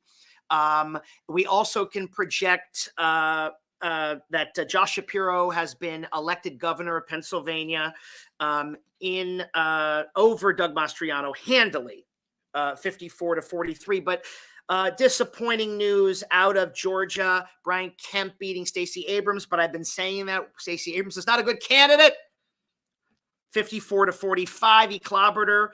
J.D. Vance has defeated Tim Ryan. And I have to say, this one's a heartbreak. I've been on the Tim Ryan train and wanting Ryan to be a senator. He gave up his congressional seat. He is the great Democrat, the man who speaks to the issues, but apparently not enough to the Buckeyes. Ohioans famously voted both Democratic and Republican. They have another senator who's a Democrat, Sherrod Brown. Not only did they not choose Tim Ryan tonight, they chose Mr. Hillbilly Elegy, the Yale Law School man who wrote the Hillbilly Elegy book about Appalachia, who said Trump was the next Hitler, who smooched Trump's big old butt, got the endorsement, and it rode the bullshit to the Senate. The Senate is going to have J.D. Vance. This was a 53-46 win, so by 275,000 votes roughly. That is not what I wanted to hear. I don't think I was actually expecting it, but that would have been a pickup. The current senator there is a Republican named Rob Portman, sort of moderate conservative, decent fellow. He's hiring, and now it's going to be Vance. So right now, that's where we are. Now, Shapiro, good news, beat Mastriano, as I said. Walker are neck and neck, and Fetterman and Oz are neck and neck. So that is, we've got our eyes on this. I think Walker was, correct me if I'm wrong, Jeremy, half a percentage point up. I think 87% of the vote is in, roughly. So that's interesting. Now, you do realize, again, in Georgia, if neither of these guys get to 50, we won't know the results until December, whenever the runoff is. We got to live through this again. We're probably not going to know Pennsylvania tonight. It's, again, as of just coming back on the air, I have Fetterman at a 41,000 vote lead. That's all he's got over Oz right now. So it's 49, 40, whatever it is. 1.2%. Okay. Is it still 41,000 votes or is it closing? It's closing. Closing. Okay. So Fetterman's holding on to that, but still no runoff need in Pennsylvania, but we are rooting for him, of course. So, I mean, I think it's sort of a mixed bag. I wasn't counting on this. I'm just glad New Hampshire didn't fall to Don Bolduc. I am, of course, disgusted by a J.D. Vance. Excited by Abigail Spanberger in the House hanging on. Very upset to lose Elaine Luria. But again, I still think, and you've heard Mike Madrid, you've heard Corey Nathan, we've been talking about this, there are a lot of seats tonight that will hold blue, but I still think that there's going to be a majority red because they only need to pick up net 5. We are one seat, the Democrats are one seat is all that's needed. You know, it's 50-50 Senate. So it doesn't look like right now the Democrats are going to hugely increase, but they may hold on. We don't know. Nevada, all eyes on Nevada. This is the thing. If Warnock edges, if Walker edges is out, for some reason we don't go to runoff. If we have an Oz win, or let's just say Warnock holds on and then it's Fetterman wins, but Masto loses, we're at 50-50 still. So does everybody follow me on that? I hope so. I know the numbers are coming fast and furious, but that is politics. I always say it's something like my Super Bowl. We love the data here. Jeremy behind the camera loves the data. Wait a second. We have projection? Nope. All right. We're on there with you. I know, not to get you all worked up here, but that's where we are at the moment. In contemplating Tim Ryan's loss, you take a state like Ohio. Again, Obama carried it twice. Hard to believe. Trump won it by 8 points, both in 16 and 20. So it's a red state. Florida's a red state now. These things are not going to be competitive, even though Democrats can probably keep winning. They're just not going to be winning very much in these states. And that's a sea change, whereas Georgia and Arizona are proving more purple, and North Carolina, as Mike Madrid said, could trend. But that's where the map's going to be. And we got a projection coming in. Okay, North Carolina, it is going to go Republican, stay Republican. Ted Budd defeats Sherry Beasley, who was proving a very viable contender, African-American woman and a Democrat. That is the seat of Richard Burr, the Republican in North Carolina. He is going to turn his seat over to Ted Budd. So that, again, eliminates another possibility for Democratic pickup. Right now, the only place the Democrats can pick up, it seems, the only real race is Pennsylvania. Georgia would be a hold. Nevada would be a hold. So that's where we are. And there's a lot of anxiety around this. But the Democrats don't play in Peoria, as the old saying goes. Certainly places like Ohio, and certainly a longtime Democratic state like West Virginia. Can you believe that? Do you know that not only did Bill Clinton carry West Virginia twice, Michael Dukakis carried it. Jimmy Carter carried it in 1976 and in 1980 in his losing re-election. It had been a long-time stronghold of the old coal working class Appalachia Democratic Party. That is a thing of the past. But there are people fighting the good fight, and they're not Joe Manchin, who have a D by their name and hawk for the oil industry, or the coal industry, excuse me. We got rural Dems that actually are fighting the fight. One of them is named Richard Ojeda.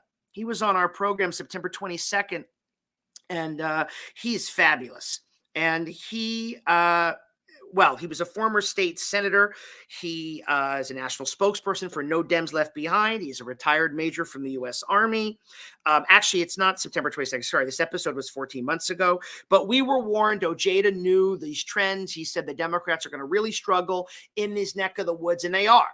And hence Ohio. But very knowledgeable. That he is so passionate. He was one of my favorite guests. He's a ball of fire, a great ball of fire. Maybe called the Jerry Lee Lewis of politics. Goodness gracious. Folks, here is a taste of the episode with the great Richard Ojeda.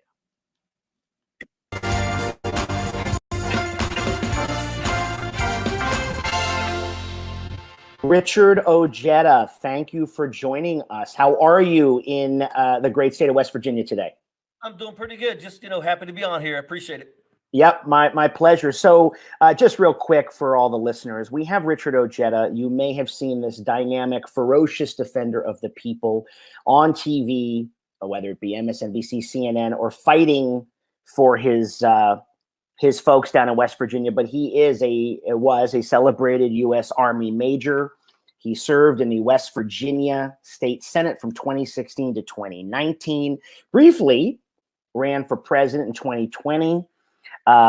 Supports a whole range of what you might call progressive issues. But the big thing I would say to start our conversation, Richard, is you are a guy who I would say, and I'm an independent who votes Democratic, but I'm an independent, but you are a guy that seems to me the unicorn that the Democratic Party needs, that it needs to start connecting. What say you? Well, I think you're right, but the problem with that is that the Democratic Party doesn't want somebody like me. They need somebody like me, but they really don't want somebody like me, and I'll tell you why. Tell me. Basically, it's what we do. It's trying to go and call people out. The Democratic Party doesn't want to hear somebody like me tell them, you just dumped $250 million on two races against Mitch McConnell and Lindsey Graham, and you lost. You dumped $250 million. If you would have took that $250 million and you would have spread that around the country, we would have flipped seats from red to blue in local races, in state races, and in national races. But you didn't do it. And they don't want me to call them out for that. Well, first of all, you're 100% right. And number two, the reason that's a tremendous blind spot, a blinker for the Democrats is that's the cultural disconnect we're talking about, right? They think that in everything is a national discussion, which it is. And I don't think that's for the better. I think that's for the worse. But we have a big country. with a lot of different people and a lot of different countries, you could argue. And for them to, I saw that too. I mean, I watched it. I was, sitting there saying, why? First of all, those guys aren't going to lose. Secondly, if anything, coastal elite money makes them look like a bunch of carpetbaggers anyway. It's like carpetbagger money. It's ridiculous. It's blue state money. It's whatever. When you're right, we got clobbered, or I should say the Democrats. I say we because I'm so against Trumpism as an authoritarian threat to this country. And as an independent who caucuses, I like to say with the Democrats, we got clobbered, Richard, down ballot. Biden won. We won barely those 2 Senate seats. But look, you're right. Look at state legislatures. The House, we're going to lose the House next year because we don't have enough seats anyway to hold. But anyway, go ahead. Well, I mean, and you think about that. Why? How could we lose the House? I mean, look at what these Republicans are doing. Look at these people. They're a bunch of clowns. And you're hearing that we're going to lose. And I'm sitting here thinking to myself, it's probably because we're not going to get into these fights. If all you want to do is not waste money, if all you want to do is spend money on blue candidates in blue controlled areas, the best case scenario is 50-50 with Kamala Harris being the tie-breaking vote. I want to flip seats in red rural America so we can take the power away from the Christian Cinemas and the Joe Mansions. I want to add more people to the Senate. I want to add more seats to the House. We need to beat some of these people. I can't believe that people like Jim Jordan and Matt Gaetz and them. Here's the thing. They've been in office for over 10 years. They've never pushed or passed a single bill that brought opportunities back to their people, and they get reelected? Well, on that point, you want to say, well, first of all, the Jim Jordan and Matt Gaetz are entirely unfit to hold office, okay? They've lied to their constituents. They perpetuate the big lie that the election, the freest and fairest election, was stolen. They are Trump bootlickers. It's a disgrace. They don't serve their people. They're serving a cult. But to your other point about flipping red seats to blue, I was just talking to my producers before about West Virginia. Okay, I've been a student of politics my whole life. I've always been obsessive, which is why I got here and why I am sitting here with you right now. I remember learning and then living through Jimmy Carter losing re-election carrying West Virginia in 1980. Michael Dukakis only winning 10 states in 88, one of which was West Virginia. Bill Clinton, of course, now he's a Southern boy, I get it, and he brought the nation together, twice winning the state by a big margin. But since 2000, the Democrats have been, but for a couple of Senate seats here and there or the occasional governor's race, been really party non grata down there. Why do you think this in other words, what's changed that all of a sudden the party of the people now is the party of cultural blue money and like you said, the disconnect?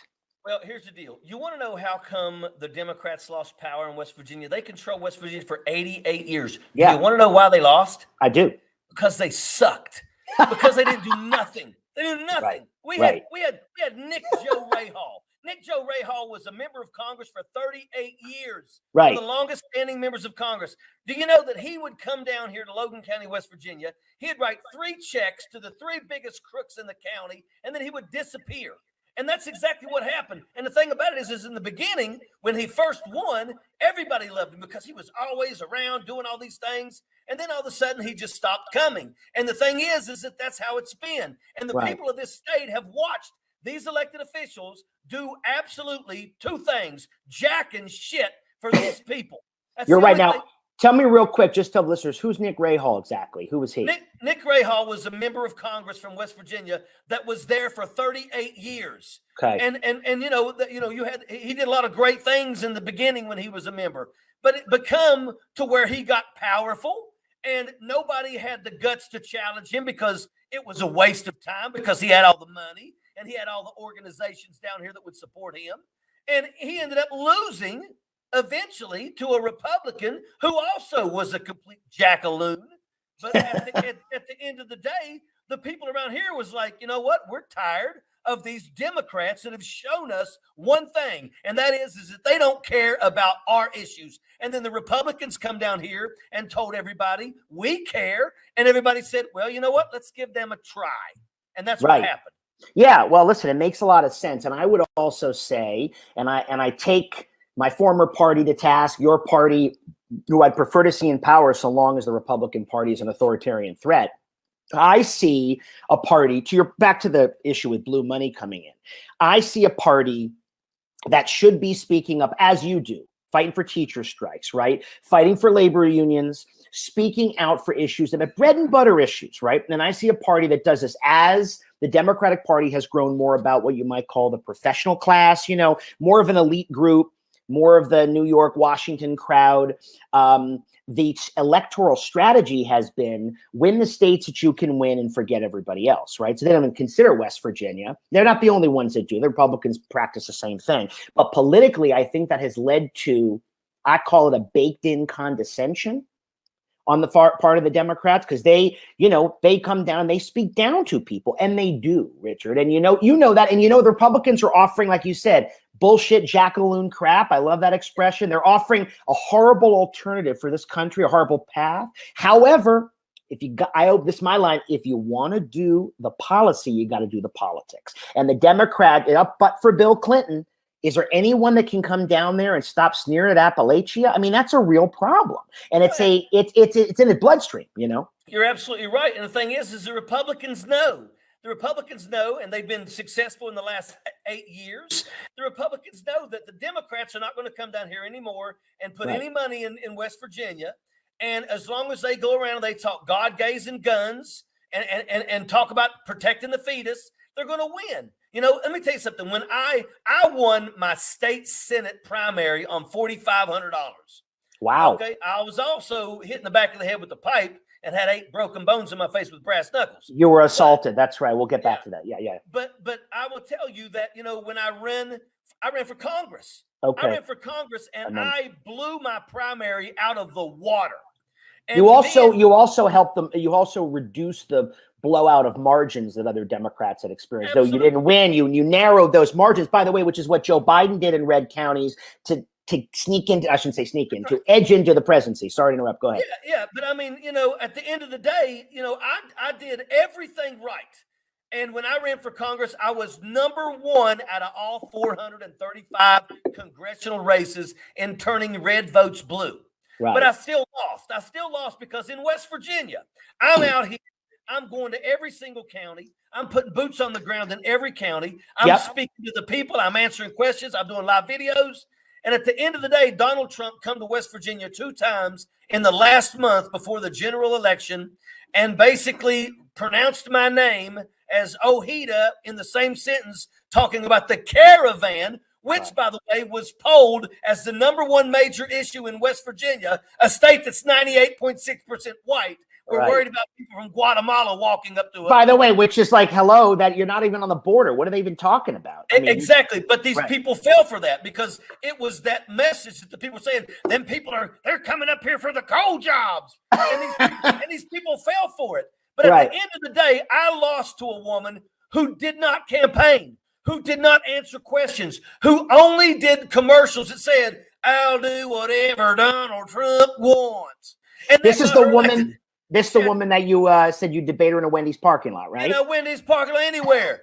She was garbage, and she still is. And the thing is she won re-election. She has done not one thing. She's voted against everything that we need in Southern West Virginia, but she has won re-election. Right. You know what? She'll probably run unopposed this time because nobody has the guts or the want to stand in and fight her because they know that the Democratic Party are going to say, no. We're not going to waste. We don't want to waste any money on you. I'm going to go through. You stop me if I'm wrong on any of these things. I'm going to go through a checklist of things that you support, okay, and then I'm going to ask you why these things, right, which seem in many ways like mainstream Democratic ideas. There's a secret sauce that's missing about how to sell that sauce, okay. But let's just go through that, okay. So obviously, the teacher strike, you were very pivotal. That's very important. We'll get back to that, obviously. Legal marijuana, you mentioned, okay? Now, you're for higher corporate taxes, obviously. Absolutely. You want to tax corporations. They're not paying their fair share. You want to tax individuals at a certain rate. You are absolutely a union guy or pro-union guy. You want a stronger labor union. It should be noted, by the way, when labor unions were at their height in the middle of the 20th century, everyone had health insurance, and we had a much less wage inequality. Yes, go ahead. What were we going to say? But understand, I support union members. I support unions, but you better keep track of your union bosses, because make no mistake about it, some of them, when they get in that position and they get comfortable, they turn that into a friggin' fiefdom, and that's how they are. They've stabbed me in the back before. And I support the members, but I'll tell you what, some of the leaders are garbage. Oh, they're living high on the hog. Again, more dues means more money in their pockets. Well, they've always been crooks, but that's another story.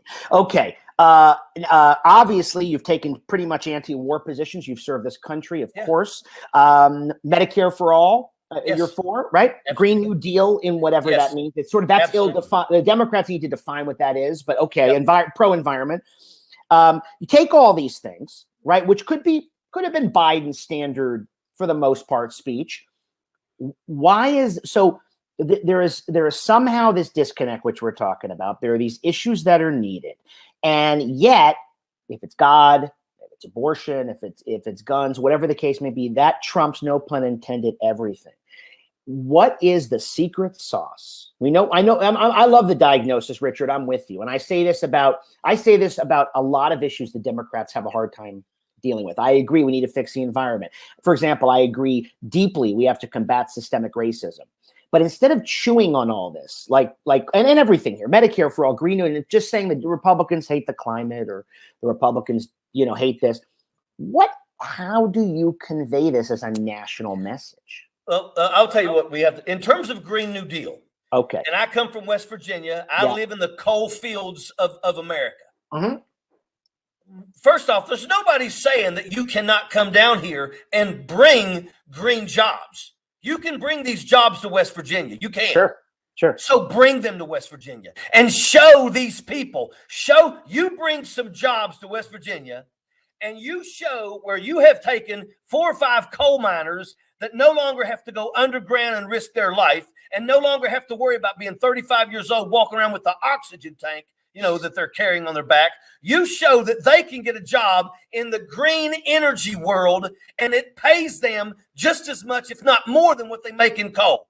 If you can do that, if you can come down here, that is the way you convey that message that lets these other coal miners say, I'm for that. Because the truth is that they have been told. They've been told by organizations like the Friends of Coal that are not friends of coal miners, they're friends of the coal operators. And they've told them that if you let solar panels, or you let them bring windmills to this area, you're going to be out of a job. And let me tell you something. That coal miner, don't hate the coal miner. That coal miner is working in one of the only jobs in this area that actually can guarantee that you're going to be able to afford putting food on the table and taking care of your wife and your kids. Listen, I'm speaking to, when I say this, I'm speaking to the coal miner, and I'll give you an example. And all of that is so true. Well, first of all, the fear factor of Green New Deal and socialism, which they don't even understand. But let me make a point about how you talk to people, which I don't have to tell you this. This is what you're the master of. And this is what I would do if I were running for politics. And it drives me crazy that the Democrats can't get their fucking ass together. Excuse my language. I'm watching the 2020 presidential debate. Right? I don't remember which one. They're all there. 8 out of 10 of those people to me are jerks, but that's another story. I wouldn't vote for any of those people. But Biden was there, Kamala, whoever else. And I don't remember who asked the question, who answered it. They were asked, do you support universal health insurance for people who come illegally across the border? And they all raised their hands. Now, I am as pro-immigration as anybody, okay? I believe that this country is a haven for those who have been lost or dispossessed or hurt. But if you are a coal miner who has lost his job or her job in West Virginia, and you don't have health care, and I know the Democrats have been trying to do it, the Republicans don't do shit, but you see presidential candidates up there saying that someone who comes over illegally can have it and you don't, you're mad.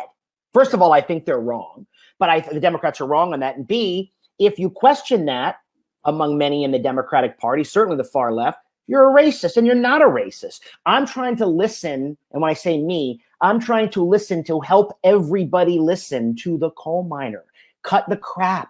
You know what I mean? Stop the middleman and the rhetoric. Do you follow what I'm saying? I think that right there, I don't know where you stand on that, but why the hell would you be for that when we don't have universal health care for American people? No, I agree with that. I agree with that. And my thing is, you know what? Look, I am all about putting people on a path to citizenship that shouldn't take 4 to 8 years. That's right. I'm all about people. I'm all about immigration. I'm all about giving people opportunities. But once again, it is a slap in the face if you're going to sit here and talk about, you're going to shower somebody with something that you can't give basic Americans that are actually Americans. I am as pro-immigrant as you can get. My family is come from immigrants. That's it. But at the end of the day, you know, you've got to be able to convey a message to these people down here that lets them know that somebody gives a shit about them. And these people around here, you know, let me tell you, you got to understand that another fear that these people have is to be a coal miner. You don't need to have a college degree. You don't even need to have a high school diploma. Right. You don't. Now, if you're a welder certified, you're an electrician, you're a mechanic, that always helps. But let me tell you something. If you're a healthy person, the coal mines want you. Right. So understand that a lot of these people go into the coal industry, and once you're there for a significant amount of time, it's easy for you to be making 6 figures every year. I've known coal miners that have brought home over $200K a year. And they didn't have a lot of money, and it's a lot of money in West Virginia. That's right. And understand that a lot of these people don't have college degrees. So to them, they're thinking, if you kill my job, if you take away my job that pays me $130,000 a year, and I am a high school graduate, or I got a GED, or I didn't even graduate from high school, they're going to fight you because they're going to say, you take away my job that pays me $130,000 a year, I'm not going to be able to do anything because everywhere else requires education. That's so they're right. going to fight for that. And the thing is by the way, I don't blame them. I don't blame them. That's, but that's, to the point of what, back to the healthcare thing, the Democratic Party, which is supposed to be delivering that, they can make all the excuses they want. They govern with chaos, as you know, and in very shoddy ways, slipshod ways, pick a word. And then you see the candidates up there saying, well, we're going to give everybody else healthcare. They haven't even given it to the people that supposedly support them, first and foremost. But number two, how about, this is the old retail politics. How about somebody coming down, instead of making assumptions about the end of coal, right? Telling people who either are working in coal currently or who have been put out of a job that the answer just isn't, Richard, back to the Green New Deal. This is where I think there needs to be a connect, and this is where there's a disconnect. The answer isn't just, well, we have all this green energy and solar energy, wind energy, by the way, all of which we need and all of which is going to be great for the economy. But it's going to take some time to get there. And what I think the Democrats often, the Republicans don't do shit, by the way, for listeners. I'm not defending. I'm saying they offer nothing. They don't do shit. They don't care.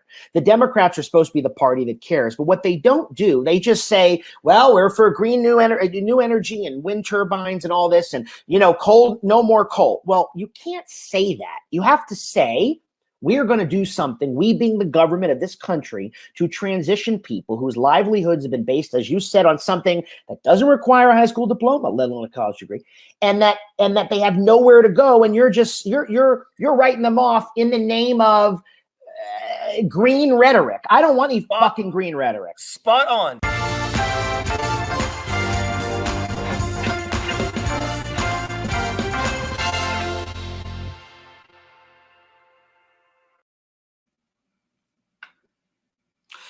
Dirty moderates, welcome back. So, the main projection we have for you, first and foremost, this shouldn't be a surprise. I think the media was making more of a horse race out of it. Kathy Hochul has been elected or reelected because she succeeded Cuomo after he stepped down, beating Lee Zeldin, the Republican, who happens to be election denier, by the way, handily. 55-44. So I just want to report them as they come in, just so you know. About 72% or so of the Pennsylvania vote is in the Senate race, I believe. Is Fetterman, Jeremy, still at 1.4%?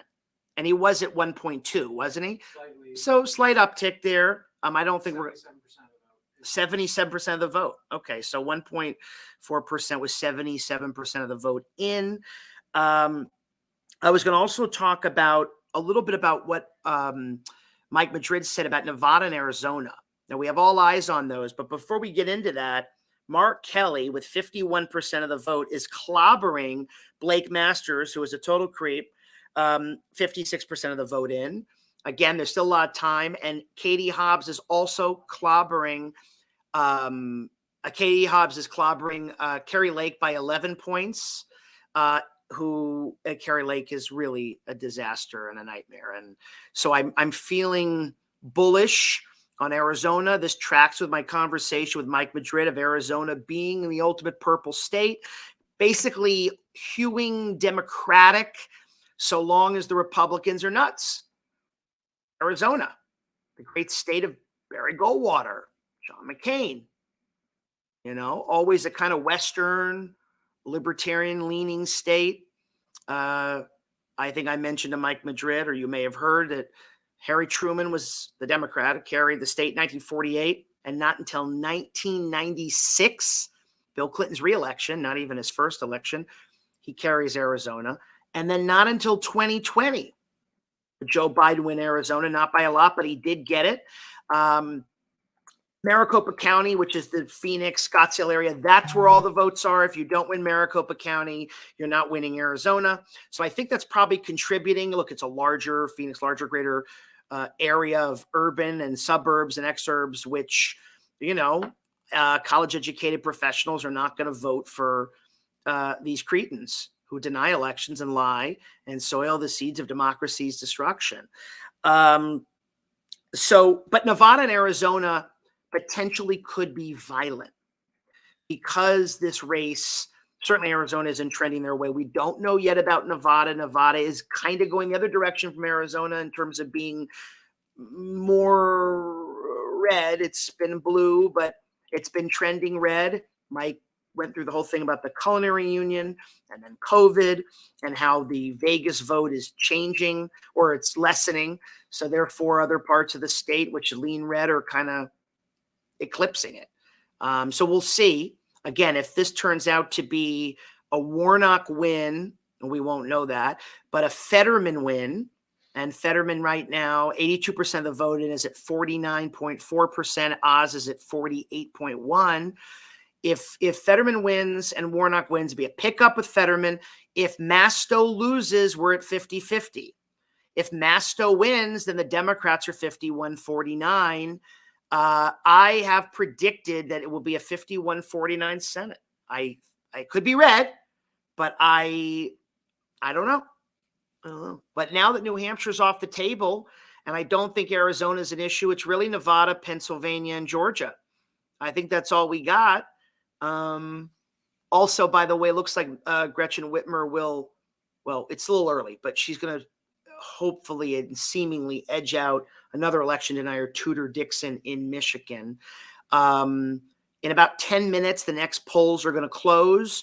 But before we talk about that, you know that we launched merch. Did you guys know that you can be dirty moderate in garb, in apparel? You can strut your sartorial stuff. We are saving democracy in style. We are saving democracy one item at a time. We do it one episode at a time on the podcast. We've got so much. We got a Pride shirt. How cute is that? A Pride shirt. Let's look at some more stuff. And you'll see it. Fight Like Hell for Democracy. I say it every week. Dirty Moderate. Nice black and white standard. Good for everybody. Let's see. We've got more here. Let me pull it up. I think Jeremy's going to pull it up, but I'm going to look too. I want you guys to see this and go. So you go to dirtymoderate.com and you can see all this. Is that right? No, I have to go to Teespring. I apologize. You go to Teespring. Put the link in the comments. Links in the comments. Okay. Just looking. Vote Like My Future Depends on It. And a lovely kind of green. And on and on. And we've got a lot of merch. We've got a tote bag, really cute, with a bunch of stay dirty, stay moderate, sort of a lot of sayings. We have got a don't vote, don't bitch. That's always reliable. We have the Fight Like Hell and Democracy in yellow and black. We've got just some solid blue. We got a nice pink and black, dirty moderate with Adam Epstein. One of our favorite sayings here, freedom means freedom for everyone. Excuse me, freedom means freedom for everyone. We got a T for that. And we got a good gray, kind of a faded gray over an American flag. really good stuff, guys.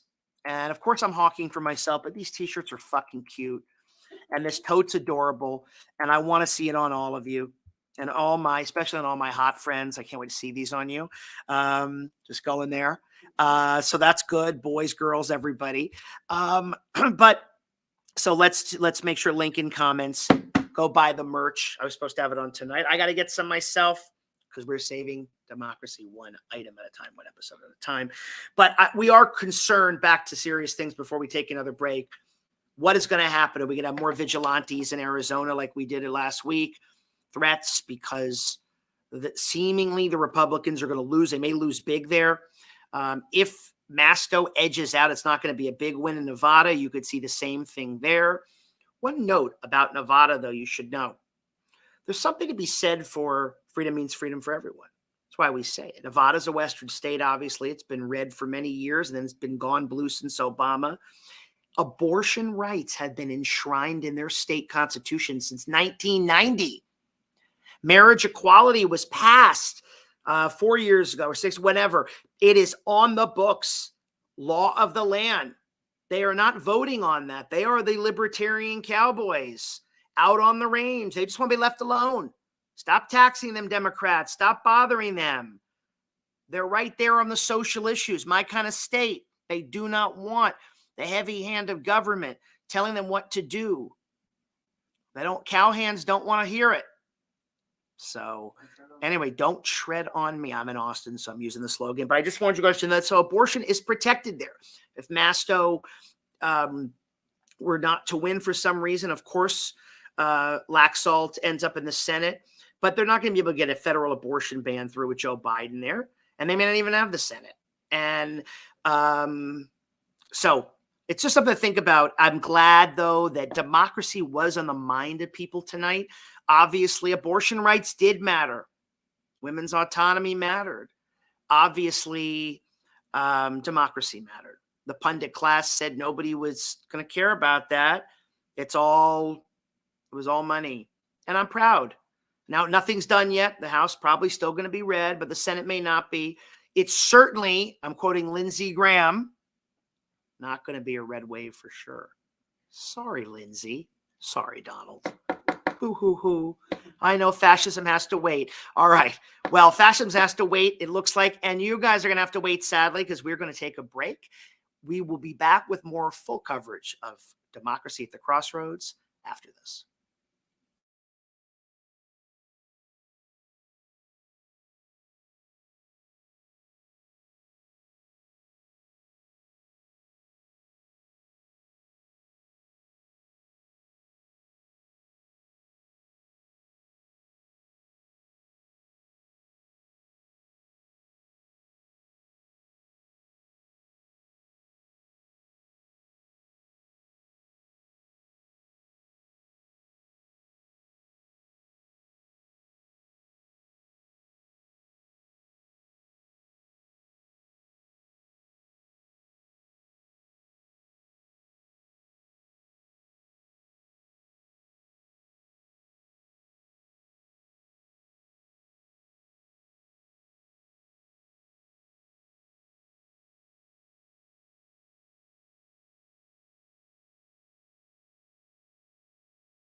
All right, Dirty Moderates, we are back. You got to put up with us for one last time tonight. It has been quite a night. Now, as predicted, a lot of these races would not be called tonight. There are so many still yet to come in, and the House and Senate majorities, in other words, who has the majority, it does hang in the balance. And it's not going to be a long night. It's going to be a long week. We're not going to know about other results. Some we're going to know later tonight. Some we're going to go tomorrow. Some we're not going to know for another week or maybe the weekend. Arizona, again, Maricopa County said 99% of the ballots counted by Friday. Let's see if that holds. Just want to say a couple things. Mike Madrid was on earlier in that scintillating segment, and he's such a friend of the show. He said the Republicans are going to look like they're going to make some gains around midnight. He's in LA, so I don't know if that's midnight. It's 11:30 here in Austin, but there could start to be a little more red on the map. Again, we haven't seen quite that. I see Carrie Lake is making a speech. I'm sure she's lying and saying that she's won and that she's Mary Poppins and she's going to fly in your children's house and whisk off with magic. And anyway, sorry, we're at that point now, folks, where we are about to wrap up and we're going to go drink because we are. I think 30% of the guests tonight were buzzed, maybe inebriated. I don't know. You saw Corey Nathan at a party, but it's been fun. But just a few important things. First of all, we are going to go off because we're going to go drink and then go to bed. But we are going to come back tomorrow. We have a live edition of our midterm hangover, which will be 7 p.m. Eastern live tomorrow. So all those listening, all those who watch this will be 7 p.m. Wednesday, November 9th.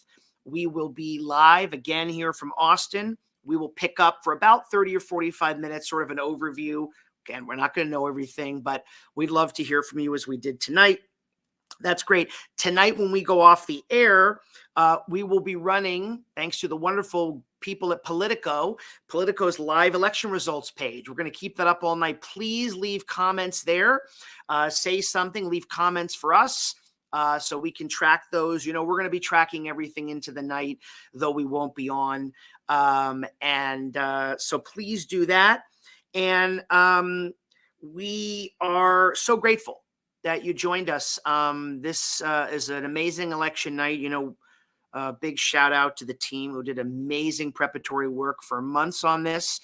You know, we all wish we could say this is what we know tonight, but we're going to keep going. You do know that if you're watching this, you need to go to dirtymoderate.com where you can find all of our episodes. You should be subscribing to this podcast, 2 episodes a week from us. I do Stay Dirty, Stay Moderate as a monologue every week, and we have a fabulous guest. We have so many more great guests coming up between now and the end of the year, and so much on Dirty Moderate grows from this sort of milestone in our less than 1 year existence.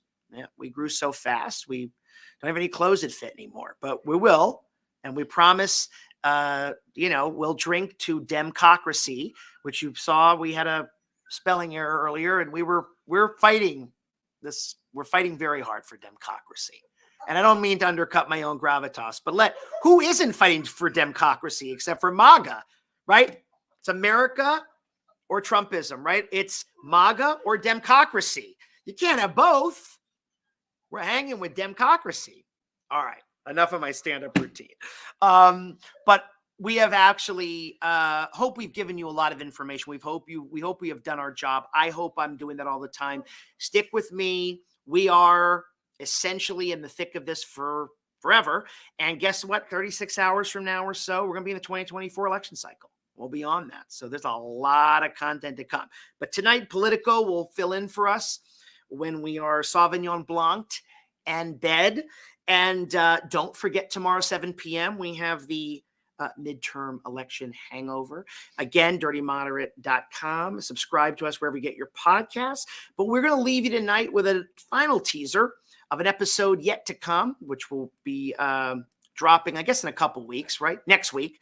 I had the great pleasure of sitting down with Andrew Yang and Governor Christine Todd Whitman, former governor of New Jersey, who have together formed, along with David Jolly and Miles Taylor, the Forward Party, hopefully finding a third way. Those of us who are politically homeless are always looking for a new home. My colleagues and I went out to Houston to their Texas convention in September. Very interesting. But I had a good conversation with them. Christy Whitman is the best of the old Republican Party, and Andrew Yang is a very smart guy.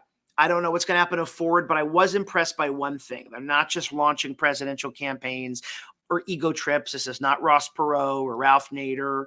This is, excuse me, they're running offices for local and state legislatures and school boards to try to build an alternative to, I think, our broken two-party system. So we leave you with Andrew Yang, Christy Whitman, which you're going to hear the whole episode next week. And until tomorrow, stay dirty, stay moderate, stay safe.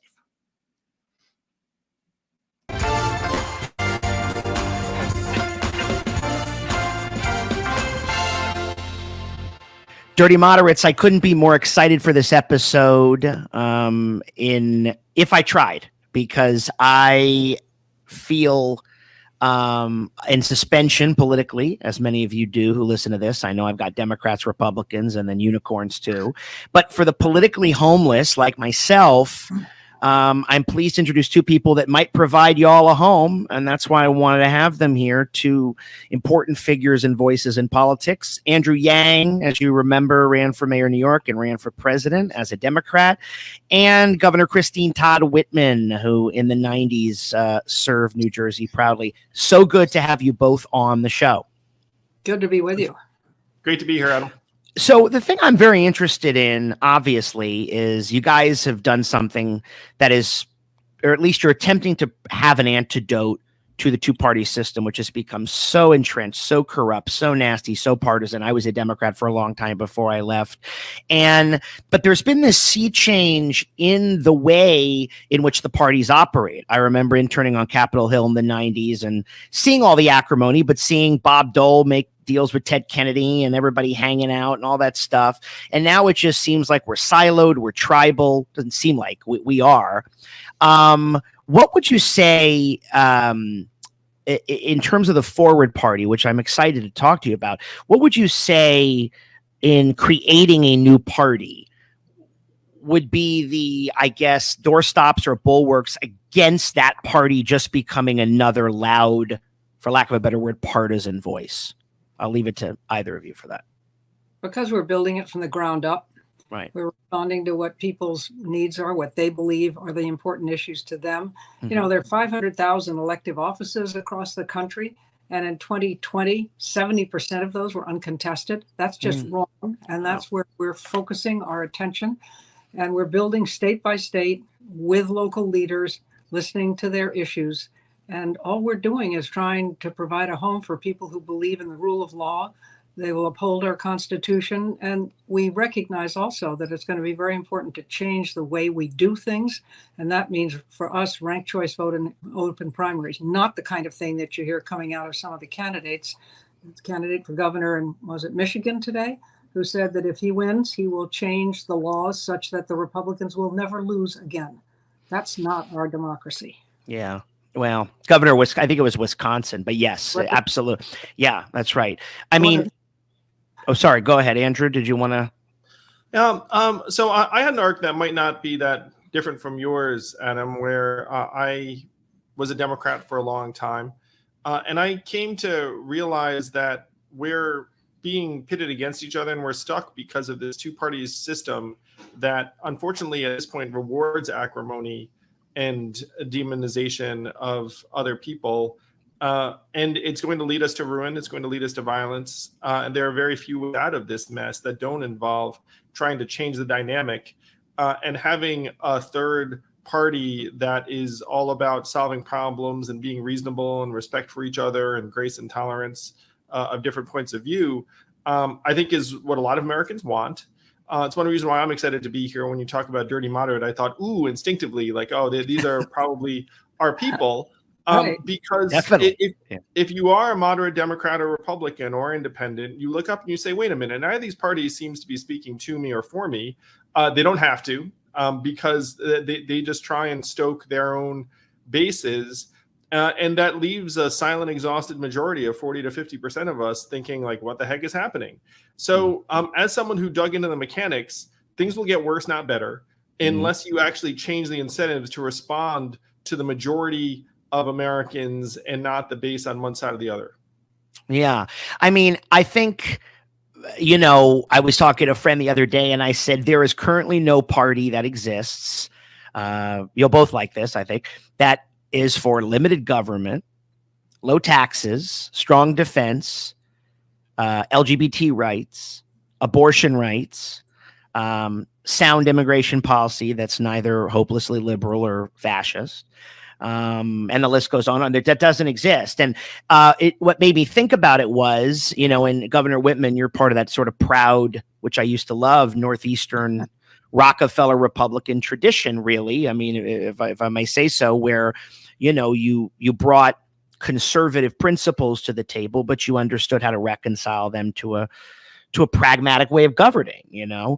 And I remember I was just reading this interesting thing about politics in the 80s and 90s. You know, parties used to have sectionalism and regionalism, right? So you could have a Democratic Party with, unfortunately, segregationists like John Stennis and, you know, a liberal like Hubert Humphrey. And you could have a Republican Party where you'd have Barry Goldwater, you know, who now kind of looks pretty liberal, actually, or certainly non-MAGA, and could have Jake Javits, you know. And so because we don't have that anymore, it leaves a lot of people bereft, you know. It leaves the American conscience bereft, I think, because we're being forced to say, you can't do things a la carte. You know, people say, Adam, how could you do that? How could you say you're not a Democrat because of XYZ? I said, because I'm not a Democrat. I mean, that doesn't make me a Republican. I mean, again, amen. You know, right. And that's one of the disastrous dynamics, that if you're not a Democrat, you're somehow a Republican. Right. I get called it all the time. You know? The governor wrote a book. Sorry, Governor, this will be your intro, where you said it's my party too, and then years later you're like, no, it's not. Right. Exactly. I'd have to change the title of that book, but you know, that's exactly what's happening, and why we're going to be different, because we'll have a platform that's very much broader than anything you see with the current parties. We're not going to say you have to be pro-life or you have to be pro-choice to be a member of Forward Party. When you're asked those questions, you answer them in the way that you feel is the right answer for you and your constituents, not what some amorphous group in Washington tells you have to think. It's just gotten to the point where you can't, as you say, you can't have individual thought pattern. I used to get asked all the time, are you conservative or liberal, moderate? And I'd say, tell me the issue. I'll tell you where I am, and then you decide, because I'm not going to be in the same place on every issue. Very, very few people fit into an absolute mold. I mean, there's so many different ways of approaching issues. As long as we can agree that something is an issue, then we can sit down, if both sides agree, yes, this is something that needs to be solved, like immigration. Sit everybody down, say, okay, we agree this is an issue that has to be solved. How do we want to go forward and do it? And once people start talking to each other and they've acknowledged that something is an issue, they'll come up with answers that work. Yeah. I mean, I remember I think it was the 2020 presidential debate. Andrew, you might have been that particular debate. I don't remember, where the question was posed to all the Democrats. Would you support health insurance for illegal immigrants crossing the border? And of course, you know, the Democrats, because they're automatons and half of them they either don't have a brain of their own or they're afraid to say, oh, me, I would. And I thought, okay, right there is why you're losing America. Because if somebody says they disagree with that, and people did, you're obviously a racist, right? If you don't want that, you're clearly a racist, and you're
Dirty Moderates, I couldn't be more excited for this episode if I tried, because I feel in suspension politically, as many of you do who listen to this. I know I've got Democrats, Republicans, and then unicorns too.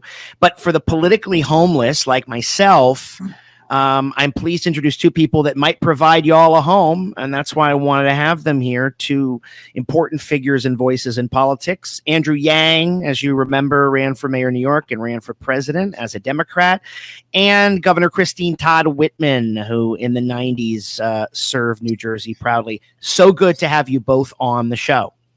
Good to be with you. Great to be here, Adam.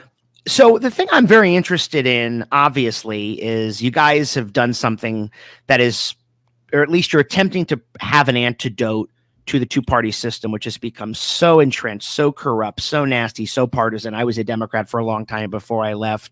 But there's been this sea change in the way in which the parties operate. I remember interning on Capitol Hill in the 90s and seeing all the acrimony, but seeing Bob Dole make deals with Ted Kennedy and everybody hanging out and all that stuff. And now it just seems like we're siloed, we're tribal. Doesn't seem like we are. What would you say in terms of the Forward Party, which I'm excited to talk to you about? What would you say in creating a new party would be the, I guess, doorstops or bulwarks against that party just becoming another loud, for lack of a better word, partisan voice? I'll leave it to either of you for that. Because we're building it from the ground up. Right. We're responding to what people's needs are, what they believe are the important issues to them. You know, there are 500,000 elective offices across the country. And in 2020, 70% of those were uncontested. That's just wrong. And that's where we're focusing our attention. And we're building state by state with local leaders, listening to their issues. And all we're doing is trying to provide a home for people who believe in the rule of law.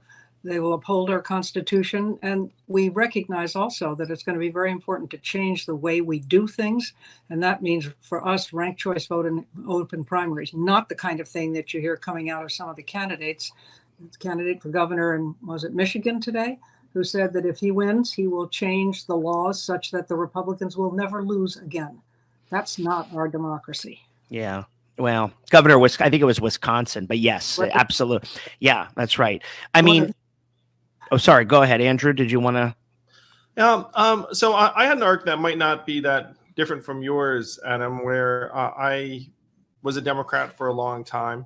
And I came to realize that we're being pitted against each other and we're stuck because of this two-party system that unfortunately at this point rewards acrimony and demonization of other people. And it's going to lead us to ruin. It's going to lead us to violence. And there are very few out of this mess that don't involve trying to change the dynamic and having a third party that is all about solving problems and being reasonable and respect for each other and grace and tolerance of different points of view, I think is what a lot of Americans want. It's one reason why I'm excited to be here. When you talk about Dirty Moderate, I thought, ooh, instinctively, like, oh, these are probably our people. Right. Because if you are a moderate Democrat or Republican or independent, you look up and you say, wait a minute, neither of these parties seems to be speaking to me or for me. They don't have to because they just try and stoke their own bases. And that leaves a silent, exhausted majority of 40 to 50% of us thinking like, what the heck is happening? So as someone who dug into the mechanics, things will get worse, not better, unless you actually change the incentives to respond to the majority of Americans and not the base on one side or the other. Yeah. I mean, I think, you know, I was talking to a friend the other day and I said, there is currently no party that exists. You'll both like this, I think, that is for limited government, low taxes, strong defense, LGBT rights, abortion rights, sound immigration policy that's neither hopelessly liberal or fascist. And the list goes on. That doesn't exist. And what made me think about it was, you know, and Governor Whitman, you're part of that sort of proud, which I used to love, Northeastern Rockefeller Republican tradition, really. I mean, if I may say so, where, you know, you brought conservative principles to the table, but you understood how to reconcile them to to a pragmatic way of governing, And I remember I was just reading this interesting thing about politics in the 80s and 90s. Parties used to have sectionalism and regionalism, right? So you could have a Democratic Party with, unfortunately, segregationists like John Stennis and, a liberal like Hubert Humphrey. And you could have a Republican Party where you'd have Barry Goldwater, who now kind of looks pretty liberal, actually, or certainly non-MAGA, and could have Jake Javits, And so because we don't have that anymore, it leaves a lot of people bereft. It leaves the American conscience bereft, I think, because we're being forced to say, you can't do things a la carte. People say, Adam, how could you do that? How could you say you're not a Democrat because of XYZ? I said, because I'm not a Democrat. I mean, that doesn't make me a Republican. I mean, again. Amen. Right. And that's one of the disastrous dynamics, that if you're not a Democrat, you're somehow a Republican. Right. I get called it all the time. The governor wrote a book. Sorry, Governor, this will be your intro, where you said it's my party too, and then years later you're like, no, it's not. Right. Exactly. I'd have to change the title of that book, but that's exactly what's happening, and why we're going to be different, because we'll have a platform that very much broader than anything you see with the current parties. We're not going to say you have to be pro-life or you have to be pro-choice to be a member of Forward Party.